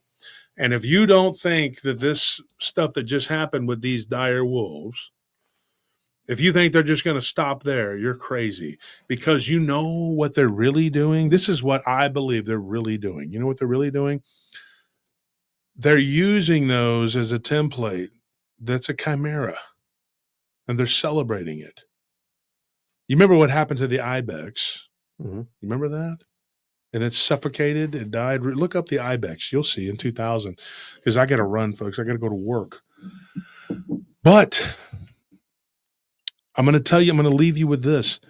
If you don't think that they don't already have the DNA and the genetic material to bring back these ancient giants, you're crazy. 100%. This is just testing the waters of public opinion. Mm-hmm. That's all they're doing right now. Tell them about the guy that told us, and this is a person I know in my real life. Well, this wasn't him. This was his dad. Tell them about the dad in the mine in Colorado with the finger. Doesn't ring a bell. They uncovered a finger. Oh, the giant finger. Mm-hmm. Yeah, he was saying that they were in a mine in Colorado, and they A silver mine. Yeah, a silver mine in Colorado, and they uncovered this. It was like a mummified finger, and the size of the finger was like the size of his head. Like one finger was like the size of his head, wasn't it? The tip of it. The tip of his finger. Yeah, the tip of his finger was as big as his body. As big as. Okay. Jesus Christ. Yeah, I forgot all about that. Don't take Christ's name in vain. Yeah, I stopped myself. Maybe whip your ass for all these people. One sin for another. Amen. Hey, Wolf, can I just add one thing about the giants? Go ahead. So remember the Kandahar giant? Mm-hmm. I don't know him personally, but I remember. Okay, fair enough. The story of the Kandahar giant. My friend was actually on base in Kandahar at the time, and he actually was a high school. The man who was actually speared by that giant, he went to high school with him. Oh wow! He was running the comms center in the Kandahar base at the time, or he was in the comms center when that actually went down, and said that they all listened to that live over the radio. And that within 2 hours, every soldier on Kandahar base knew what had happened. And you know, if you go back and you listen to some of these reports, I've read probably 30 different reports of drone operators, radio comm people, different fire teams, liaisons, chopper pilots. I've interviewed a bunch of people, and they've seen these giants. They've seen them. Not looking uncivilized and living in a cave like that guy, but like these giants, they're like 8, 9, 10 feet tall, and they're hanging out with the Pashtuns, the people that live there, or the what is the other ones, the Tajiks, and they'll be hanging out with the Pashtuns and the Tajiki people, and they look like little children to them, and they're friendly with them. Some of these giants are their friends. And then the stories of the upright Canids. Oh, my gosh. They're all over Afghanistan and all over Iraq. Look up the story of OP Rock. That is a crazy one, dude. There's something there. The Jinn, they were in that spot. And those people, man, I'm telling you. It goes back to the Soviet invasion. I have a story that I could tell, but I'm not going to tell it tonight, like I said. But I'm probably going to do it for the upcoming. I got a lady tell me a dogman story tomorrow night. I'm going to have her, or not tomorrow night, Monday. That hopefully I'll get it done and recorded by Tuesday. She's got a dogman encounter that's going to come out on Tuesday. If not, then I'm going to tell that story of the Soviet invasion of Afghanistan. One of our friends is a kickboxer. And he actually trained. He's from Georgia, not Georgia the state, but Georgia the country. From Russia. And I've known this guy for probably 20 years. And he reached out to me, and he actually works at a hotel downtown over here. Well, not here. I'm in San Antonio. And he reached out to me a couple months back, like back in February, and I hadn't heard from him in a while. But shout out to my friend who gave him the information, but I don't know what to say, man, because his grandfather was in this invasion. This guy's a little bit younger than me. He's about 10, 15 years younger than me, but he's a former fighter and kickboxer. And my friend Joel gave him my information, whatever. And he's a DJ, and he said, hey, he goes, JJ, reached out to me. I know who he was talking about at first. I didn't know who he was. He said, give me your number. And he said, I want to tell you what happened. And he started just rattling off all this stuff. I said, hold on. So I sat down a couple of days ago, and I listened to him talk. And it was an amazing story. His grandfather, what they encountered when they were in Afghanistan. And it's crazy. And his grandfather saw some crazy stuff. He was a Russian soldier in the 80s during the invasion. So that's going to be an interesting story to tell. And his grandfather doesn't speak any English, but he translated it pretty good. And I think that he's a pretty reputable source. He trained over in Thailand for several years. And I have a lot of friends who've been trained over there. Shout out to Nick Almazon, Dave Phillips, and of course, Chris Trammell. Those are all kickboxers. They trained in Phuket. And, I'm part of the fight scene. My one friend Trammell still training people, still training kickboxers over there in Vegas. He was part of Randy Couture's camp. And I believe he would have been, I think he could have become a champion. I mean, but he had the horrible accident. He's lucky to be alive. He was torn up in a motorcycle accident. And then he did time in a Thailandese prison, which isn't fun, but he had an encounter with some sort of flying humanoid, when he was over there. But when you go to these other countries, these people, they encounter some really wild, crazy stuff. I mean, it's just nuts, man. And then we have another guy who, speaking of Danish people, he was from Denmark. And his mother was, but he was half Danish and half German, but same thing. And his family, but he lived here for a long time.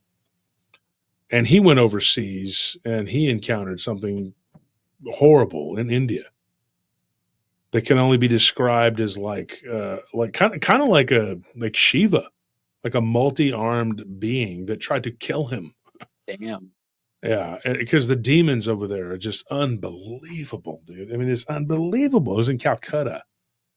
So that one is one that I want to tell too. So you have that one. You have the Afghani monsters that we need to talk about, and then the one in Calcutta. We're going to talk about all these coming up here. And then the cycle of the moon. Does it affect people as werewolves or virus or parasites? You bet it does.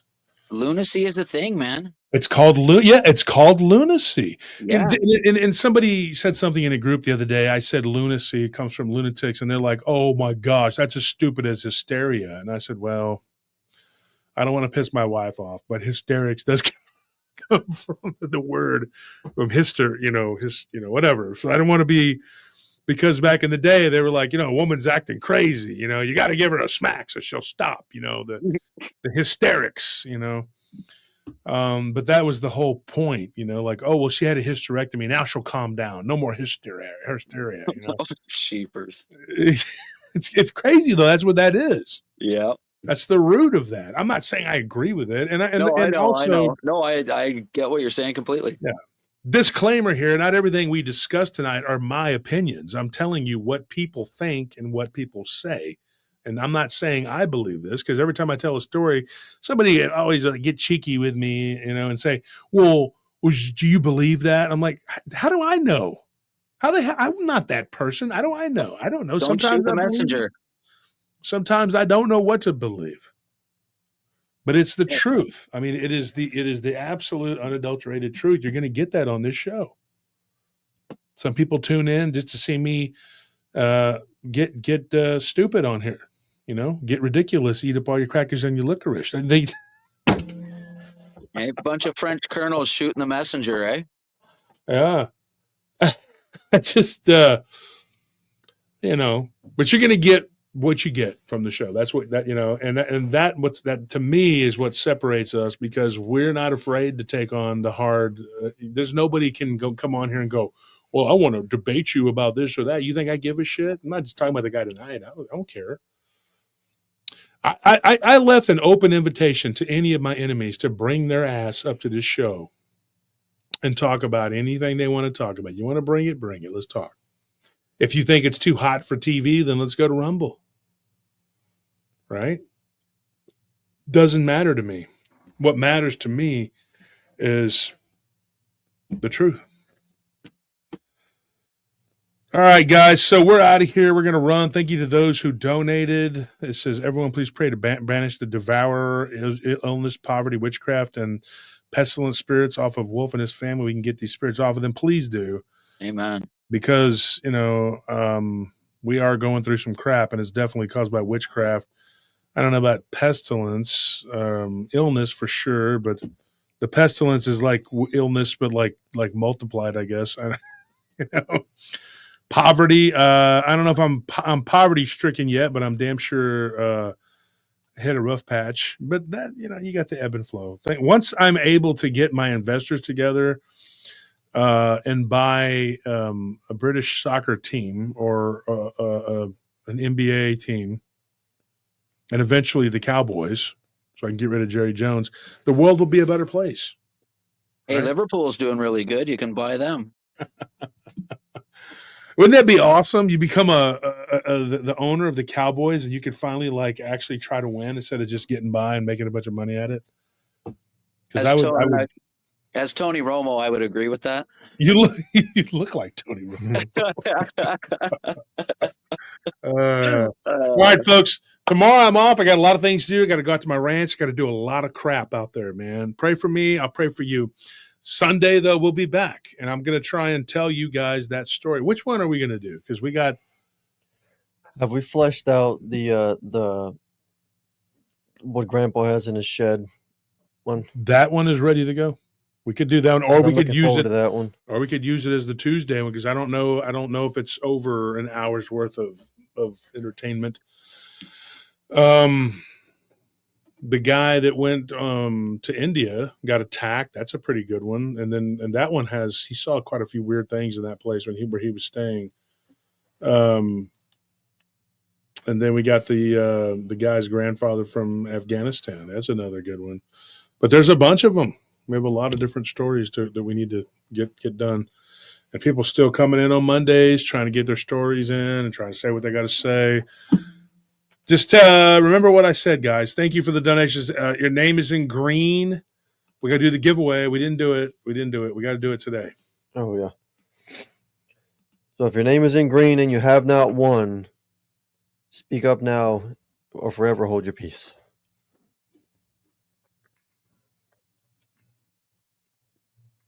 And it's going to be a first come, first serve. So the first member who says, "Hey, I haven't won." You just said if you haven't won. That's what I said. Okay, so it's not the first member. I said the first member who says that they haven't won. Brittany Mitchell. There you go. Brittany, you won. Let me get that banner on. It tells them what to do. We have to give you a banner to tell you what to do because you see we're a bunch of fascists.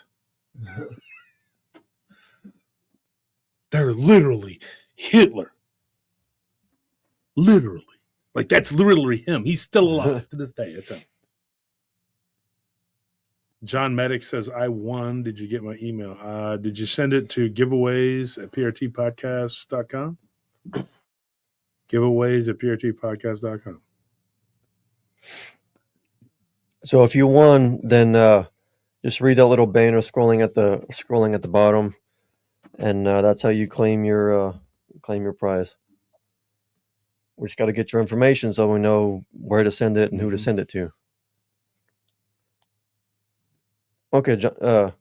Yeah, John. So if you sent that email, it'll be there in our inbox, and we'll get your stuff sent out. Did you get once they're sent out? Make sure that you separate them. Yeah. Now, Brittany, give us your shirt size if we have a shirt your size. Otherwise, you'll end up with a hat or a book. Yeah. But, But just include that in your email. We're trying to get the money together. So that we can make a large order of 100 shirts so that we can have them all in stock so we don't run out. But that costs money, and we don't have it right now. But hopefully we will be getting paid in a couple of weeks. Because we have, this is not y'all's problem, but we have clients that owe us like $30,000. Yeah, a lot of people not paying. Yeah, because everybody's not paying, and I don't know, dude. I don't know what we're gonna do. And my business partner go too long. My clients, no. My clients pay. His clients, he's a nice guy, man. I'm a nice guy, but not that nice. You know, I'm not, you're not taking 30 grand. No way. And then you want to call and complain about services? I was like, I don't give a crap if somebody took a crap on your head. It's not my job if you owe me 30 grand. What do you expect us to do? To do our we're being attacked by homeless people on a regular basis? Man, is that right, John? Yep. Or you put a lien on their stuff. That's that's ridiculous, man. I understand times are tough, but you still got to pay your bills. You still got to pay your debt. I'm not paying my bills. How can a company do that? How can you do that? How can you not pay somebody? And to that point, these corporations and these corporations, if you look at what they're charging their residents for rent, and if you go and look at the way look at their offices, they look like palatial estates. Yeah. They look like plantation owners live there. And then they're charging these people $3,000 a month for a one-bedroom for a apartment, shoebox. for a one-bedroom apartment. Remember you said everything's secular, bro. It's just our time and the new way. Yep. And Morgan said, lean time. Yep, it is. It's going to be. Yes, he is, Wendy. Thank you for asking. So sweet. She said, how is your business partner doing? He's recovering from his heart attack, but he's a boomer and he's like a dad to me. And he's very, I get on him all the time. He's up visiting his daughter right now. I'm going to call her tomorrow and tell her to get on his ass because she's the only one that'll tell him anything. His son doesn't want to argue with him. I know his children very well. I've known them since they were little. And I'm just going to tell her, look, you need to say something to him because he does not want to eat healthy. You got to eat healthy, especially if you had that surgery. My Uncle Butch, same thing. They both had that heart attack a few months apart. And it is that particular artery gets clogged up and then they have to bust open your chest. And, dude, after that should be the game changer right there when you decide that you're going to quit messing around and eat right. You want to live to see your grandkids get older, grow up? My mom didn't get to see all of hers. That just.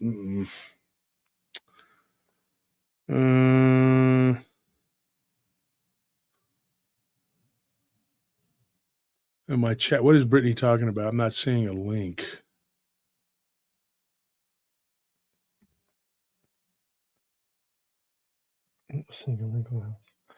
Speaking of which, one of those complexes that owes us that ton of money, there's a girl there that we talked to, Anthony, the vampire. Oh yeah. She told us about that weird guy. Weird guy. She believes she's living her exact words, and she believes that she's living by a vampire in that particular complex, overpaying for all that money for having homeless people and vampires. No. But we don't work for them anymore because they wouldn't pay us. So it's ridiculous. These people. That's brutal, bro. I'm sorry you're going through that. Yep, it is rough, and definitely, you're just basically making it. And these people, we decided we sold some gold on eBay, but they take such a huge chunk from it. Now we're going to try and go another direction and just sell it to some investors. But it's ridiculous, man, because we're selling that so that we can get the merchandise that we need to do the giveaways and to get our thing going on the website because we can't without it. Thank you to everybody who donated, man, especially Jason Broussard, Tennessee Ridge Runner, OG West, Two Shadows, OG West again there. Thank you for that. And then everybody who got the donation, Josh Casto donating gift memberships and spilling tea. Thank you so much, man. You guys, I'm telling you, you guys save us tonight. Thank you. If you can't donate, we understand. We get it.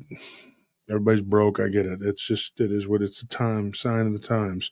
We need one more winner here. Somebody else want to jump in and be a winner? You could have won before. I don't care. Just jump in and say, hey, I want something. Give it to you. Going once, going twice. Hey, I want something. Give it to me. Well, you're a Patreon member. You're I'm kidding. I'm kidding. Whatever. The selling gold so is different than a piece. Well, I guess I'm out then, folks. All right, man.